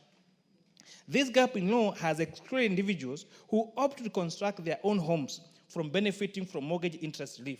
To address this bill seeks to explicitly include mortgage interest deductions for residential construction, thereby reducing the tax burden for individuals financing home construction. The committee supported this proposal, noting that it promotes fairness and encourages investment in home ownership. Honorable Speaker, the role of taxation is not to punish wealth, but to fund the common good and correct the market blind spots. Clause 8C and D, which proposes to introduce a time limit on the carry forward of business losses, was carefully considered by the committee. Currently, businesses may carry forward losses indefinitely, yet they are only required to retain records for 5 years. This creates verification challenges. To address this, the bill is proposing a 5-year cap. However, after listening to stakeholders, the committee amended the proposal to allow for an additional 5 years extension upon application and approval. This approach balances administrative efficiency with business flexibility. It aligns with public finance principle of time consistency and fair tax policy as outlined by Richard Musgrave, and by reducing abuse of indefinite carry forwards and promoting simplicity, predictability, and equity in tax systems. Clause 16 introduces a withholding tax on payments to non-resident ship owners. This proposal was supported by the committee as a strategic move to enhance tax compliance and revenue collection from foreign entities that operate in Kenya without a physical presence in Kenya. This measure reduces dependency on self-reporting and ensures earlier and more reliable tax remittances through withholding at source. The committee noted that with proper implementation of guidelines and digital systems, the measure can be administered effectively and fairly. It aligns with the benefit principle of taxation, which holds that those who benefit from operating in a particular market should contribute to its tax base. Moreover, this is consistent with the UN Model Tax Convention, which permits source-based taxation of international transport services. This reinforces Kenya's commitment to a fair, modern, and globally aligned tax system. Clause 26E, which addresses the taxation framework for special economic zones, proposes to limit tax incentives strictly to licensed SEZ developers, operators, and enterprises, rather than extending these benefits broadly across all entities within the zone. The committee observed that the current approach has enabled excessive access to incentives, which in some instances has been abused, resulting in high fiscal costs without commensurate economic activity. The proposed adjustment seeks to align with broader policy objectives of reducing tax-based erosion and profit shifting, while promoting fairness, neutrality, and targeted support within the tax system. The committee supported this proposal, noting that a more focused incentive structure will enhance accountability and ensure that the intended beneficiaries are those generally contributing to the economic objectives of the SEZ framework. Honorable Speaker, Clause 27, which proposes to remove the provision of the Income Tax Act that grants a special accelerated investment deduction of up to 100% for capital investments located outside Nairobi and Mombasa. This deduction currently allows businesses to claim substantial tax relief on qualifying capital expenditures, such as building machinery and industry equipment. However, Mr. Speaker, the committee expressed concern that removing this incentive could discourage investment in regions outside the two major urban centers. The accelerated deduction has been a deliberate policy tool to promote equitable regional development, industrial decentralization, and job creation in undeserved areas. Eliminating it may inadvertently widen regional disparities, slow down infrastructure expansion, and hinder government's efforts under a better agenda, which prioritizes inclusion in economic growth across all counties. Clause 28, Honorable Speaker, is providing for incentives for companies that are going to be certified by Nairobi International Financial Center Authority, where an investor who invests 3 billion shillings will get 15% preferential income tax rate for the first 10 years and 20% for the subsequent 10 years. But however, there is a provision, Honorable Speaker, that they must have a particular percentage of their senior management being Kenyans, Honorable Speaker. For startup, they're going to get a preferential income tax rate of 15% for the first 3 years and a 20% preferential tax rate for the subsequent 5 years. Honorable Speaker, this particular provision will lead to increased foreign attraction of foreign direct investments, grow our manufacturing as a percentage of GDP, Honorable Speaker, and most importantly, attract fintech companies into this country, Honorable Speaker. We have seen Kenya taking a lead in fintech business, Honorable Speaker. Even during COVID and post-COVID, when all the other sectors of the economy were contracting, we have seen financial services sector continue to grow. We must make Kenya the hub of financial services growth across the globe, Honorable Speaker, and especially across Africa. As you notice, Honorable Speaker, next week I will be tabling a report on virtual assets providers bill that will make Kenya the 4th country in Africa to provide a legal framework for trading in virtual assets. And these are cryptos, bitcoins, and virtual assets and blockchain technology, Honorable Speaker. And if the Honorable House passes this particular law, Honorable Speaker, we are going to see a lot of these institutions set up based in Kenya and operate in the rest of Africa, Honorable Speaker. However, Honorable Speaker, Clause 28B2 and 3, which proposes to eliminate the preferential 15% corporate tax rate extended to companies involved in local assembly of motor vehicles and those undertaking the construction of at least 100 residential housing units, was carefully reviewed by the committee. After comprehensive consultations with stakeholders and members of the public, the committee resolved to reject the proposal. The committee recognized that this lower tax rate is a crucial policy tool in supporting strategic sectors that play a significant role in job creation, industrial growth, and addressing the national housing deficit. The committee further noted that retaining the 15% corporate tax rate is grounded on the principle of strategic economic support, which emphasizes targeted incentives to sectors with high multiplier effects. These incentives, Honorable Speaker, are well aligned with modern industry policy thinking, such as Jun Chang's theory of the development state, which advocates for state-led support to build competitive industries, and Michael Porter's cluster-based approach, which promotes the growth of sectoral ecosystems through focused policy and physical incentives. Supporting local vehicle assembly, Honorable Speaker, and affordable housing not only inspires direct employment, but also stimulates auxiliary industries, supports chains and service providers, and creates a broader impact, economic impact. Therefore, Honorable Speaker, maintaining this incentive ensures that there is policy certainty. It strengthens investor confidence and sustains momentum in key sectors that are central to Kenya's industrialization and inclusive economic development agenda. Clause 34, Honorable Speaker, is proposing to remove the word taxable from the relevant provisions, which was considered by the committee in the context of strengthening the tax administration.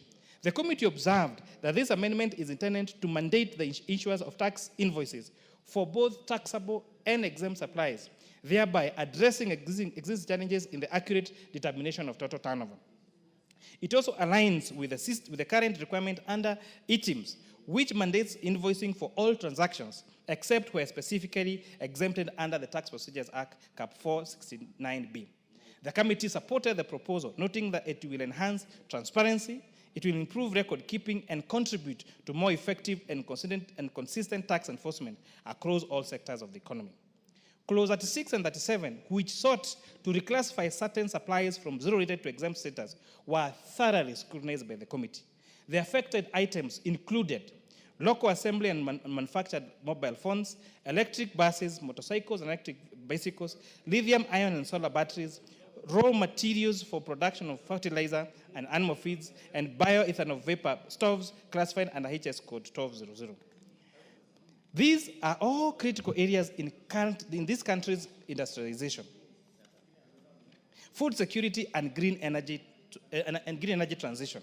The committee observed that these items had only been recently granted zero rating status in the Finance Act of 2023 in a deliberate policy aimed at incentivizing local manufacturing, promoting the adoption of sustainable technologies, and lowering the cost of essential goods and services. Reverting them to exempt status will not only reverse these gains, but also disrupt market confidence, increase input costs, and undermine private sector growth, particularly in emerging the job-rich sectors, such as mobile device assembly and electric mobility, Honorable Speaker. The committee recommends to retain zero-rated status for these key inputs, as well aligned with the government's broader policy objective under bottom-up transformation agenda and Vision 2030. These policy frameworks prioritize industrial growth, climate resilience, and affordable energy solutions, job creation, and sustainable agriculture. For example, local mobile assembly has created thousands of jobs, while the electric mobility sector, including electric buses and bicycles and motorcycles, supports green transport initiatives and offers affordable transport alternatives. Lithium-ion batteries production and the uptake of BEVs further contribute to environmental stability and reduce reliance on fossil fuels, Honorable Speaker. You'll notice, Honorable Speaker, for example, for lithium-ion batteries, Kenya is one of the largest manufacturers of lithium batteries, allowing us even to export to other countries, including Tanzania, Honorable Speaker. This has only been made able through this zero rating, Honorable Speaker. In as much as we understand the strategy, Honorable Speaker, by the National Treasury to try to reduce tax expenditures, which have been in excess of 500 billion shillings every year. And Honorable Speaker, these tax expenditures, remember, our development budget is partly around 650 billion shillings, whereas our tax expenditures is around 550 billion shillings. So our tax expenditures is almost as much as how much our development budget is, Honorable Speaker. But in as much as there is need to clean up the first and second schedule of the VAT Act on the zero rated and exempt status, it is also important to realize that we also operate under other protocols across the region. We have the East African Community Protocol, Honorable Speaker. We have the African Trade Protocol, Honorable Speaker, that will enable, if we do not have these incentives in our local market, it will enable manufacturers to move to a different country, manufacture there, Honorable Speaker, and we end up importing those particular products, Honorable Speaker.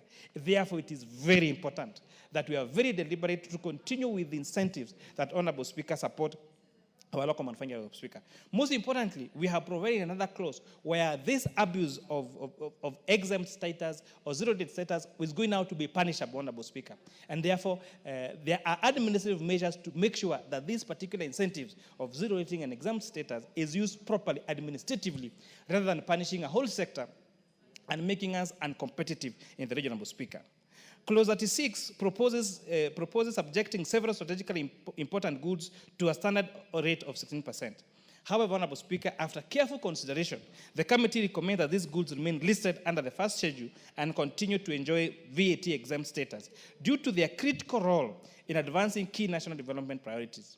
The goods in question include items used in the construction of tourism infrastructure, such as recreational parks and conference centers, sectors that contribute significantly to foreign exchange earnings and job creation. In 2023 alone, tourism contributed 10% to GDP and supported more than 1.6 million jobs directly. Similarly, the exemption for goods in hospital construction equipment, especially for specialty hospitals with at least 50 beds, is very crucial in strengthening health infrastructure and in line with our universal health care agenda.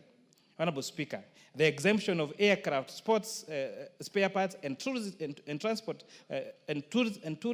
vehicles also aligns with Kenya's ambitions to solidify its status as an aviation hub of the region and to boost high-value tourism. The VAT exemption for inputs used in affordable housing projects directly supports the government housing agenda by lowering construction costs and accelerating project delivery for low and middle income earners. Exempting renewable energy equipment also reinforces Kenya's commitment to transitioning to clean energy in line with the national climate and global sustainability commitments. Additionally, Speaker, exempting weighing machinery for hospitals ensures that the healthcare providers are not burdened with additional costs for critical diagnostic tools. The committee's recommendation to preserve VAT exemption for these items reflect a deliberate effort to align fiscal policy with the government's overreaching development agenda, ensuring that tax measures promote and not hinder progress in sectors that are very vital to economic transformation and our social well-being. Clause 52, Honorable Speaker, which proposes to grant the Kenya Revenue Authority Chair, broad access to personal data. Order, Honorable Chair. You know, these are very technical things. You, just before you move from clause 36, you mentioned something about tax expenditure, and then you are talking of zero rating exempt. Could you explain them to members? Because I see you are losing so many members in terms of the effect thereof.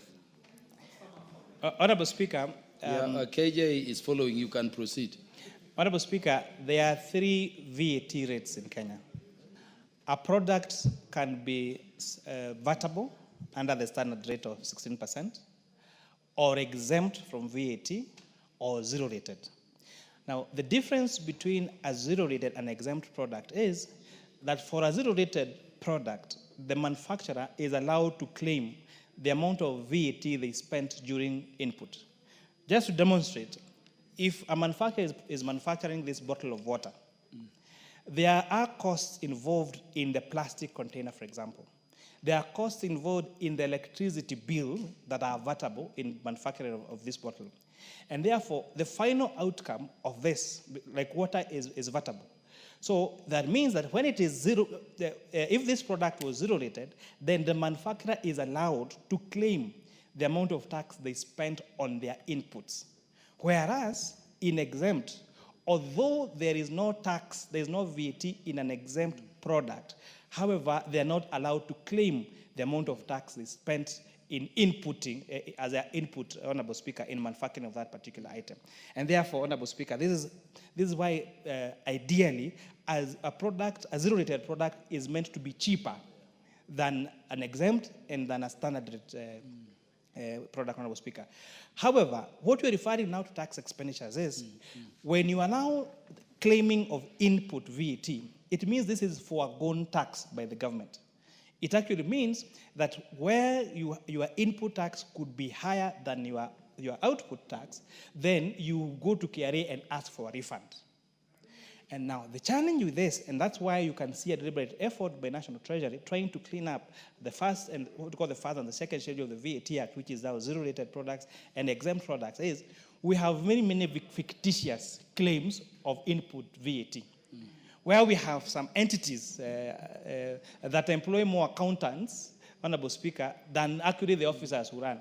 An example in hospitals, you find, maybe an example, for example, one of the, I don't want to give an example of a particular institution, that would be to dispatch them.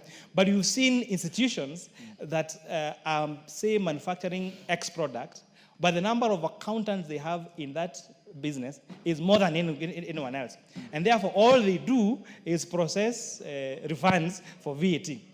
Secondly, the budget that we provide to National Treasury and through KRA for tax, for those refunds, is only 5 billion, against a demand of excess of 50 billion at any particular time.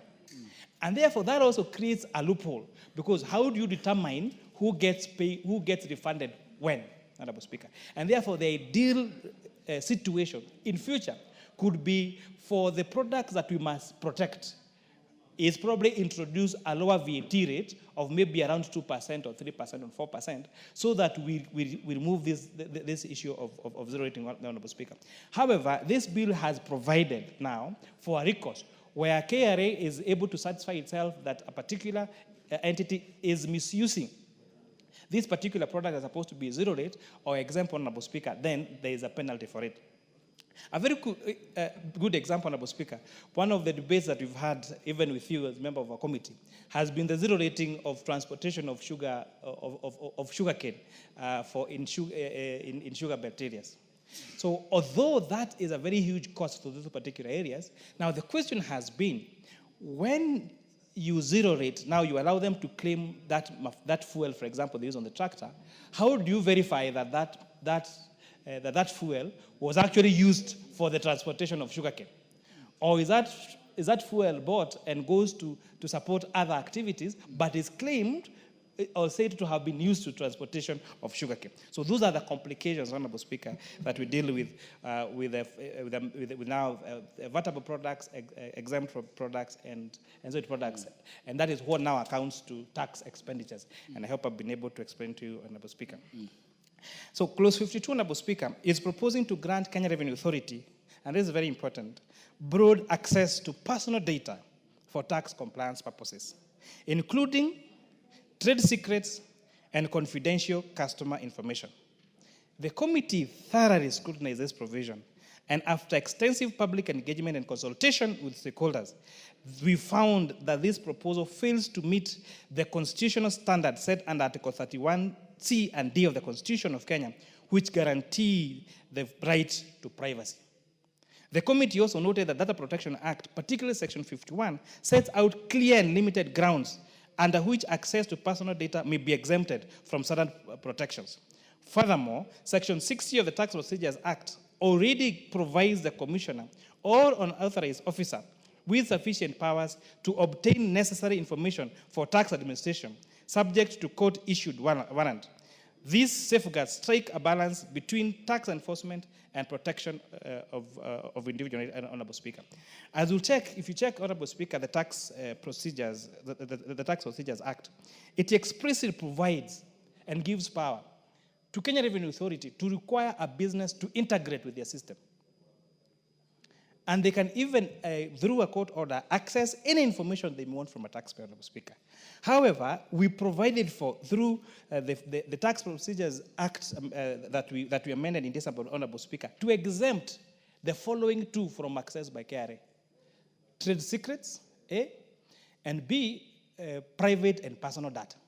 So by deleting this proposal, by deleting now, because the current Tax Procedures Act, to almost read verbatim, I don't have the act here, but I can try to remember what it says.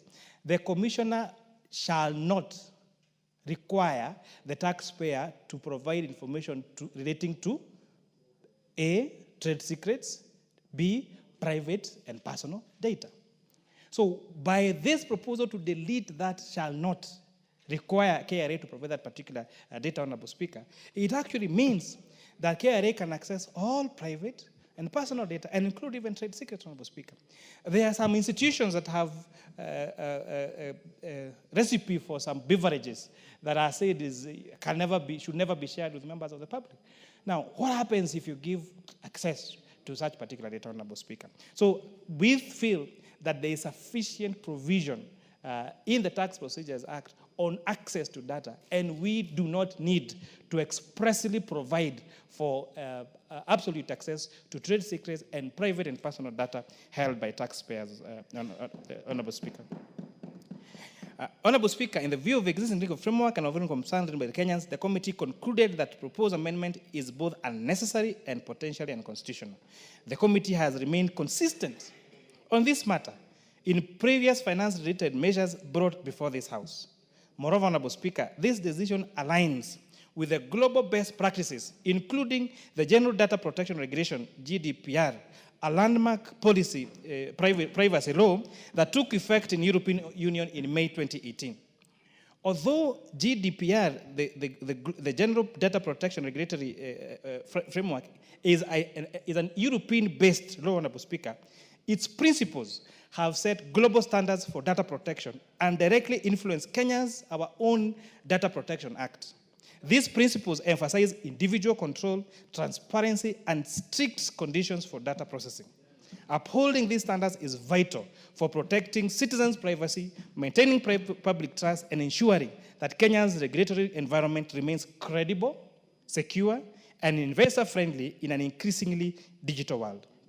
Mr. Speaker, the committee proposes the introduction of a new clause 28A to amend paragraph 1C of the second schedule of the Income Tax Act.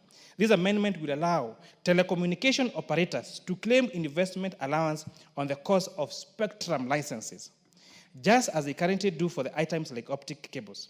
For spectrum licenses acquired before 1st of July 2025, the reduction will only apply only to the remaining unclaimed portion and will be spread over the remaining useful life of the license.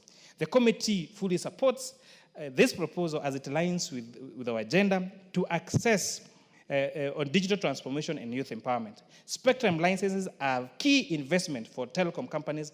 Allowing tax reduction will ease the cost burden and encourage further investment in digital infrastructure. This expansion will create opportunities for young people by improving access to digital services, supporting digital entrepreneurship, and driving job creation in the technology and innovation sectors, Honorable Speaker.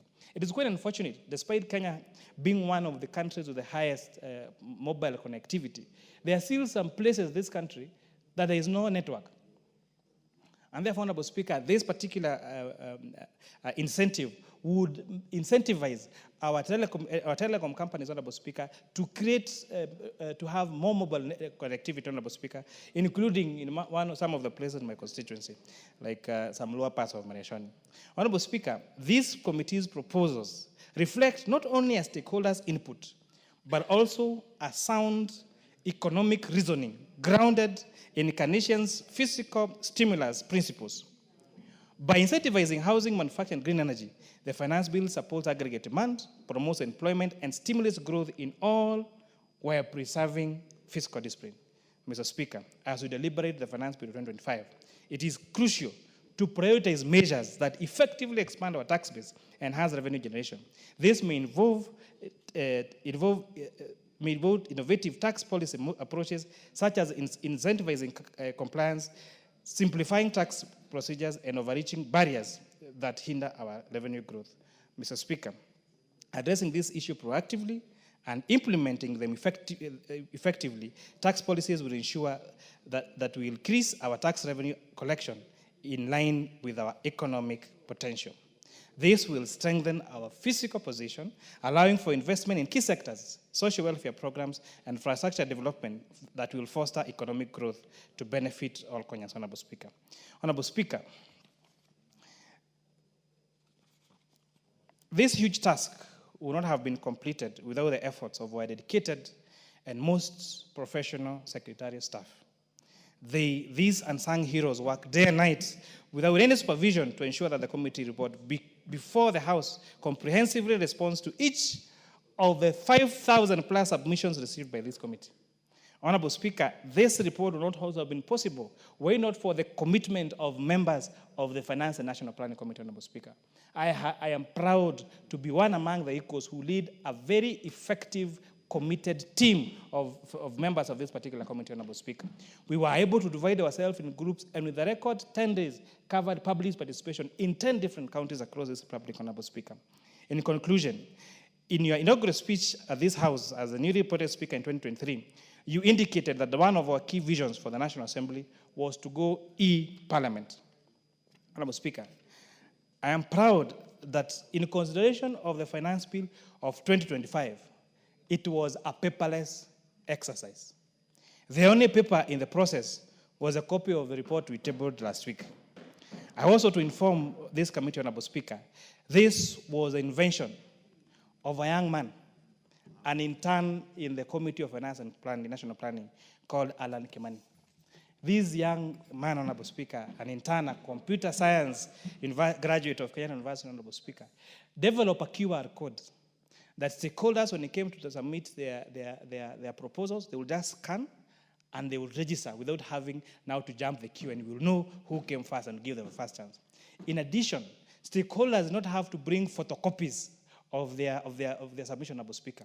They were able to just scan the QR code, access the bill itself, give them an option to comment clause by clause over the bill, access the explainer that this Honorable House had published, Honorable Speaker, and if they want to just to give general comments, to be able to do that, Honorable Speaker. This made the process seamless and paperless, and I want to laud this young man called Alan Kimani, because that is how we should grow our technology.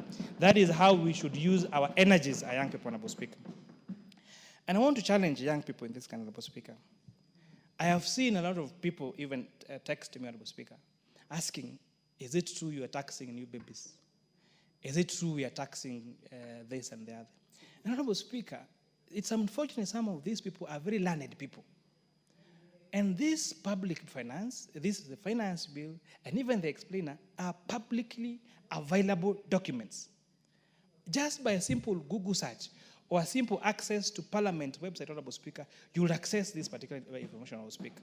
But they don't bother to read, Honorable Speaker.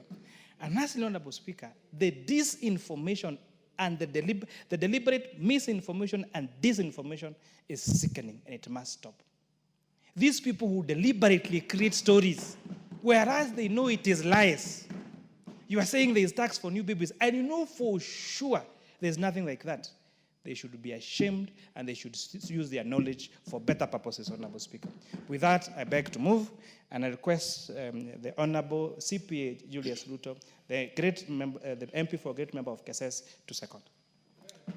The Honorable CPA Julius Ruto. Thank you. Thank you so much, Mr. Speaker.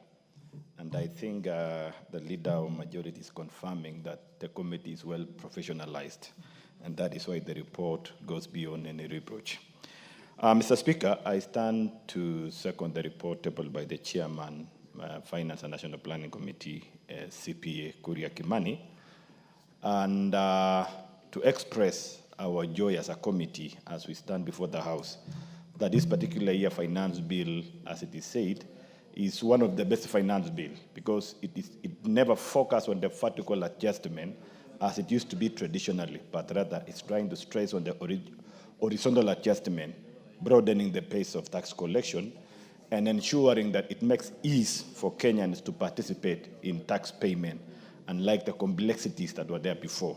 Most of the tax acts that are in existence add a lot of duplications and complexities in terms of redundancy of some laws in it. Remember, technology has changed the business world, and most of the issues that have gone technology could bring a lot of issues in trying to complicate and duplicate what could otherwise be obtained technically than to be done through the paperwork as it used to be before, especially filing of tax returns. And this particular finance bill, Mr. Speaker, serves to adjust those ones.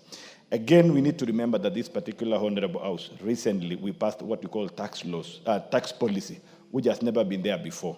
And if you look at the flow of this particular finance bill, it's trying to respond to the requirements of the tax policy that is trying to encourage the business world in a manner that is so predictable, so that business people can be able to plan their business knowing that the tax regimes that are in place can accommodate a certain given period, and they can plan their profitability well, they can plan their strategies well. Mr. Speaker, looking at this particular finance bill proposals, I want to allow so much the Cabinet Secretary for National Treasury, because most of the issues, as I have said, is trying also to mitigate the challenges that for quite some time we've never foreseen as a country. The issue of tax expenditure, as we've said.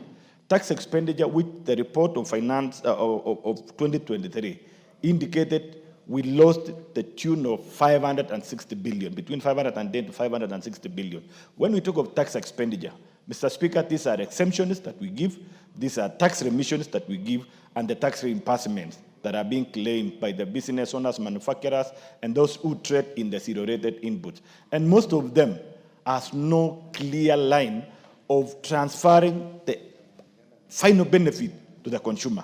Because most of this happens in the world of, as you say, professional engagement. But if you look at some products and look at the cost, the pricing in the market, you can hardly see how the benefit is. Most of us, I know, we visited our health facilities. And when we access healthcare, especially those who are covered by insurance, the cost that you see when you sign there is so huge that at times you are defeated to know those benefits that were provided by this honorable house through the tax laws that we pass here, how does it come to be to the consumer? And those are the issues that we want to minimize so that in future we stop increasing taxes, but rather we collect enough from available tools and finance our budget accordingly. Another issue, Mr. Speaker, that we must also look at it is that this country, we have enough sufficient laws that can support our collection.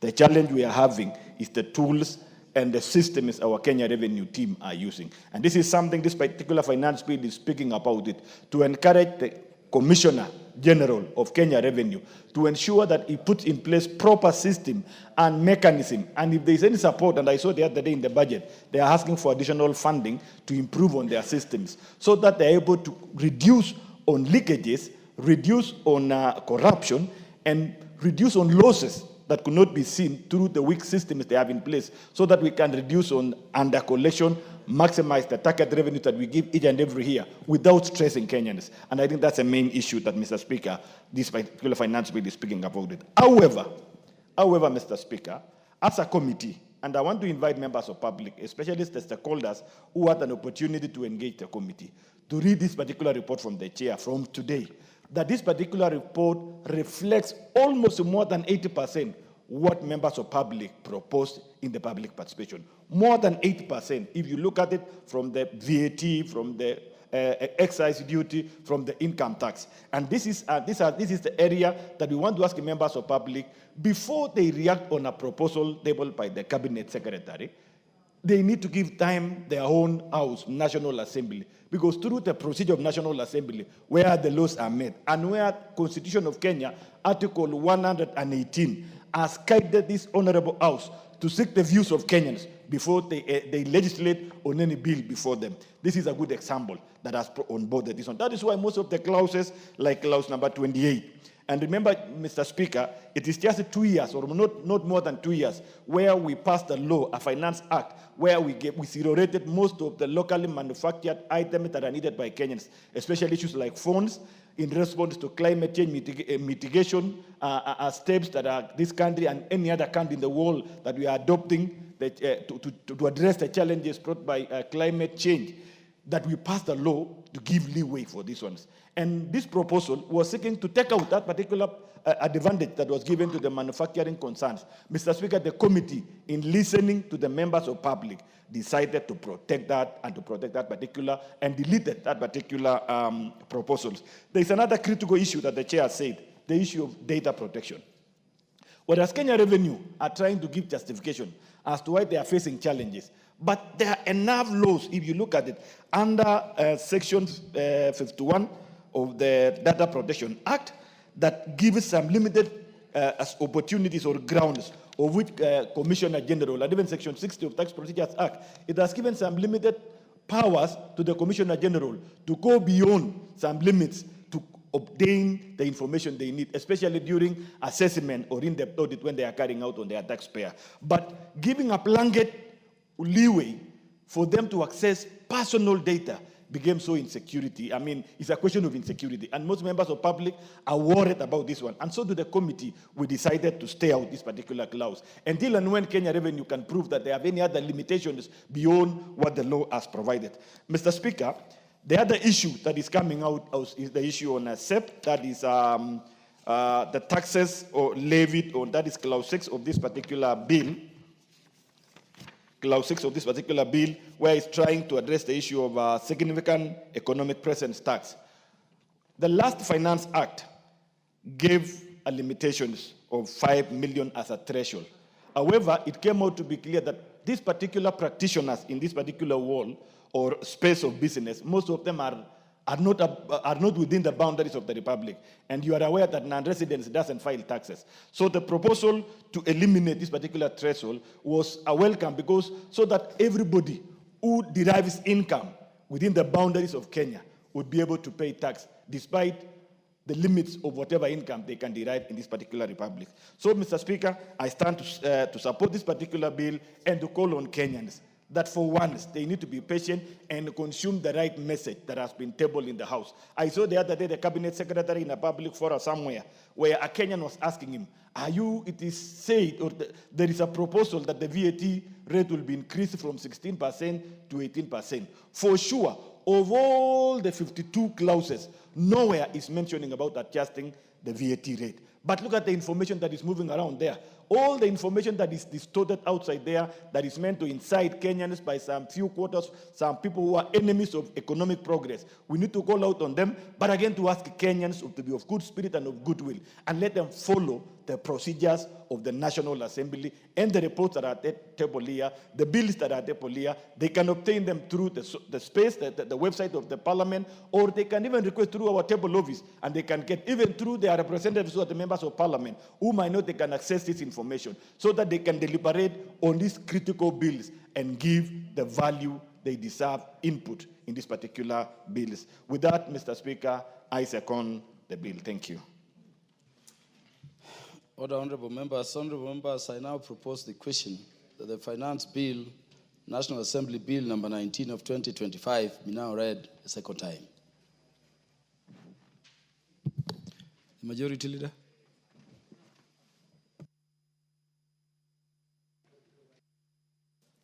Thank you, Honorable Speaker. I rise to support this bill in its second reading. Honorable Speaker, maybe before I say what I have to say on the bill, allow me, Honorable Speaker, also to express my disappointment with the shooting that just happened. I had not seen that video. I've just watched that video. It's very unfortunate. And as we were saying earlier, our police officers must exercise restraint even as they conduct their work, and appreciate that they are dealing with fellow human beings so that we do not lose limb or lives, even with the demonstrations that people are carrying on with. Honorable Speaker, moving on, allow me, Honorable Speaker, first to commend the committee led by the Honorable Kimani Kuria and all the other 14 members of that committee, including CPA Julius Ruto, who doubts whether I am aware that the committee is well professionalized. You know, this Julius doesn't know that I was a CPA when he was still in high school. Yes, I qualified as a CPA when Julius was still in high school, and I think the chair of the committee must have been in primary school. In 1999, Honorable Speaker, that's when I qualified as a CPA. While still as a university, while still studying as a university student, I was a fully qualified CPA long before I graduated from the University of Nairobi. Honorable Speaker, a lot has been said of this bill by the chair, and therefore we will not delve onto issues that will sound repetitive.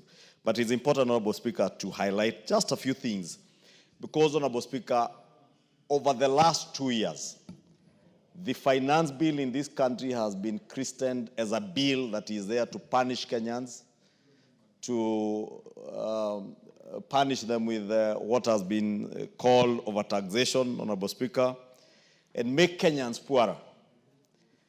And when I listened to the chair move, I couldn't resist recalling the events of June last year, and actually from April of last year, the campaign that was there of disinformation and misinformation.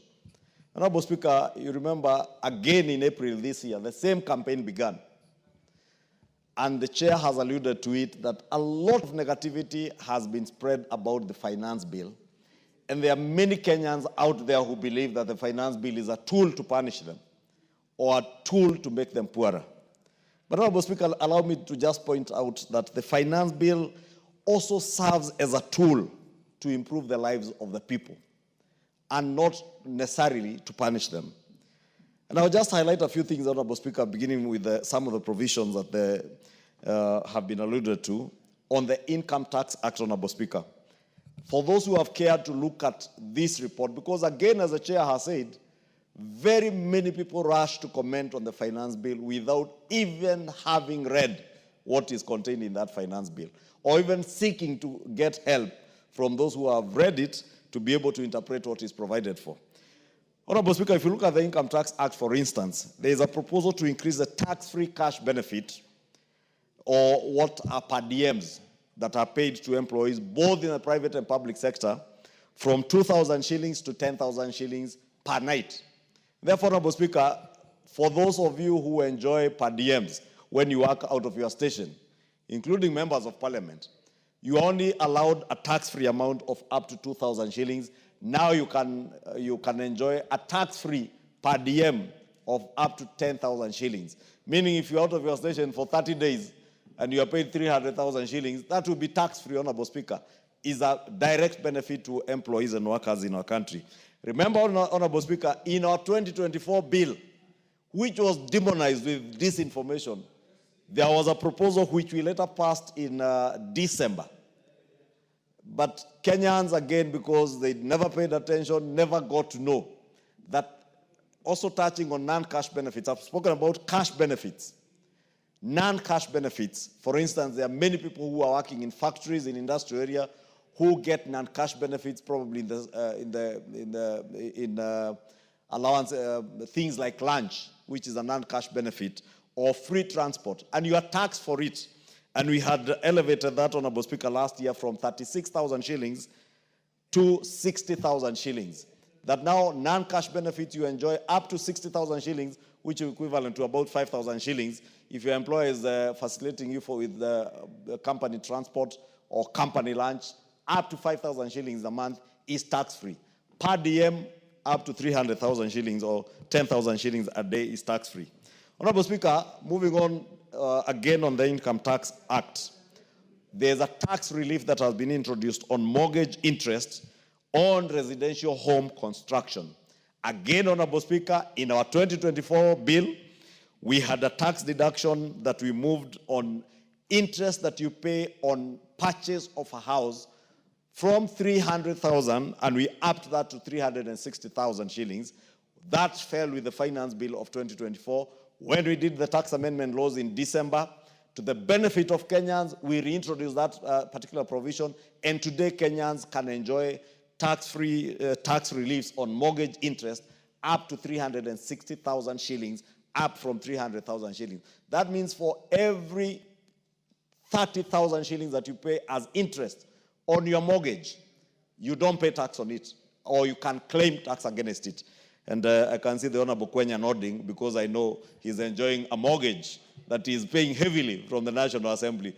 Now, Honorable Speaker, again, even for us as members of Parliament and many other Kenyans who choose not to take a mortgage to go and buy a complete unit of a house and choose to take a mortgage facility and construct their own house, they will be able to enjoy the same benefit of up to 30,000 shillings per month or 360,000 shillings a year. Therefore, Kenyans who are borrowing mortgage facilities from their SACCOs, from banks, from mortgage finance companies, Honorable Speaker, will now be able to benefit this. Again, as I said, including us, because I know, Honorable Speaker, like now this year, this current Parliament, when I took my mortgage, I didn't buy a house. I sought to renovate an existing house, Honorable Speaker, or reconstruct a house. And I've been paying heavily interest of up to about 180,000 shillings a month. Now I can enjoy tax-free up to 360,000 a year.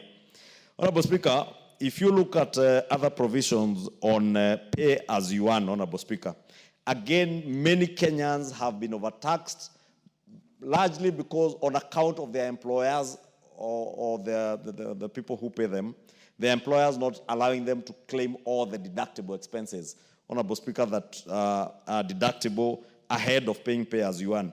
And now this bill, Honorable Speaker, can't remember in one of the clauses, is making it now mandatory for employers to apply correctly all the deductions that may occasion such overtaxation, and therefore employees will not end up requesting or looking for tax refunds from KRA, because many of them have to wait until when they are doing their tax returns at the end of June or in the course of June to be able to claim tax refunds.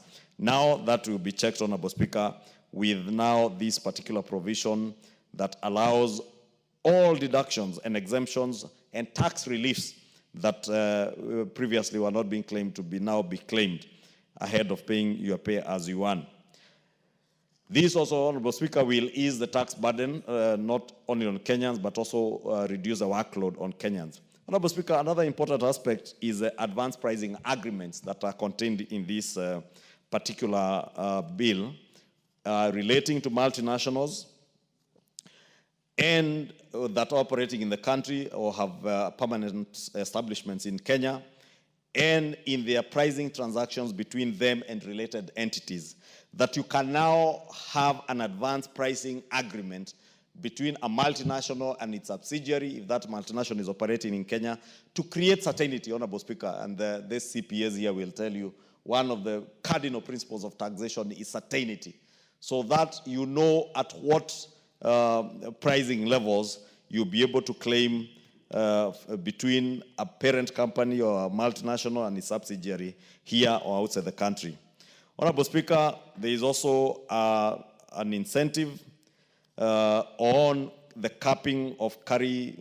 Well, not necessarily an incentive, Honorable Speaker, but you realize many businesses, Honorable Speaker, and I hear the chair alluded to it, are allowed to carry on their losses. When you make a loss, or 1 year, 2 years, 3 years, up to 5 years, you are allowed to carry forward a loss, set them against your future income, Honorable Speaker, or your future profits.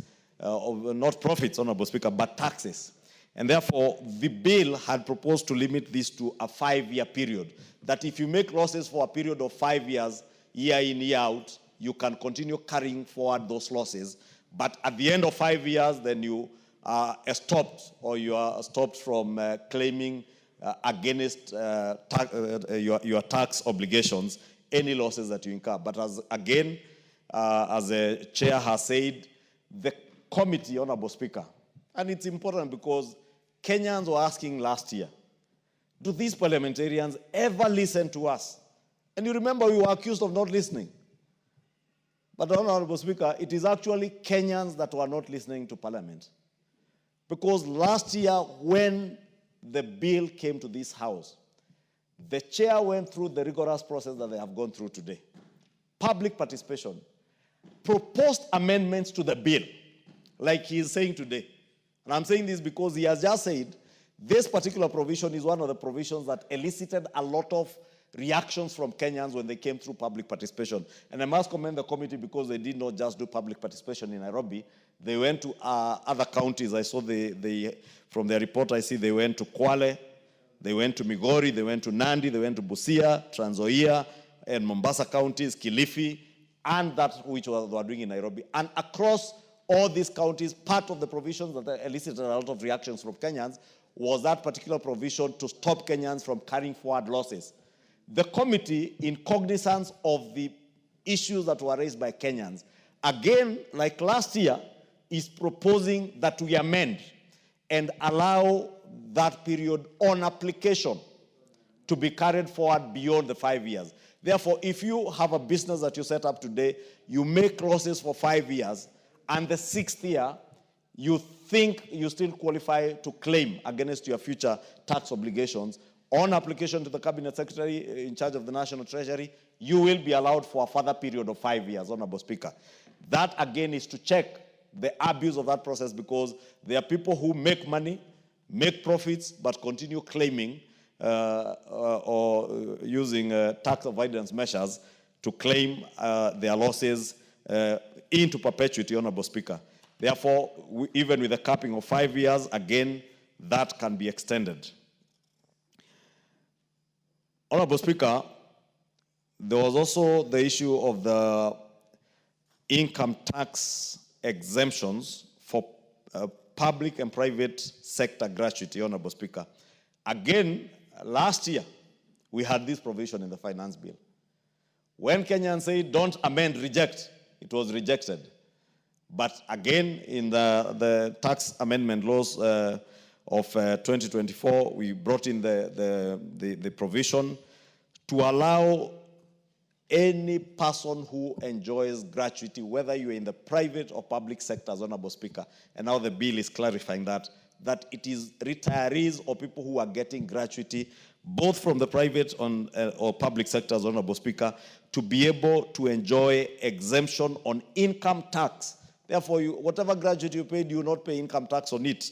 Again, putting money back to the pockets of our retirees or people who are ending their contractual work, for those who work on contracts, Honorable Speaker, like members of Parliament and others who have a 5-year tenure. And this ensures, Honorable Speaker, that retirees keep more of their gratuity, supporting their financial security and dignity even beyond their working life, Honorable Speaker. Honorable Speaker. Yeah, add the majority leader 2 minutes. Honorable Speaker, I'm mentioning these things because they are important. Because of the campaign of misinformation and disinformation that the chair alluded to, Kenyans are made to believe that there is nothing in the finance bill to benefit them. Today, Honorable Speaker, in conclusion, there are tax incentives that we put again in the tax amendment laws of 2024, or the Tax Amendment Act of 2024, which had been declined in the finance bill of 2024. Again, because of the campaign of misinformation, Kenyans did not know that these are incentives that were coming to help them to create jobs for our young people, Honorable Speaker. Some of these incentives, Honorable Speaker, spoke to the amount of money. For instance, in the 2024 Tax Laws Amendment Act, we reduced the rate of capital gains tax from 15% to 5% for firms that are certified by the Nairobi International Financial Center Authority, and further reduced the threshold of investments that qualify for the lower rate from 5 billion, an investment of 5 billion down to 3 billion. This year, again, Honorable Speaker, the committee and the bill is proposing that for companies that invest 3 billion in new capital, within the first 3 years, they will enjoy a reduced corporate tax rate of 15% for the first 10 years and 20% for the next 10 years. And to qualify, these companies must have 70% Kenyan senior management employees. And for regional headquarters, 60% of senior management must be Kenyans, to sensitize multinationals and companies that are investing those huge amounts in Kenya to employ Kenyans, even in senior management.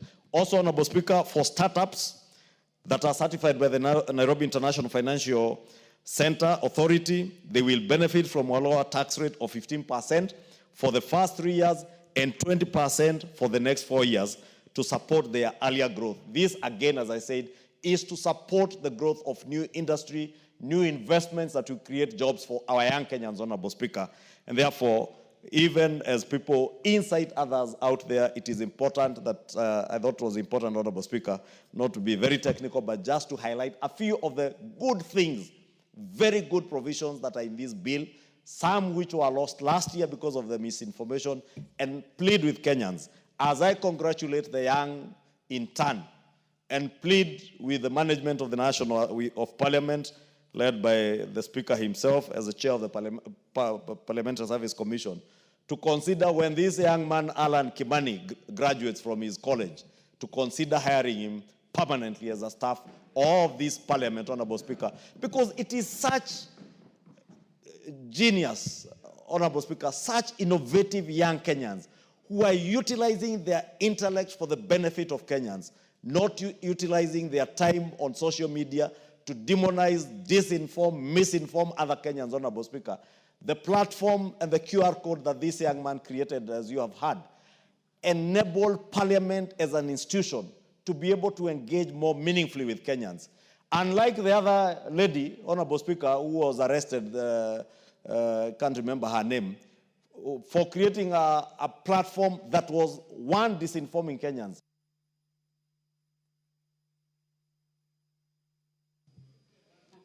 Add him 1 minute.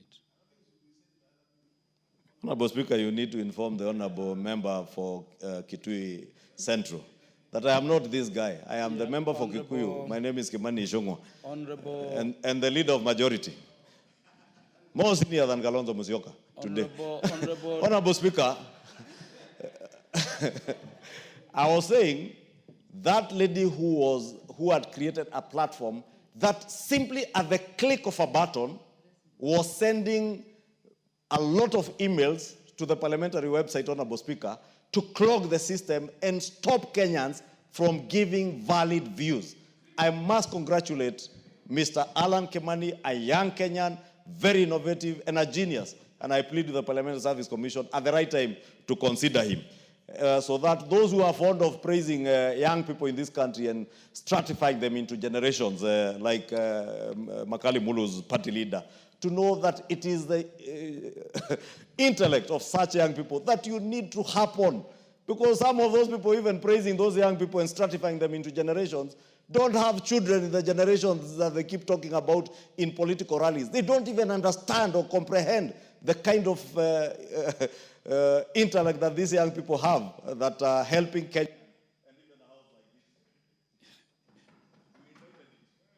Yeah, the Honorable David Boni. Thank you very much, Honorable Speaker. And I wish Honorable Kimani Ichung'wa should stick to the issues of finance bill instead of bringing issues of politics to a very Honorable important. David Boni. Yes, Speaker. I'm the one running the House. Can you make your contribution? Okay, thank you very much, Honorable Speaker. As a member of Finance Committee, I associate myself to the finance bill and the amendments which are raised, which have been proposed by the Finance Committee. Mr. Speaker, people mistake Finance Committee as a document which is aimed at raising revenue. But Finance bill, it has three components. One, to raise revenue to finance the budget. Two, to introduce incentives to target sectors to attract investment. And number three, to give tax reliefs to income earners so that their incomes can be increased. Mr. Speaker, the current finance bill which we are discussing is one of the fairest since the last parliament. The last two finance bills were aimed at raising over 200 billion each. This one is only targeting to raise 24 billion shillings, which is quite fair to the economy. Mr. Speaker, this bill proposes a comprehensive tax reforms aimed at improving efficiency and fairness in tax system. Key among them is to overhaul tax incentives, which have has traditionally favored few sectors in the economy.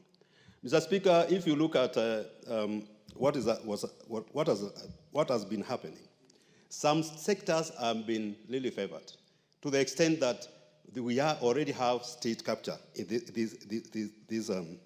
this country. But I will really talk about it later. The bill proposes to align this intensity by limiting VAT rating strictly to exports and exceptions only to essential and unprocessed goods. The bill proposes to introduce incentives to priority areas like tea and coffee sectors. Mr. Speaker, foreign direct investment in this country has really been very low compared to our neighbors.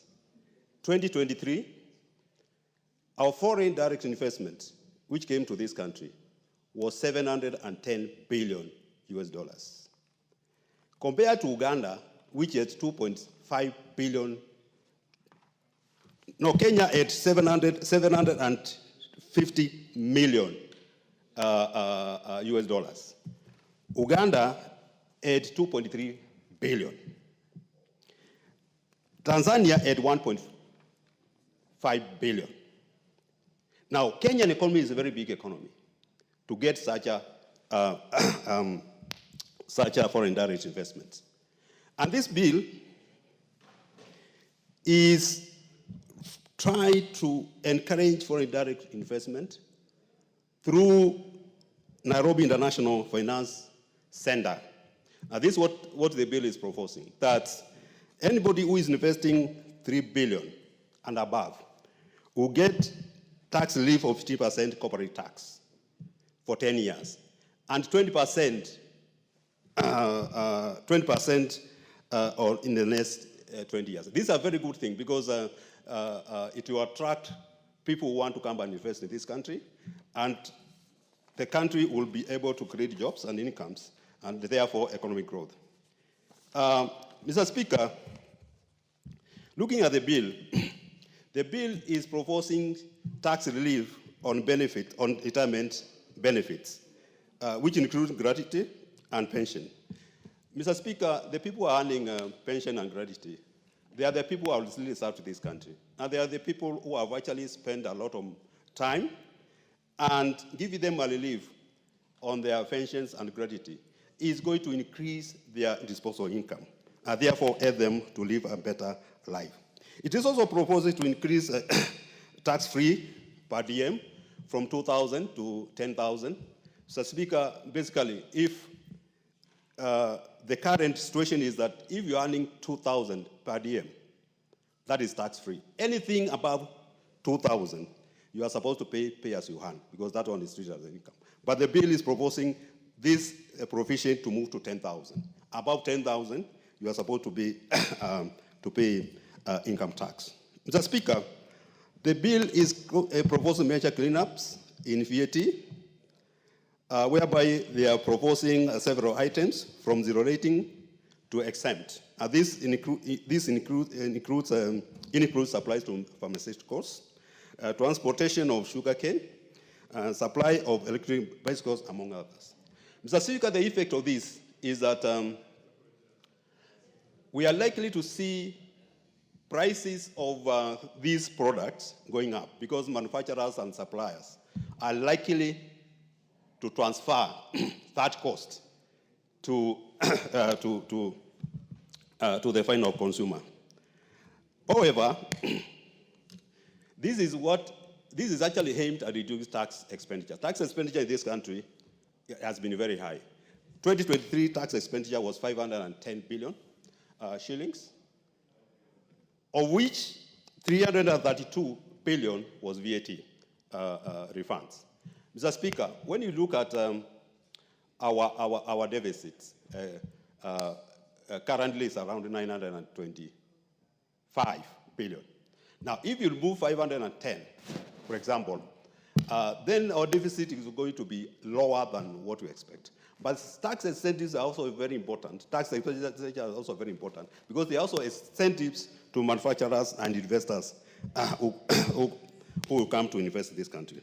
And therefore, we can still earn income, revenues from VAT and other things. But we need to look at this and make sure that the tax expenditures are reduced. Mr. Speaker, the bill proposes access to financial and business secrets. These are provisions which has Treasury has been bringing it to finance bills from 2023.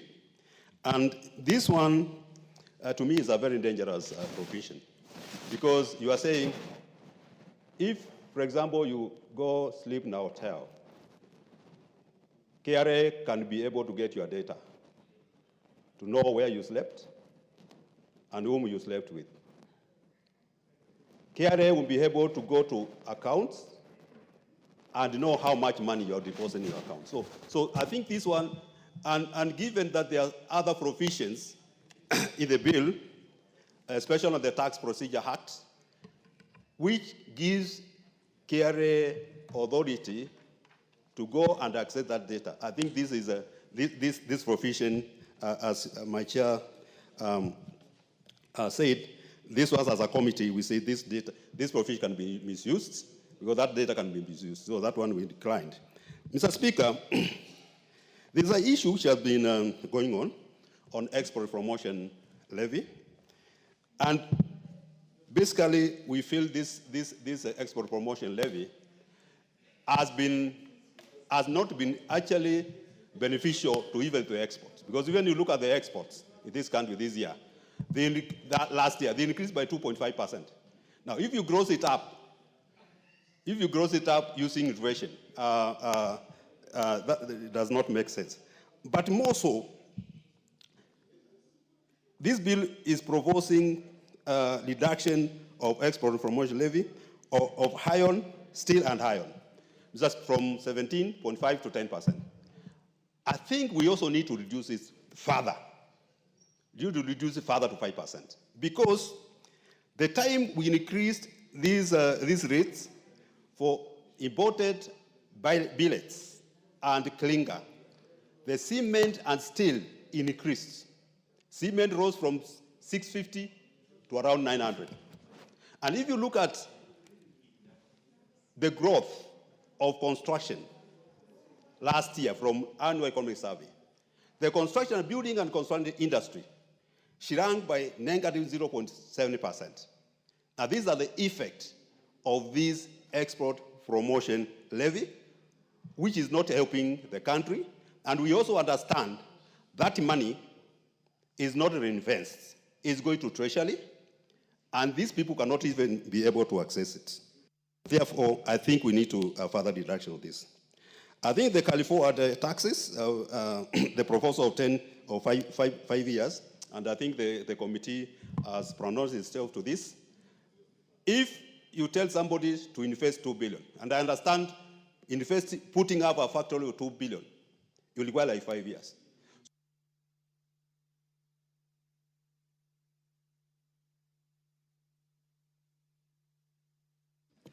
The Honorable John Kiarie. He's in the house. Oh, you are not in the house.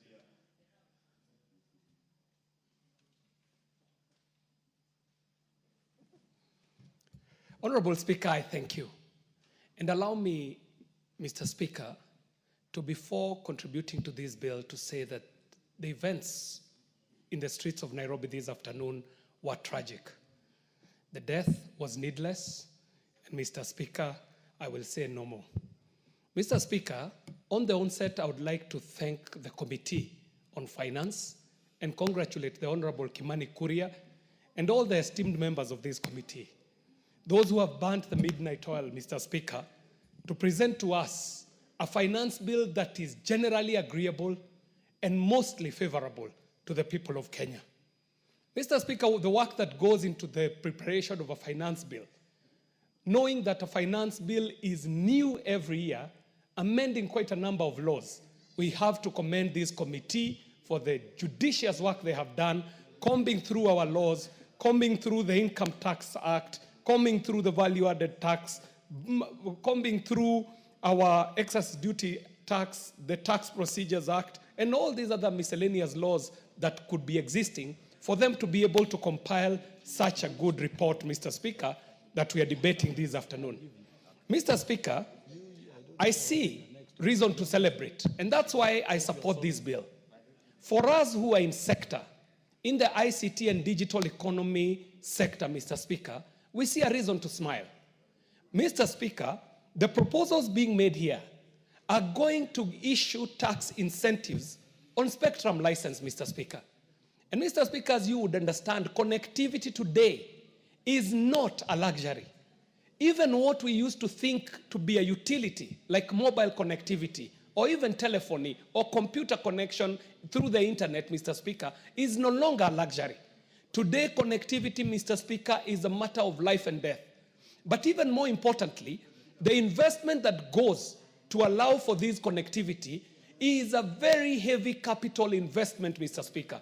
So that if there is a telco that is needing to put up a mast or a tower or anything that has to do with connectivity, including broadband fiber, Mr. Speaker, if they could get relief through these tax incentives, then we know that that will transfer to the end user, who is the public. And for that reason, Mr. Speaker, I stand to support this finance bill. Mr. Speaker, combing through this report and looking even at the proposals made in this finance bill, I do see that we are seeking to zero rate the local assembly of mobile phones, Mr. Speaker. Mr. Speaker, it might not be known to many, but today in Kenya, we are moving towards being a device manufacturer in this country. Mr. Speaker, if you visited Dedan Kimathi University today, you shall find young Kenyans assembling mobile phones, assembling tablets that shall be accessible to Kenyans, some at a cost lower than 5,000 Kenya shillings, Mr. Speaker.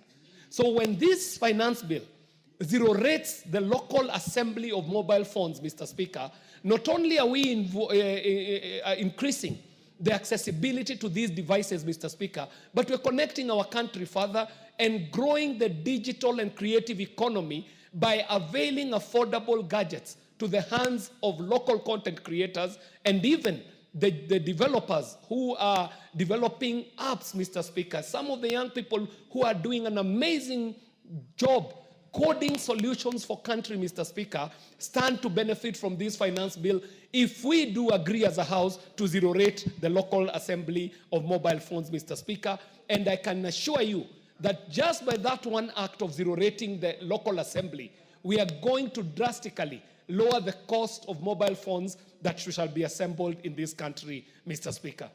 Mr. Speaker, I see this finance bill proposing that we zero rate the local assembly of electric motorcycles, of bicycles that are electric, and buses, Mr. Speaker.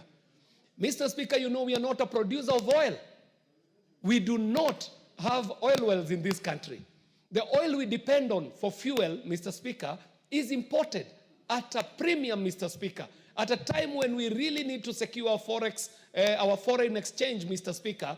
Then if we would move towards this drive of electric vehicles, Mr. Speaker, as a country, we are able to produce power unlimited. It is in this country that we are able to produce green power from geothermal. We are able to produce power from hydroelectricity, Mr. Speaker. And so electric vehicles are a solution for today and into the future for this country, Mr. Speaker. And I must commend the committee for the judicious work they have done and listening to Kenyans and hearing some of these extremely innovative and progressive ideas like zero rating our local assembly of electric motor vehicles, motorcycles, bicycles, and buses, Mr. Speaker. Mr. Speaker, I did take note as the chairman was moving on the proposal in the committee report where they are seeking to delete Clause 52. Clause 52 says that Section 59A of the Tax Procedures Act is amended by deleting subsection 1B. Mr. Speaker, I want to support the committee's move in their report to delete this Clause 52, Mr. Speaker. And there's good reason for it. This Clause 52 is seeking to delete from our laws a provision that is to be found, and in our bill here, it's in page 458, on the data management and reporting system. Mr. Speaker, as our laws stand today, they provide that the commissioner may establish a data management reporting system for the submission of electronic documents, including detailed transactional data retaining to these documents.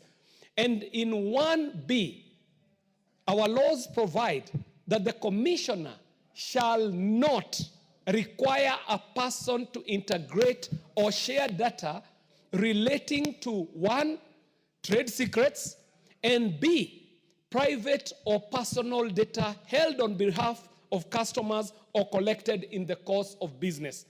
Mr. Speaker, there are 2 reasons why I would support the committee to be able to delete this clause 52.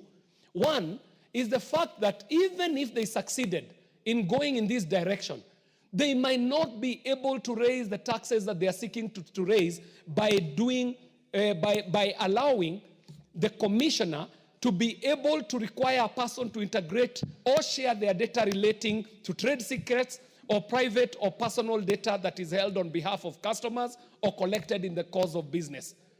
Mr. Speaker, I was part of the formulation of a very important act of Parliament, Mr. Speaker, the Kenya Privacy and Data Protection Act. Mr. Speaker, I have to report to this House that Kenya's data law is lauded across the globe as one of the most robust data protection laws that is in existence, Mr. Speaker. I heard the chairperson, Finance, talking about GDPR. GDPR, yes, is a standard setter. It is the data law in the European Union. However, Mr. Speaker, I dare say that the Kenya Privacy and Data Protection Law is even better than GDPR, to the sense that when we were crafting the law, we were able to look and do a search and spin across the world and see how data laws were sitting in other jurisdictions, and then integrate the nuances of the Kenyan situation. And that is how we were able to come up with such a robust law in the name of Kenya Privacy and Data Protection Laws. Mr. Speaker, we have no business offending what is working, because if it is working, there is no reason to fix it. So, Mr. Speaker, I do support the committee's move to delete clause 52 so that the commissioner does not require any person to integrate or share data that is relating to trade secrets, but most importantly, to private or personal data, because, Mr. Speaker, our laws do provide in such a way that we have gained such good reputation out there because of a matter called adequacy in data laws. Our laws are considered to be adequate. And by diluting our laws, Mr. Speaker, we shall run the risk of running into adequacy problems with our data laws. And as such, Mr. Speaker, I do believe that the move towards allowing the commissioner to be able to access private data shall be faulting our laws, and also shall be a move that shall not benefit in terms of tax collection. Mr. Speaker, with those many remarks, I want to support this finance bill and recommend that any Kenyan who has any issue with this to first get the facts, because the disinformation is rife, the misinformation and the malinformation is out there.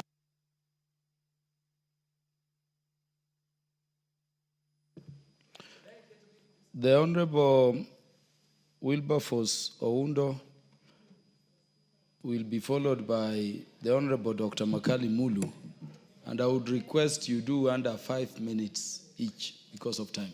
Thank you, Honorable Speaker. Honorable Speaker, I stand here to support the Finance Bill 2025. Compared, you guys are worried. Compared to the 2023 Finance Bill and 2024 Finance Bill, whatever shortcomings are in this bill are curable, unlike the past two that were incurably defective. Honorable Speaker, as we stand here today, what we have that is published as due for debate is the finance bill here. The report of the committee is only material at the committee of the whole House. That's the point when this finance bill can be amended. And I want Kenyans to be very clear in their mind that what we are discussing here today, it is what has been published. The report of the committee, based on the results of public participation, will only be of material effect during the committee of the whole House when a bill already published can be amended. Honorable Speaker, I have perused through the report of the committee, and I must say the boys and the young guys of last year, 2024, have forced us as parliamentarians to start now listening. The previous years, we were impervious, we were immune to common mwananchi's views. But because of the event of June 2025, now the hubris is dropped, we have humbled ourselves, we can purport and pretend to listen, and I hope whatever we have listened will find its way through the committee of the whole House as we amend to make matters clearer and good for us. Honorable Speaker, allow me to go through a few issues that have been placed here. Honorable Speaker. What is out of order, Majority Leader? And remember, Honorable Undo has barely 2 minutes to conclude. Yes, Honorable Speaker, because the kind of unpalatable things he's saying about the House is not true. Because he is aware, as a member of Parliament, that last year the committee listened to people and brought amendments, Honorable Speaker. And that's certain that. And you know, it is such careless talk by leaders, Honorable Speaker, that incites Kenyans. Honorable Speaker, I would beg that Honorable Udo says that, withdraws and apologizes to the House, because he cannot say that, knowing very well the process that that bill underwent last year, the same process this bill has undergone this year, Honorable Speaker. I beg that he withdraws and apologizes to the House. Honorable Undo, allow me to continue, Honorable Speaker. Is very right to make the presentation immediately. Allow me to continue if there will be time. Honorable Undo, continue. Your time was frozen. You have 2 minutes. Yeah, Honorable Speaker, and we need to be very clear at the opportune time, and I think the chair will need to clarify. When you look under clause 26 of the bill that is published here, and I need Kenyans to be very clear and listen clearly. The incentives or the waiver of income tax on gratuity and pension payments, Honorable Speaker, and the Kenyans must listen, it applies, it reads in the leading paragraph A and substituting the following new paragraph. A, payment of gratuity. That presupposes, that means gratuity both in the public sector and in the private sector. My time has been eaten, Speaker will have to add me. Honorable Speaker, secondly, Honorable Speaker, other allowances paid under public pension scheme. The constructive word here is public pension scheme. And I hope the chair is listening, needs to clarify, because what he has said, what he has purported to say is that all pension schemes, but the constructive words used in this bill is public pension schemes, which we need to be very, very clear so that we avoid that misconception outside there. Honorable Speaker, as I wind up, because my time has been stolen, but I hope I will be added a half a second to complete. Honorable Speaker, the bill under clause 36 proposes to exempt very critical ingredients, raw materials in the manufacturing sector. Honorable Speaker, add him 1 minute to conclude that point. Including raw materials for manufacture in Kenya for manufacturing medicaments as approved from time to time by the Cabinet Secretary. I just hope and pray that the committee of the whole House will carry the amendments that they propose so that we remove exempt, we take them back to 0 rating. Honorable Speaker, I attended a meeting with the Kenya Private Sector Alliance and the Kenya Manufacturing Association. One of the greatest challenges was an unpredictable and ever-changing tax environment. I hope we'll now have an element of consistency so that Kenyans can be sure that if I invest today, this is what I expect the way going forward. Honorable Speaker, thank you for the opportunity, but since time is up, I can't respond to Majority Leader. Probably when I have more time, I will be able to explain to him what I meant. But luckily enough, there hasn't been much objection to the current finance bill, so you can. Honorable Makali Mulu. Yeah, thank you so much, Honorable Speaker. Honorable Speaker would have wanted to say very good things about the bill under the title preliminaries. But with the time you have given me now, you'll excuse me. But I just want to say one thing. I want to salute the majority bench, led by Honorable Kimani Chungwa, Honorable Mbaya, and Honorable Wako. You know, Honorable Speaker, when I look at you, I see leadership. Look at what is happening to our side. We have empty seats. I don't think this is what we want to do. We have said we have no minority leadership, and you keep on telling us we have minority leadership. Such an important bill be not debated by this side, led by the leadership, is a shame to this House. My 3 points. You had 15 minutes to debate, Honorable Kimani. Our leader would have taken 15 minutes. I have 5 minutes, but I'll do justice to this bill. Honorable Speaker, the issue of tax, zero rating, tax exempt, is a very critical issue, Honorable Speaker. And even though the chairman of the committee has tried to get some things back to the zero rating, on his own words, he did say, we have fictitious claims. And my own research has shown almost tax refunds about 400 billion. Out of that, almost 50% fictitious claims. How I wish we come up with a methodology to ensure that we don't provide these manufacturers an opportunity to hire smart accountants to make more money other than doing the actual job. The second, Honorable Speaker, I want to appreciate the issue of this personal data and trade secrets data. The committee has done justice to make sure that that doesn't appear in our laws, because it's adequately covered by the Constitution. The third point, Honorable Speaker, is the issue of this aircraft taxation, Honorable Speaker. If I remember well, this is the third time the Treasury has been proposing that we impose some tax on aircraft spare parts. And the argument has always been that if we do that, we will make the operational expenses higher, and that will make the issue of ticketing also, the price of tickets going up. The question I'm asking is, how come every year we get this proposal coming in the finance bill? Could it be, Honorable Speaker, that some people could be enjoying monopoly, and as a result of that, then Treasury wants to sort out that issue, and we keep on blocking them? How I wish the Chair of Finance Committee could take time and sit with the Treasury and find out why year in, year out, we get this proposal coming to the tax bill. The last thing I want to do, Honorable Speaker, is to give areas which I think we can improve. And Honorable Speaker, is unfortunate, a PhD in economics is given 3 minutes, CPAK is being given 10, 15 minutes. But let's continue. Honorable Speaker, these are my recommendations, 3 recommendations. Honorable Speaker, if we want to get to be right on this journey, we must do, first, number 1, we must broaden the tax base. So we must think about how do we broaden the tax base. The second thing, Honorable Speaker, we must seal any tax leakages in terms of collection. Number 3, Honorable Speaker, we must have a predictable, what we call predictable tax regime in this country, so that if I'm investing in Kenya, I can ask myself for the next 10 years, how will the tax regime look like? And the last thing, Honorable Speaker, because I've read the report, there is a proposal, a very good proposal coming from the think tanks, that we need to review our pay rate bands.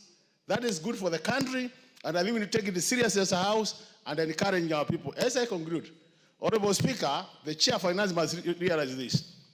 Honorable Mbandi read a budget of deficit of 923. We approved a budget deficit of 876 as a budget committee. The difference of 47 billion, we must be told where it will come from. I hope it will not be coming from additional taxation. Thank you, Honorable Speaker.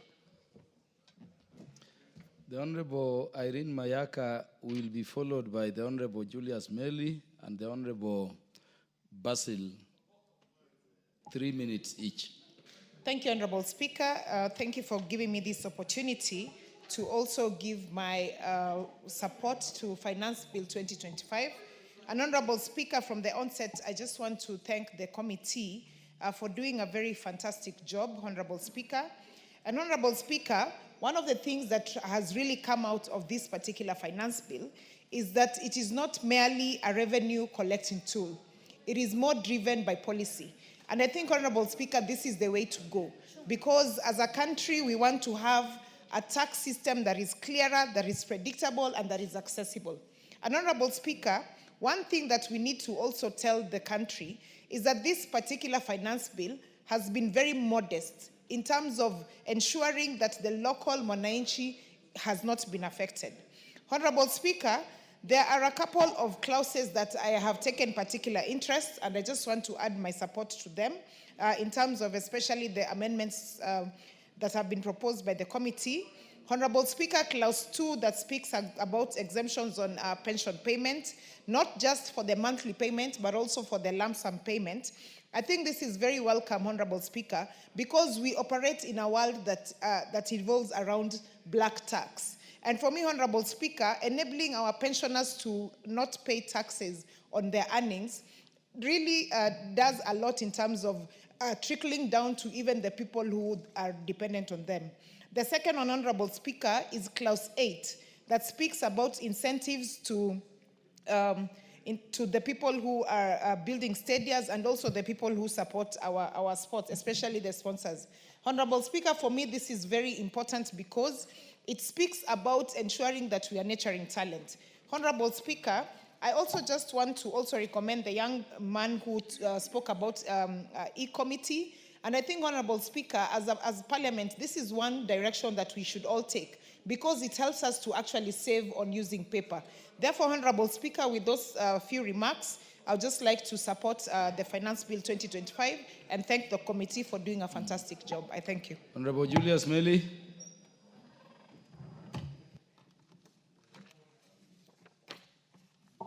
Thank you, Mr. Speaker. Mr. Speaker, I want to thank and congratulate the committee chair on budget, on finance and planning. Honorable Speaker, this committee has done a very good job. In fact, the bill this time is actually doing a lot of incentivization to producers, to farmers, and more importantly, even to transporters. Honorable Speaker, I want to just talk about the issue of construction industry. When they actually removed the issue, they reduced the tax export promotion levy from 17 to 10, you'll realize that even the cost of cement, clinker, and even steel will come down.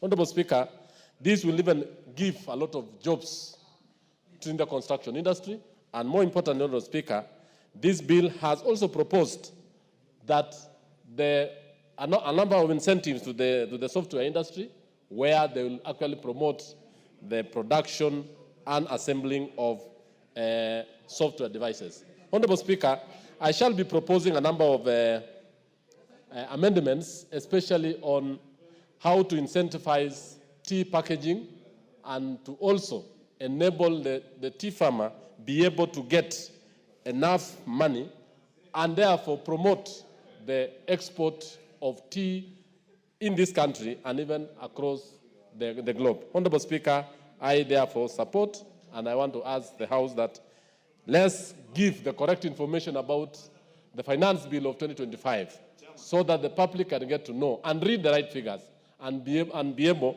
not to be actually given wrong information by the social media. Honorable Speaker, I support. Honorable Basil, in under 3 minutes. Thank you, Speaker. I want to thank the Chair for Finance. This is not a bad bill compared to 2023, 2024, 2025. It's a fairly good bill. If you look at, for example, the pensioners and the retirees, who majority are actually aging population with a lot of related ailments that come with age, this particular bill withdraws or provide tax-free for gratuity and the pension funds for retirees, Mr. Speaker. This is going to support pensioners and the retirees, or majority of them are actually grappling with with the age-related element, which I think once you reduce or you take away tax for them for gratuity and pension, you are supporting them, Mr. Speaker. When I look at the mortgage relief expansion, Mr. Speaker, this is going to promote the new house owners who will actually be able to get loan for construction of houses, Mr. Speaker. And since we have so many young people who are trying to get or to be house owners, with this particular bill, Mr. Speaker, and with the mortgage relief expansion, is going to support new house owners to be able to be house owners, Mr. Speaker. When I look at steel and iron imports, Mr. Speaker, this particular bill has reduced taxation from 17.5% to 5%.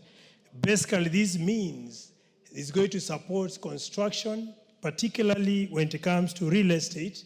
And this is going to generate employment for many young people, particularly skilled and unskilled laborers, Mr. Speaker. The only flaws I have with the bill includes the issues to do with data privacy, because we need to protect data privacy, Mr. Speaker. So allowing KRA to access our data is not a good thing about the bill. And lastly, when it comes to taxes, what is not to be taxed, the 16% on VAT on issues to do with solar energy and affordable housing inputs, Mr. Speaker, that is going to slow solarization when it comes to solarizing boreholes, as well as issues to do with job creation when it comes to tourists, because there is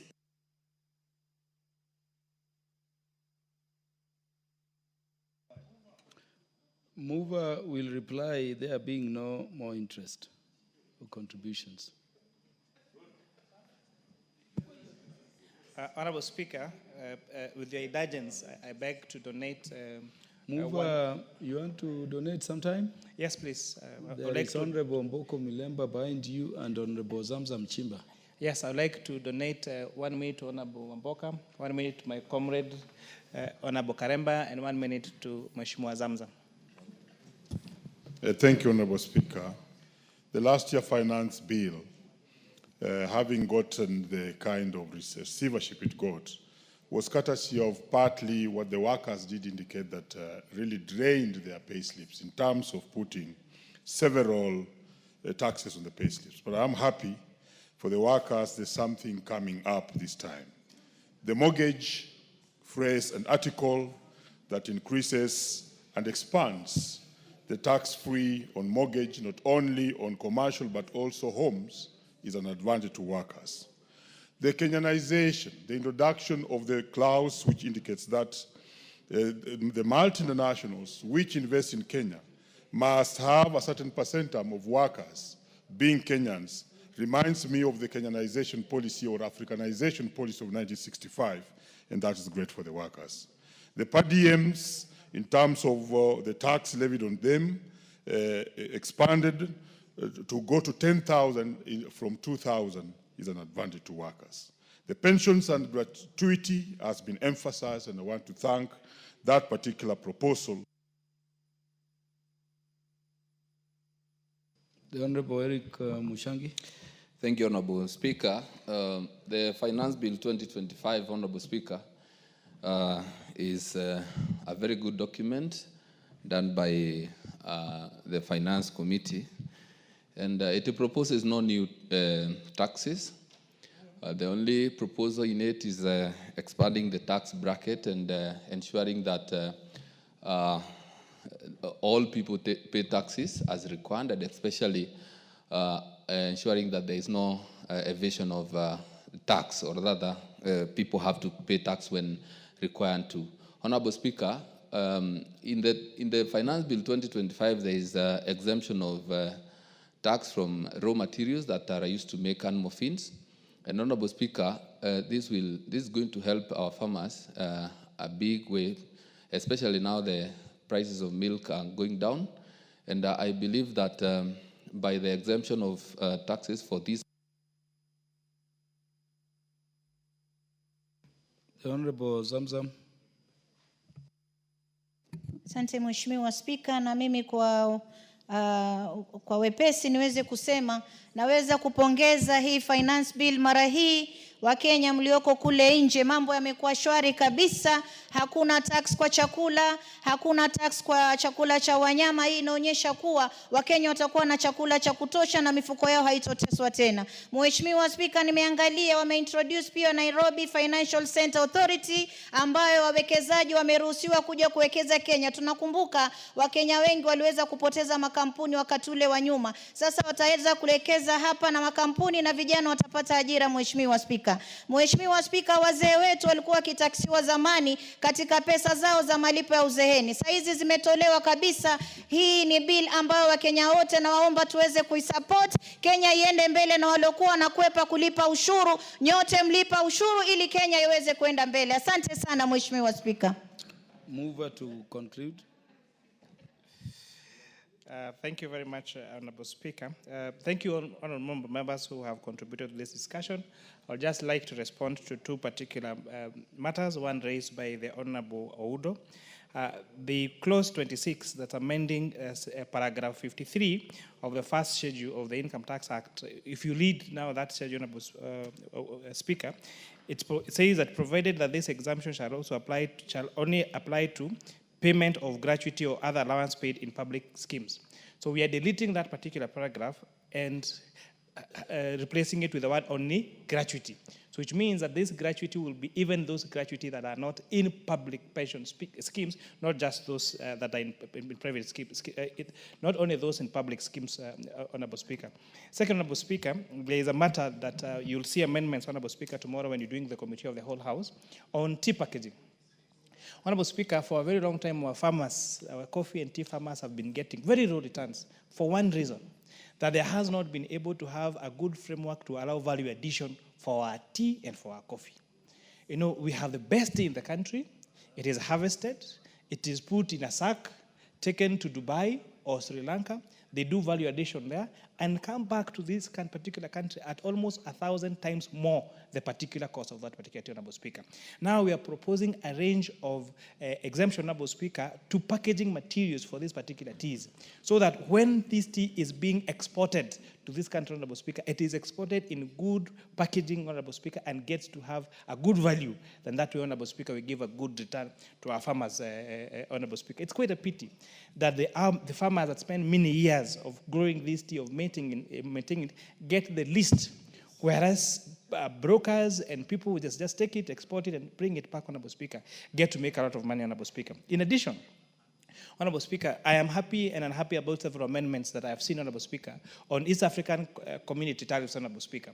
And one of the recommendations that we did in national tax policy and National Treasury should adhere to is to bring those stays and those applications for stays for customs duty, Honorable Speaker, to this House for public participation and for approval, Honorable Speaker. One of the things I have liked is that they introduce import duty on imported teas, Honorable Speaker, and therefore that will make our tea more competitive in our market, Honorable Speaker. But I have also introduced some other rates, Honorable Speaker, that may disadvantage some of our local industry, Honorable Speaker, and it's therefore important that you oversight them and make sure that those customs CET rates, Honorable Speaker, come through this House for approval and go through public participation, Honorable Speaker. Again, I would like to correct the view that was raised by my good friend, Honorable Oudo. Last year, we did an extensive public participation, and he knows for sure. The report that we tabled in this House had a very good bill, Honorable Speaker. The same proposals that we tabled in this House in our report are the same he voted for in the 4 laws that we passed in this House, Honorable Speaker, which means they were just a photocopy, a pick and take of what we had done in the finance bill in our final report. And therefore, it's important that we put clarity, Honorable Speaker, and call it as it is. I want to thank everyone that supported this particular bill and for your debate, and look forward to making now the amendments in the committee of the House tomorrow. Thank you, Honorable Speaker.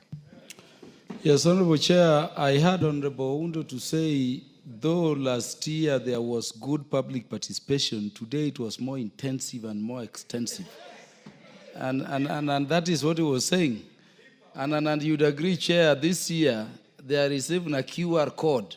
So everybody anywhere, including Kenyans out of jurisdiction, can communicate. I didn't hear Honorable Undo to say there wasn't adequate public participation last year.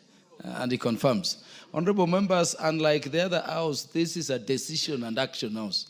And let me thank you for engaging up to this time so that we can make a decision. The question on this particular bill shall be put in future, tomorrow or any other day, the House Business Committee will schedule it to be transacted again. Order, honorable members, be upstanding. Honorable members, the time being 19:07 p.m., this House stands adjourned until Wednesday, the 18th day of June 2025 at 9:30 a.m.